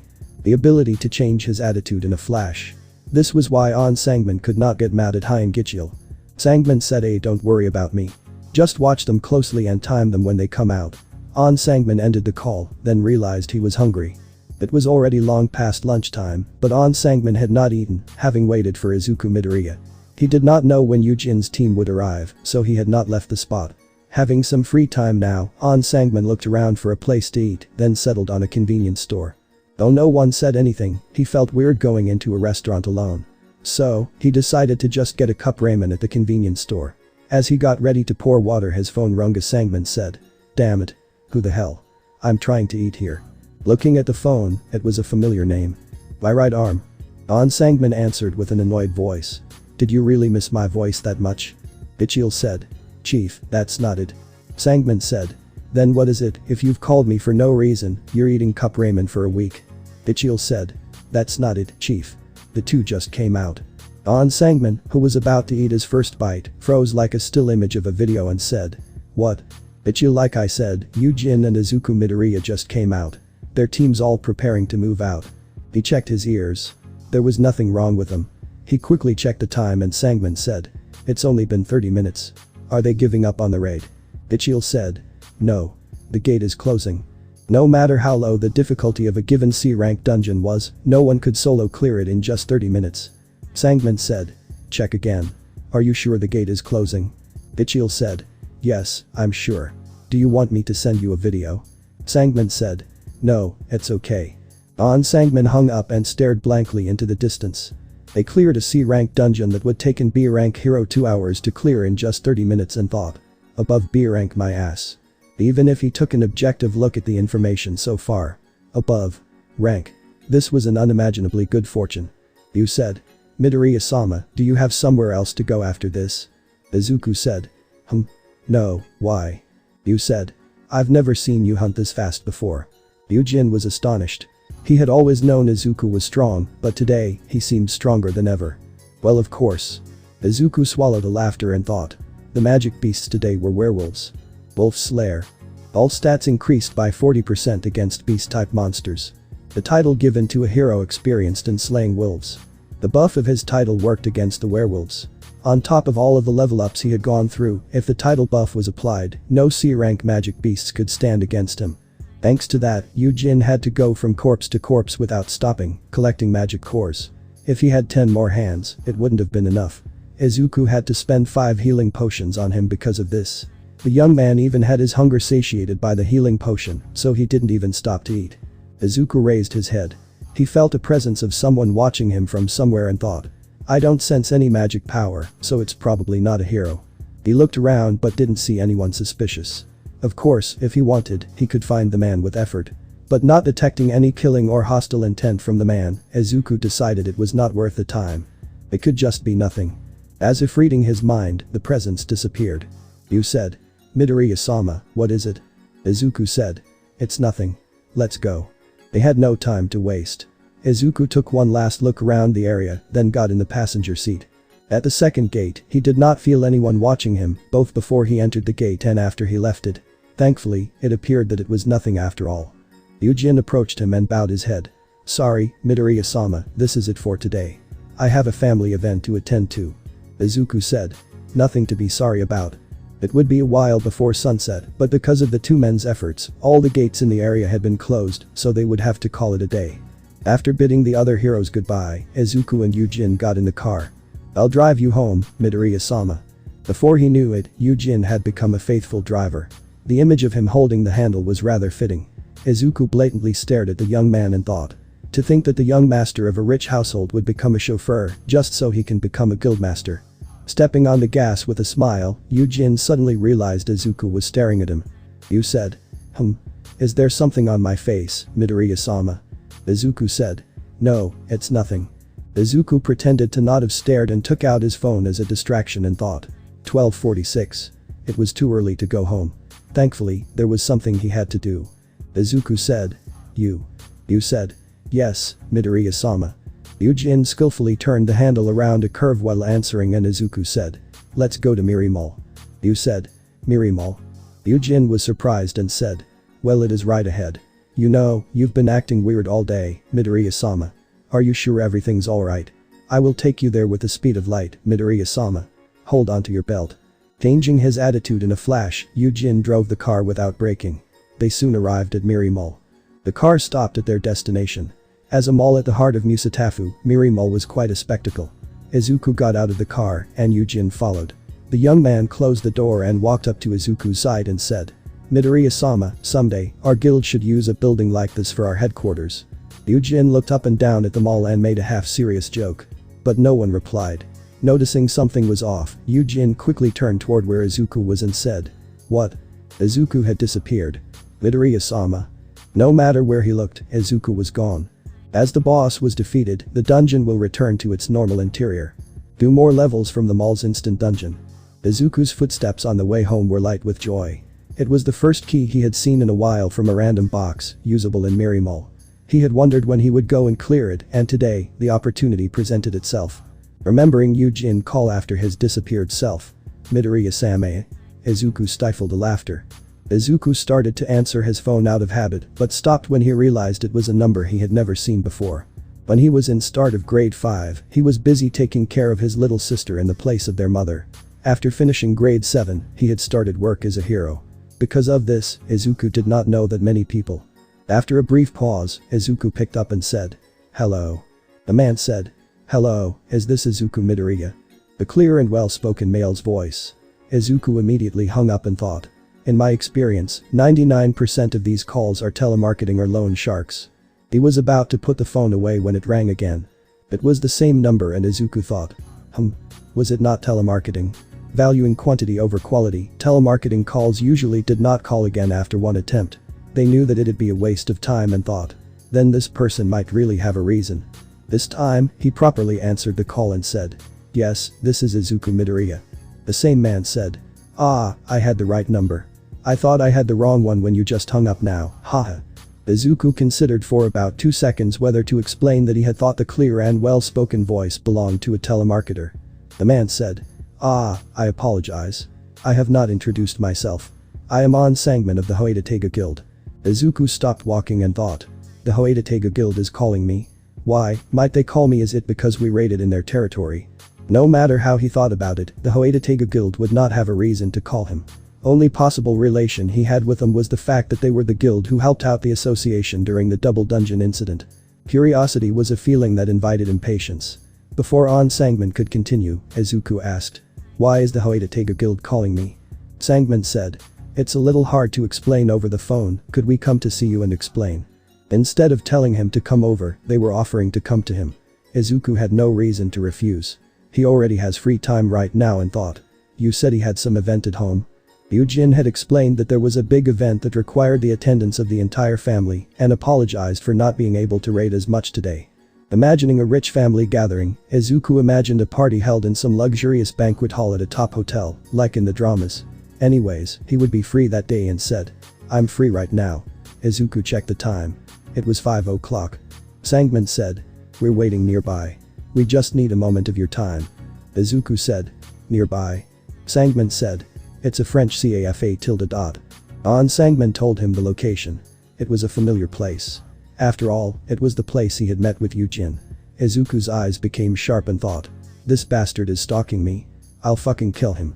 Izuku said, "Alright, I'll be there in 5 minutes." Izuku got there and saw the man who waved at him and walked over to the seat in front of that man and said, "What do you want?" Sangman said, "I'm the man who oversees recruiting and managing new hunters for one of the top hunting guilds, Hoitatega. My name is On Sangman, chief of the 2nd Management Division." Normally every hero except S ranks would bow in respect as how respected the guild Hoitatega, and On Sangman flinched. To think that he would hold up his head high after hearing our name. Izuku said, "Why is someone working for the Hoitatega Guild doing a background investigation on me?" Sangman said, "I'll cut to the chase. Our guild wants to bring Izuku Midoriya into our fold. Whatever U Construction has offered you, we'll double it." The division chief smiled. He believed that U Construction was in the process of testing Izuku. Izuku's C-rank dungeon clearing time. The fact that he was a reawakened hunter. And the calm attitude he was displaying now. Taking all of that into consideration, there was clearly no need to test the hunter, and Sangman thought. They're testing him as if they don't understand his true value. There's no way we won't be able to beat their price. Because of this, On Sangman was confident that Hoitatega could more than double U Construction's offer. Suddenly, Izuku's eyes filled with coldness and said, "How did you know to seek me out?" If words had physical weight, On Sangman felt like he would be crushed by Izuku's. Sangman thought. What is this pressure? On Sangman started explaining in panic. Please don't misunderstand. We did not purposefully single you out for investigation. It's just that someone was taking up all the C-rank gates in our guild's territory, and when we looked into it, your name came up. Izuku looked away into the distance and began think. So that's what it was. Contrary to what he had thought, it appeared that the man sitting across from him did not start an investigation after realizing the truth about him. Izuku was just naturally noticed after completing a rapid succession of raids and thought. I don't particularly sense any bad intentions from him. Izuku relaxed his expression slightly. The nervousness between the two men eased up as well. An Sangman sighed in his head, but all he had accomplished was bringing their relationship back to neutral. Now would begin the real trial of earning Izuku's faith, Sangman thought. There's no better way to earn someone's trust than sharing information. An Sangman was a recruitment specialist. He erased his panicked expression and put on his smile again and said. This might be a top secret information, but we're well aware of Chairman Yumayan's plans to make a new guild. When we noted Yujin, the man's son, and hero Izuku Midoriya had made contact, we were able to piece together a conclusion. Hero Izuku Midoriya is a reawakened hero, and Yu Construction wanted you for their guild. As expected, An Sangman thought that he was a reawakened hunter and Izuku thought. Well, I let him believe that. Izuku had no reasons to contradict him. An Sangman quickly added. We had hoped to speak to you before you signed an official contract with you. That's why we contacted you out of the blue like this. We apologize again for our rudeness. Izuku said. It's alright. It would have been different if they had approached him with ill intent, but now that they were apologizing like this, there was no need for Izuku to be angry. Noticing his hesitation, An Sangman spoke up again. Have you by any chance signed the contract with Yu Construction? Perhaps the man thought he had, seeing his hesitation. Izuku shook his head. An Sangman, who had looked a little defeated, immediately became happy and thought. Perfect. He is a free agent. This was the chance to obtain a hunter would could solo clear a C-rank dungeon in just 30 minutes. Although a D-ranker had followed him into the dungeon, to a man who was above B-rank, the D-ranker would have been nothing more than a baggage boy. An Sangman kept suppressing his smile and struggled to keep a calm expression. Meanwhile, Izuku was scratching his chin and thought. This man, he's counting the chickens before they've hatched. Well, Hoitatega wouldn't be that bad. It was one of the top hunting guilds and was even gunning for the #1 spot. But right now, Izuku had no desire to enter a guild and thought. My value only rises as I level up. So UA will be a good excuse to raise my levels. Just like how I'm solo clearing a C-rank dungeon right now, what if I can eventually solo clear a B rank, maybe even in ranked dungeon? The income from the high-ranking dungeons surpassed imagination. Conquering those dungeons is what allowed the large guilds to grow as powerful as big corporations. When you considered the high-quality magic cores, magic beast corpses, minerals, runestones and artifacts, an astronomical amount of money was involved in the hunter-related businesses. If he could maintain a monopoly of all the income from the dungeon, was there a reason he should join a guild? As such, it was too early for him to go into a guild. The corners of Izuku's mouth rose. Mistaking his smile for good news, An Sangman also smiled and said. Have you made your decision? Izuku said. You said double the price, right? Sangman said. Yes, of course. And if we feel that the price is lacking compared to Hiro-san's abilities, we may even raise it higher. Then what is the value of the building Hoitatega is using as its headquarters? An Sangman froze for a second and thought. Is he questioning our guild's financial power? Well, there was no need to panic. This was an opportunity to show off the guild. There was no need to hide or hold his tongue. An Sangman was rather glad for the opportunity and said. The estimated value is about 4.8 billion. We're not using the entire building, but the deed is under our name. An Sangman spoke with pride. In the past, they had rented their office in the building, but when the guild solidified its position in the country, they outright purchased it. It took them 1 year to achieve this feat. It was a testament to just how much the large guilds earned. An Sangman was ready to go into details about Hoitatega's finances and income, but froze when Izuku spoke. That building, could you give it to me? Sangman said. What? An Sangman's eyes were wide open. He doubted his hearing and asked. What do you mean by that? Izuku happily explained. You promised me a building worth 2.9 billion on their end. Although it's not quite double, I'd be happy to accept a price of 4.8 billion from Hoitatega's building. Sangman said. 2.9 billion. Izuku Midoriya's hero career was 2 years old, but that was as an E-rank hero. He had not done anything noticeable until recently, meaning his reawakening must be just as recent. So just what kind of a power did this man display that Yumayan, a man known for his business acumen, would offer him 2.9 billion won? And even before he got retested? An Sangman stared at Izuku with a suspicious gaze. As if reading his mind, Izuku took out his phone and made a call. The boy said. Yes, Midoriya-sama. It was dinner time, and the CAF8 tilde was near empty. Izuku purposely put the volume on the highest setting and Izuku said. Yujin, let me ask you something. You said. Of course, anything, Midoriya-sama. You? As in Yujin. An Sangmin gulped in thought. Is he planning on ratting me out to Yujin? But his guess was off. Instead, Izuku brought up a different topic. That building you promised me, how much was it again? You said, the current estimates put it at 2.9 billion, but once we establish our guild there, the value is sure to go up greatly. Ah, Midoriya-sama, right. Do you need a copy of our agreement? Should I fax it over to you? Izuku said. Hold on. Izuku covered the bottom of the phone so he could not be heard and said. If you don't believe me, would you like to speak to him directly? An Sangmin shook his head while sweating and said. No, it's alright. I'm hanging up. You said. Yes, Midoriya-sama. An Sangmin's head was spinning and said. So that amount is a bit beyond my authority to decide. If you just gave us some time to talk it over. Izuku cut him off. Then our conversation ends here. An Sangmin was at a loss for words. He weakly nodded and realized that he had failed. He was angry that he had rushed all of this. He was blinded by the prospect of a big windfall and moved too carelessly.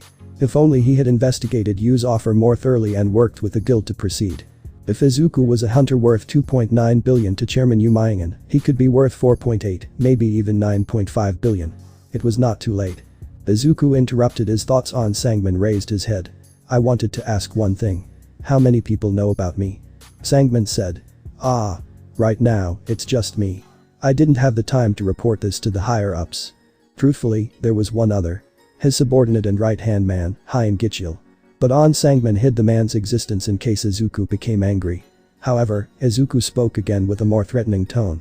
Why don't we respect each other and avoid telling lies? An Sangmin spoke. Truthfully, one of my subordinates is also aware. But I swear that he's the only other. Izuku nodded. As I thought. It was as he had guessed. All of this would be too much for one man to handle. The investigation, the surveillance and the contact. The damning evidence was the contact. He was called right as he got home. They were eager to meet with him, but could not afford to tip off Yujin and thought. But at the very least, I've confirmed that it's not the entire Hoitotega guild moving after me.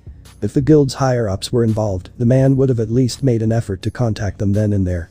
And so, Izuku suspected that there was only a small team involved, and as he thought, it was indeed just 2 people and thought. That's good. He did not want to complicate his situation.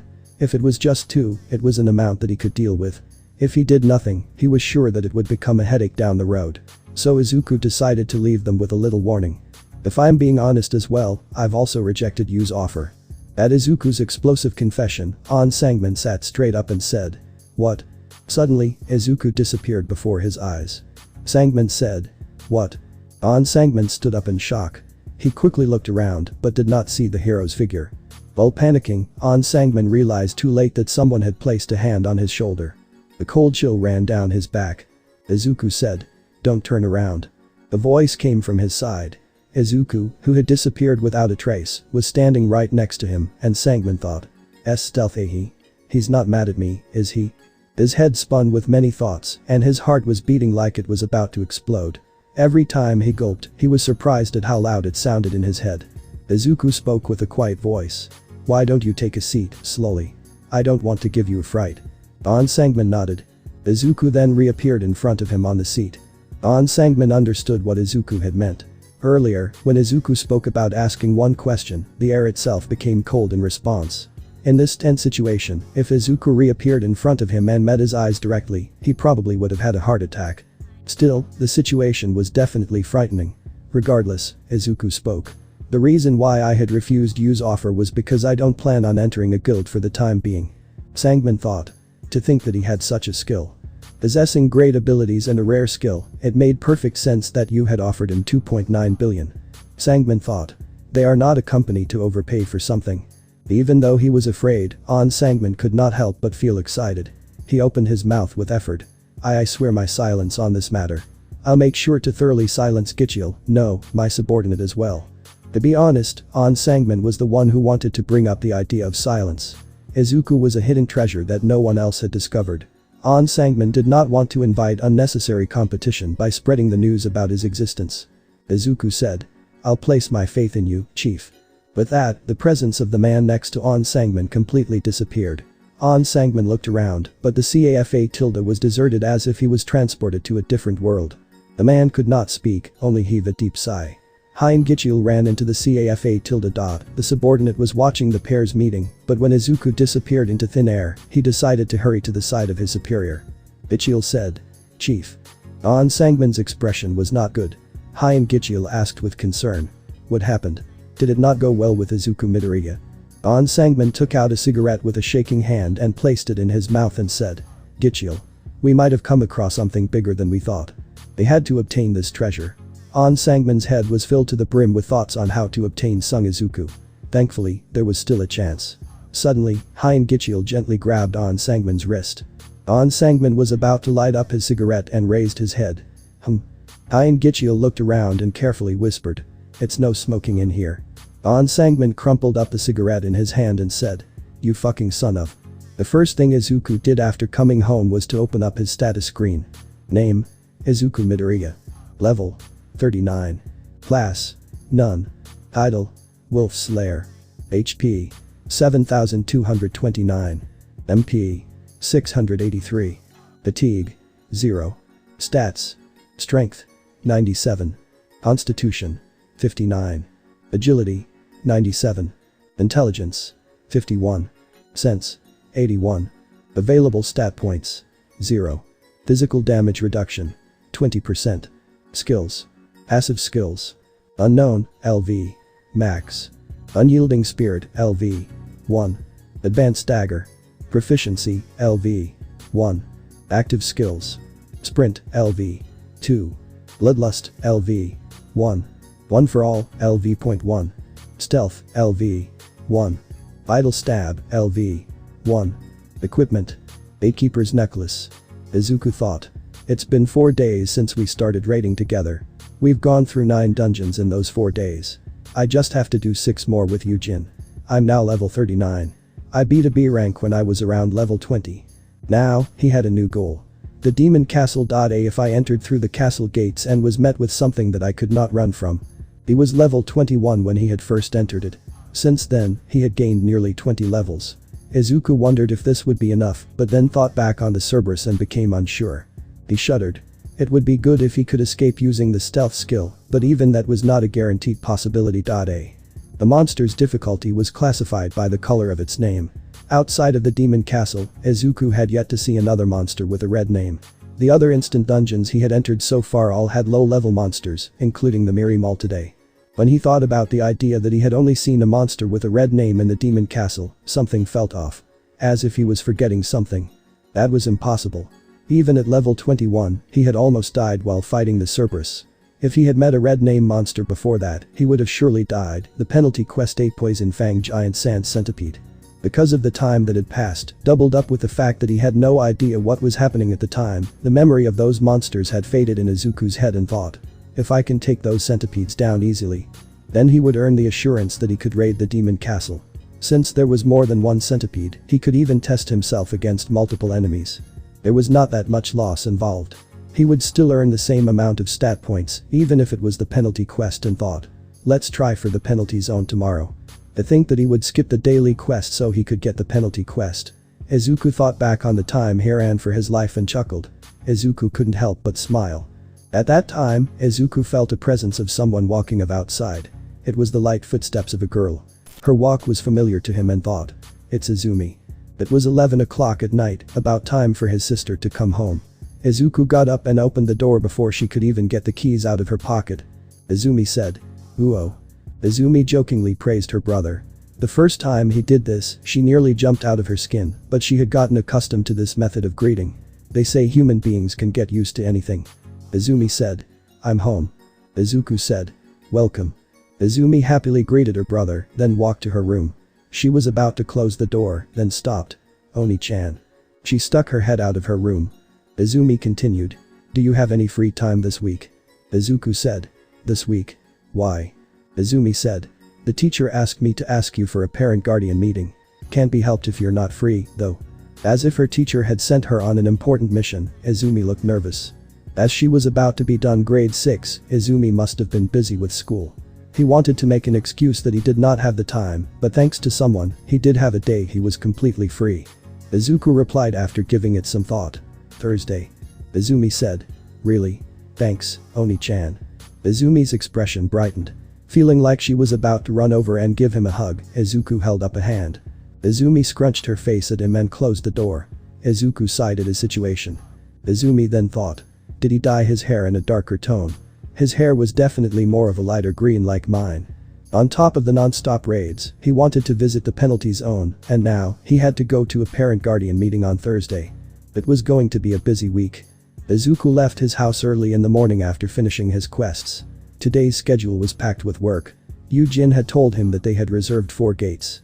As they would be taking a break tomorrow, the young man wanted to take care of 2 days worth of raids in one day. He could certainly pull off 4-5 raids in a day. The only limiting factor was the number of C-rank gates appearing in the same area. So today was a rather lucky day. He happily walked towards outside of the apartment, but he did not see Yujin's van that would always be waiting for him. On top of that, he felt an unfamiliar presence nearby. If it wasn't for what happened yesterday, he would have given it no thought. But not after that meeting. Izuku discovered his watcher hiding around the corner. The man in a business suit was checking the time on his watch and did not notice Izuku approaching him. Izuku spoke up right in front of the man. Excuse me. The man jumped in surprise. Hero Izuku Midoriya-san. He looked like he had seen a ghost. Izuku clicked his tongue on the inside and said. You're from Hoitatega Guild, right? Gichiel said. Ah, yes. I'm Hein Gichiel of Hoitatega Guild 2nd Management Division. Pleased to meet you, Hiro-san. Hein Gichiel cautiously held out a hand. He was asking for a handshake, but Izuku was not in the mood.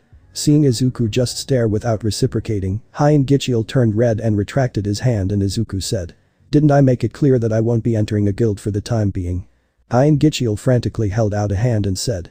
Ah, that's not why I'm here. Then, the man held out a tumbler he was holding in the other hand. In the frosted sides of the tumbler, Izuku saw a strange colorful liquid. Hein Gichiel held his head up with pride and replied. It's vegetable juice. I personally made it and I can guarantee its quality. Hein Gichiel did not lower his hand this time. Izuku relented and took the tumbler from him, and Izuku said. So, you're telling me you've been waiting since dawn just to give me this? Gichiel said. Yes. Hiro-san has to think about his health, after all.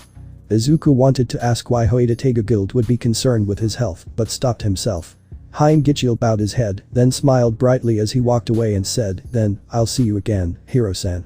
After Hein Gichiel left, Izuku stared at the tumbler. He had heard of insurance salesmen who tried to earn brownie points with a potential customer with store-bought yogurt, but that man was probably the first in history to bring handmade vegetable juice to a potential customer. It probably wasn't poisoned. Not that it would work against him. He thought to at least give the taste a try. Izuku drank the juice and was surprised and thought. It's delicious. Turning around, he saw Yujin approaching him.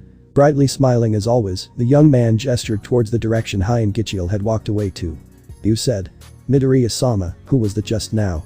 I saw him standing around for a while. Izuku's reply was short and he said. An insurance salesman.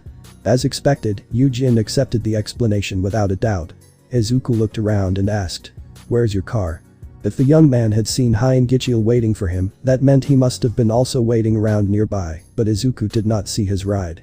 You said. I parked it way over there, Midoriya-sama. You said. Haven't there been reports of a serial killer in this area? I'm not from around here, so people were looking at me strangely. Izuku nodded, understanding. It was an incident making its round in the news. The victims were mostly young women. They said there were already 2 murders just this month. Of course, if people saw a strange bongo parked at the entrance of the apartment, it made sense the neighbors would be suspicious. Izuku drank the last drops of the juice and started walking towards where Yujin had parked the car. Izuku said. Let's go. The magic beasts this time were lizardmen. As their name implied, the lizardmen were humanoids in the shape of lizards. Walking on 2 feet, they used both weapons and occasionally magic. The lizardmen magicians were few in number, but they were an annoying enemy. 2 fireballs appeared in the lizardman magician's hands. As Izuku tried to approach the caster, the 2 lizardmen that were standing guard at its side raised their spears. Their reptilian reflexes were fast. Izuku leaped backwards to dodge their spears, but the fireballs launched themselves at him, one after the other. You shouted out. Midoriya-sama, watch out. The cave shook with the explosion. An eye-watering smoke filled the room. Yujin covered his face with a hand and coughed, but he was more worried about Izuku than himself. The lizardman magician's attack was dangerous, and Izuku appeared to have caught the brunt of it. Fortunately, Izuku appeared from the smoke, looking unharmed. Yujin was amazed. They say the lizardmen were one of the toughest magic beasts to face in a C-rank dungeon, but Izuku had skillfully dodged a lizardman magician's attack without having a hair on him harmed. Somehow, it felt like the man was becoming faster every day. A mere lizardman using paltry tricks forced him to breathe in some smoke. Izuku was annoyed by this, and it showed on his face. Bloodlust has been activated. His wide-open eyes radiated a powerful, murderous rage. Fear has been inflicted. The targets will lose 50% of all attributes for 1 minute. The lizardman hit with the bloodlust panicked. Izuku took advantage of the chaos and threw Kasaka's poison fang. The dagger flew in a straight line, right into the forehead of one of the lizard spearmen. In their debuff state, Izuku's dagger was too fast to avoid. Watching his comrade fall, the other lizard spearman roared with anger and thrust his spear. But his weapon struck nothing but air.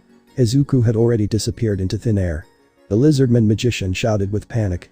As the magician repeated his words to the spearman, the warrior lizard turned to the magician and let out a beastly roar. The spearman bared his teeth and approached the magician. The magician did not lose in fighting spirit. Suddenly, a hole appeared in the spearman's chest. The blood spilled all over the magician, who took a step back in surprise. As stealth was released, the spear that had pierced the lizard spearman's chest showed its form. The hands wielding it belonged to Izuku. He let go of the weapon, and both it and the corpse stuck to it dropped to the ground. While the body fell, Izuku resummoned Kasaka's poison fang from the other corpse's forehead back into his hand. Izuku saw a magician cast a fireball spell. Izuku had no intentions of letting the thing annoy him again. Sprint.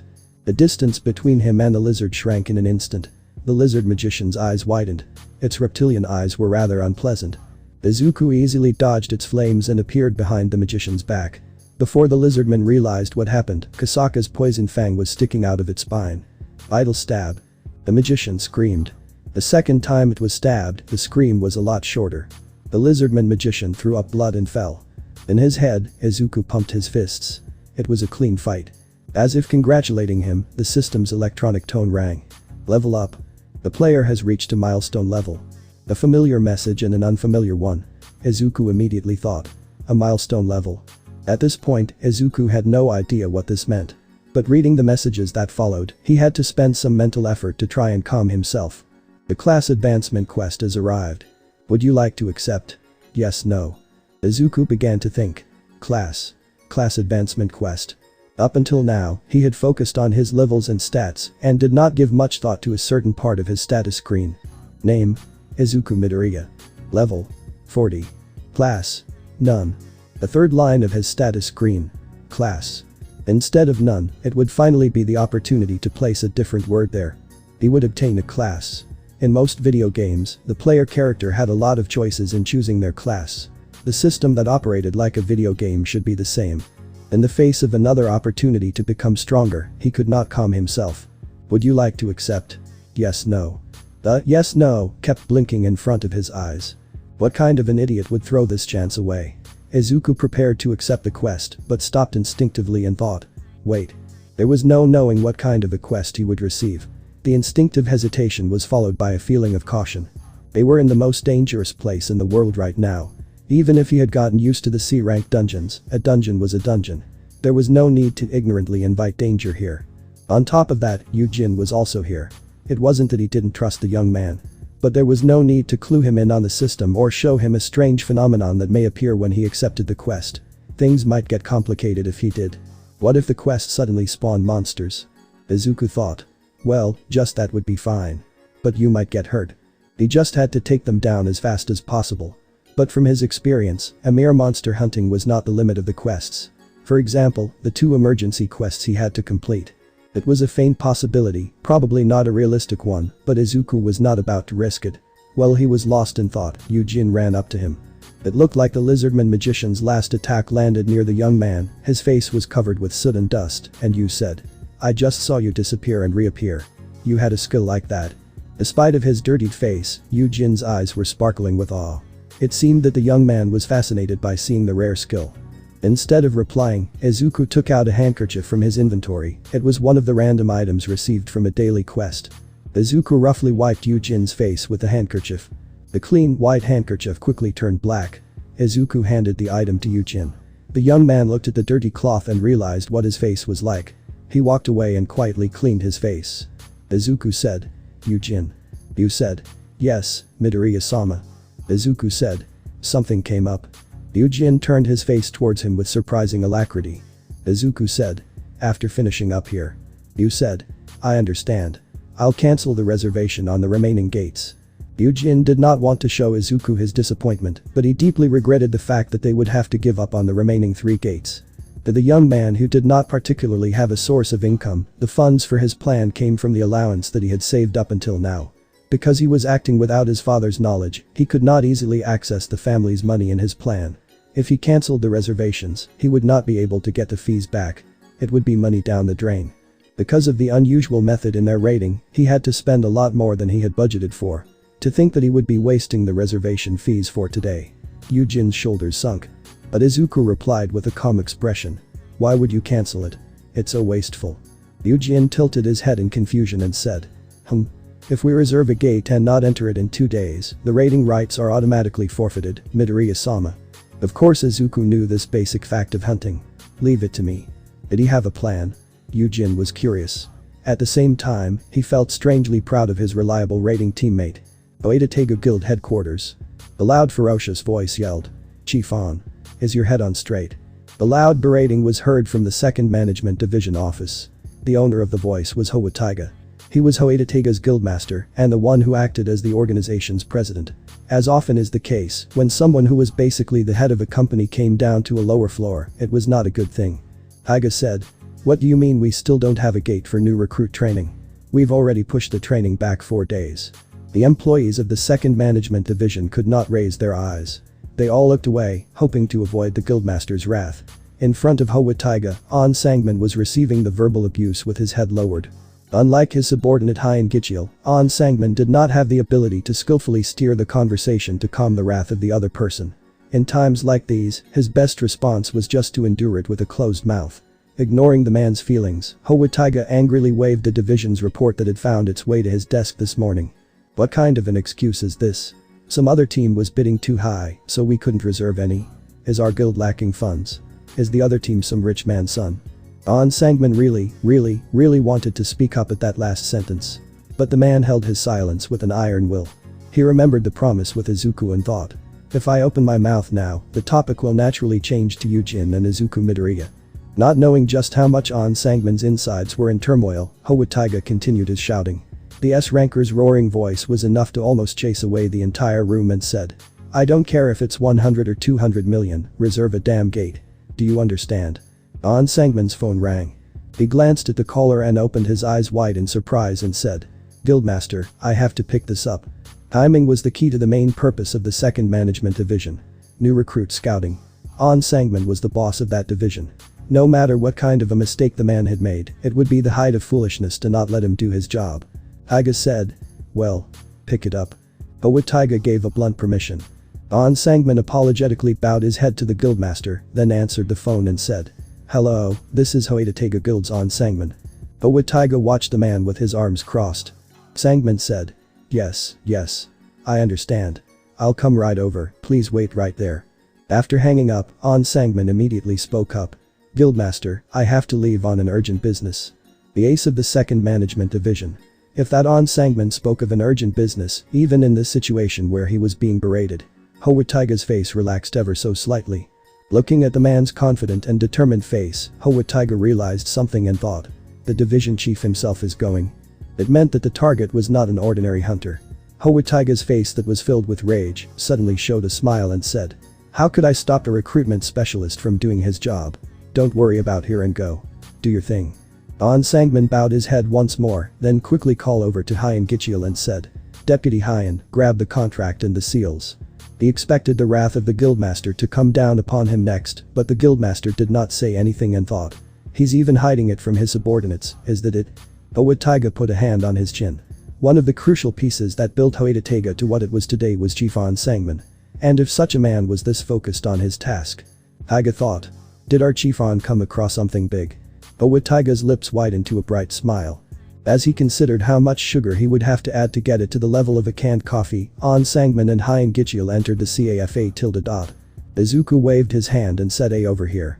On Sangman and Hien Gichiel discovered Izuku after looking around the shop and smiled. They looked like they were about to win big on some lottery. Sangman said. We didn't think we'd see you again so soon. So first, we'll go over the contractual conditions. The man's eagerness was blinding, but Izuku firmly cut him off. I'm not here for a contract today. The hand that was taking out the contract froze. Hein Gichiel's expression equally hardened. Both of the Hoeda Tega employees reacted in the same way. The pair looked at each other, then back at Izuku. Izuku continued at the confused pair. You told me that because our side was taking up all the C-rank gates, you were having some issues with new recruit training, right? Sangman said. That's right. Even if we don't have a C-rank gate, we can't exactly take new recruits into a higher level dungeon. Izuku decided he had teased them enough and got to the point. We currently have 3 C-rank gates reserved. I'd like to sell the raiding rights to the Hoeda Tega Guild. Hein Gichiel opened his mouth in understanding. The two men from Hoeda Tega finally understood why Izuku was here. On Sangman put away the contract and asked. Should they believe him? On Sangman started to run all sorts of possibilities in his head, but Izuku continued. Of course, this offer is only for today. We can't put it off forever after all. If you missed this offer, I'm afraid it'll be difficult for you to reserve a C-rank gate for a while. It was the truth. What kind of a recruit would want to enter a guild that was belittled by the other top guilds? This is why a guild's image was important. On Sangman made a decision and said. We'll buy the raiding rights. 3 C-rank gates should just be enough for us. How much for all of them? Izuku said how about 28 million per gate, so 84 million total. Sangman said. That's a little. It was too early to end the negotiations. Still, 28 million for a single gate was too much. According to their recent investigation, Yujin's team bought the gates for 9 million each. Izuku was asking for 3 times that amount. The division chief remembered his guildmaster's words as he left the office. I don't care if it's 100 or 200 million, reserve a damn gate. Do you understand? This was as good as receiving permission from the company president. Since the rest of the second management division heard the same thing, the guildmaster would probably not retract his words. On Sangman gulped and gave a counter-offer. 300 is a bit hard for us, how about 200? Izuku said. Works for me. Before On Sangman even finished, Izuku held out a hand. On Sangman took the hand. So we're in agreement. Izuku said.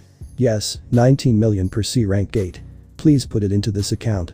It felt like the negotiation was over too quickly, but On Sangman was still glad. The man shook Izuku's hand and bowed his head. Thank you very much. Izuku said. It was nothing. Sangman thought. A transaction like this is the first step to building faith. Izuku said. Then, I'll see you again someday. Ah, I forgot, here. Izuku held out a shopping bag with a tumbler in it and returned it to its owner and said. Thank you for that. It was delicious. Gichiel said.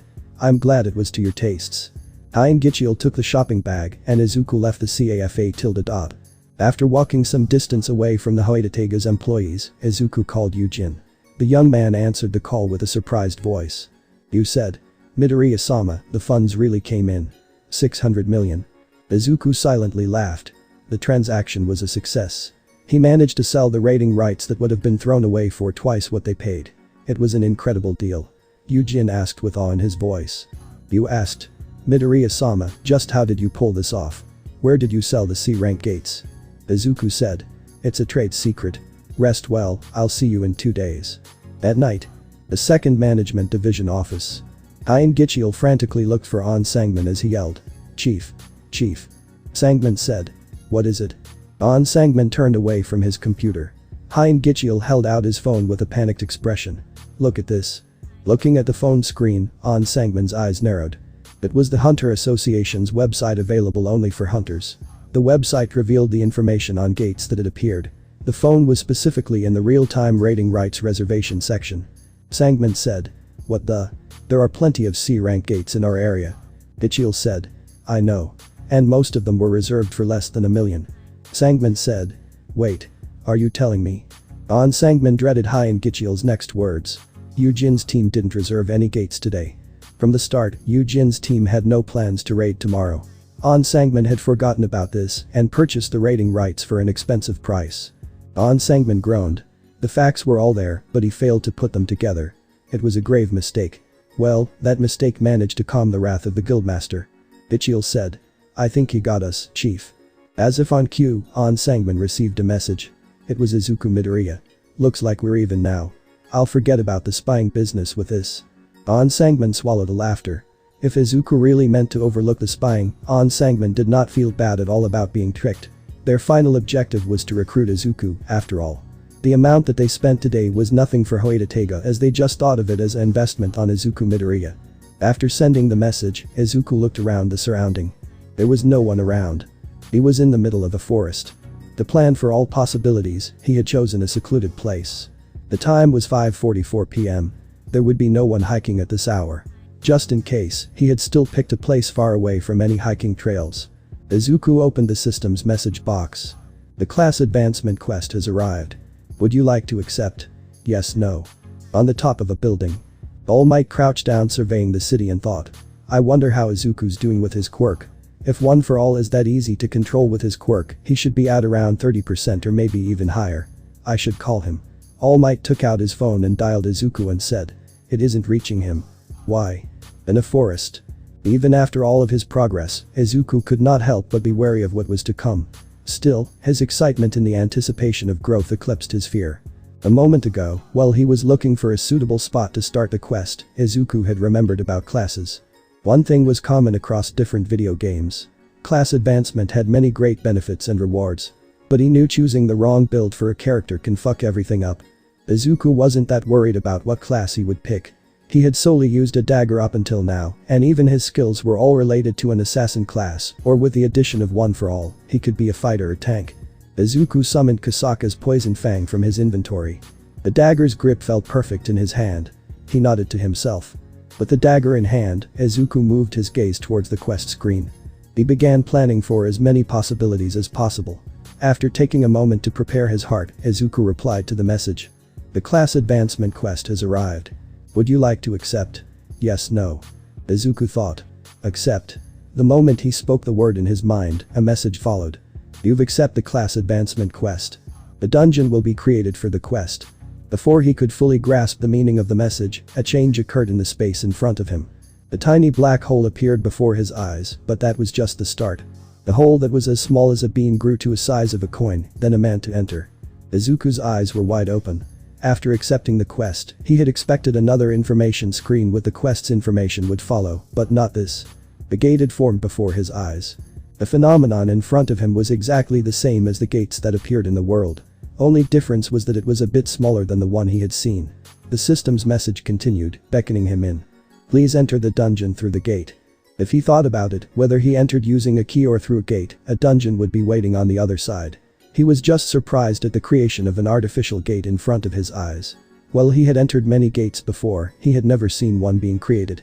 When he reached that line of thought, an idea appeared in his head. Wait. Could other hunters enter this gate? Well, there was no time to experiment.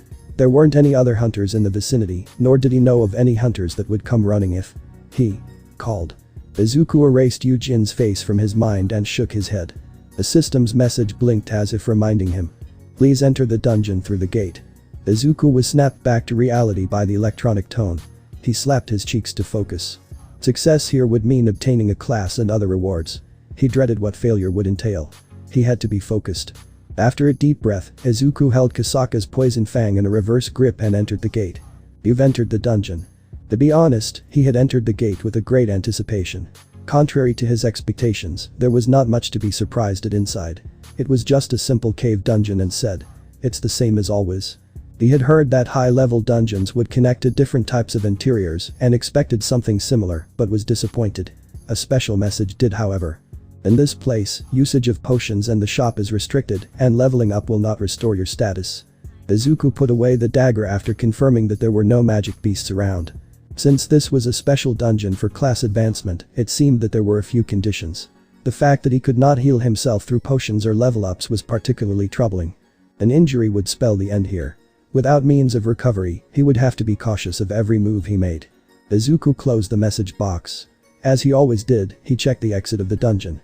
Until your class advancement is complete, you cannot leave. The moment he placed his hand on the gate, that message appeared. He put his back into it, but the exit did not budge. He retracted his hand and thought. So the path to retreat is blocked.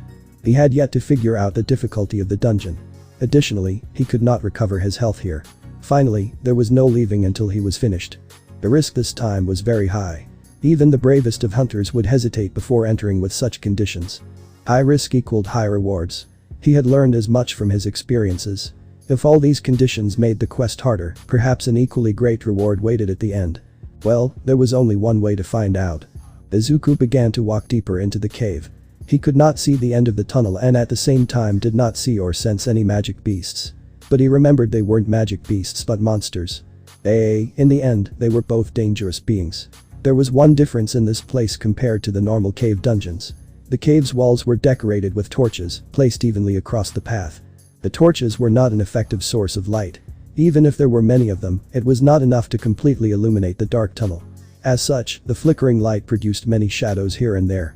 The combination of the shadows and the silence produced a very dreary atmosphere compared to a normal dungeon. What bothered him was the impact it had on his mood. Izuku went over and removed the closest torch from the wall. The way forward became slightly brighter. Izuku smiled in satisfaction. He took a brief look behind him, then started forward again, torch in hand. How long did he walk in this straight path? After some time, he finally came across a turn. Around the corner, he felt several presences. He carefully dropped the torch on the ground. In the place of the torch, his right hand now held a dagger. He briefly considered using stealth to gain a preemptive advantage, but decided to conserve his mana. Potions could not be used after all. If he carelessly spent his mana, he might not be able to use a skill in a pivotal moment and sense them. They're coming this way. Izuku hugged the wall with his back, then waited for the enemies to come around the corner. A metallic sound rang while they were walking towards him. The sound came closer and closer.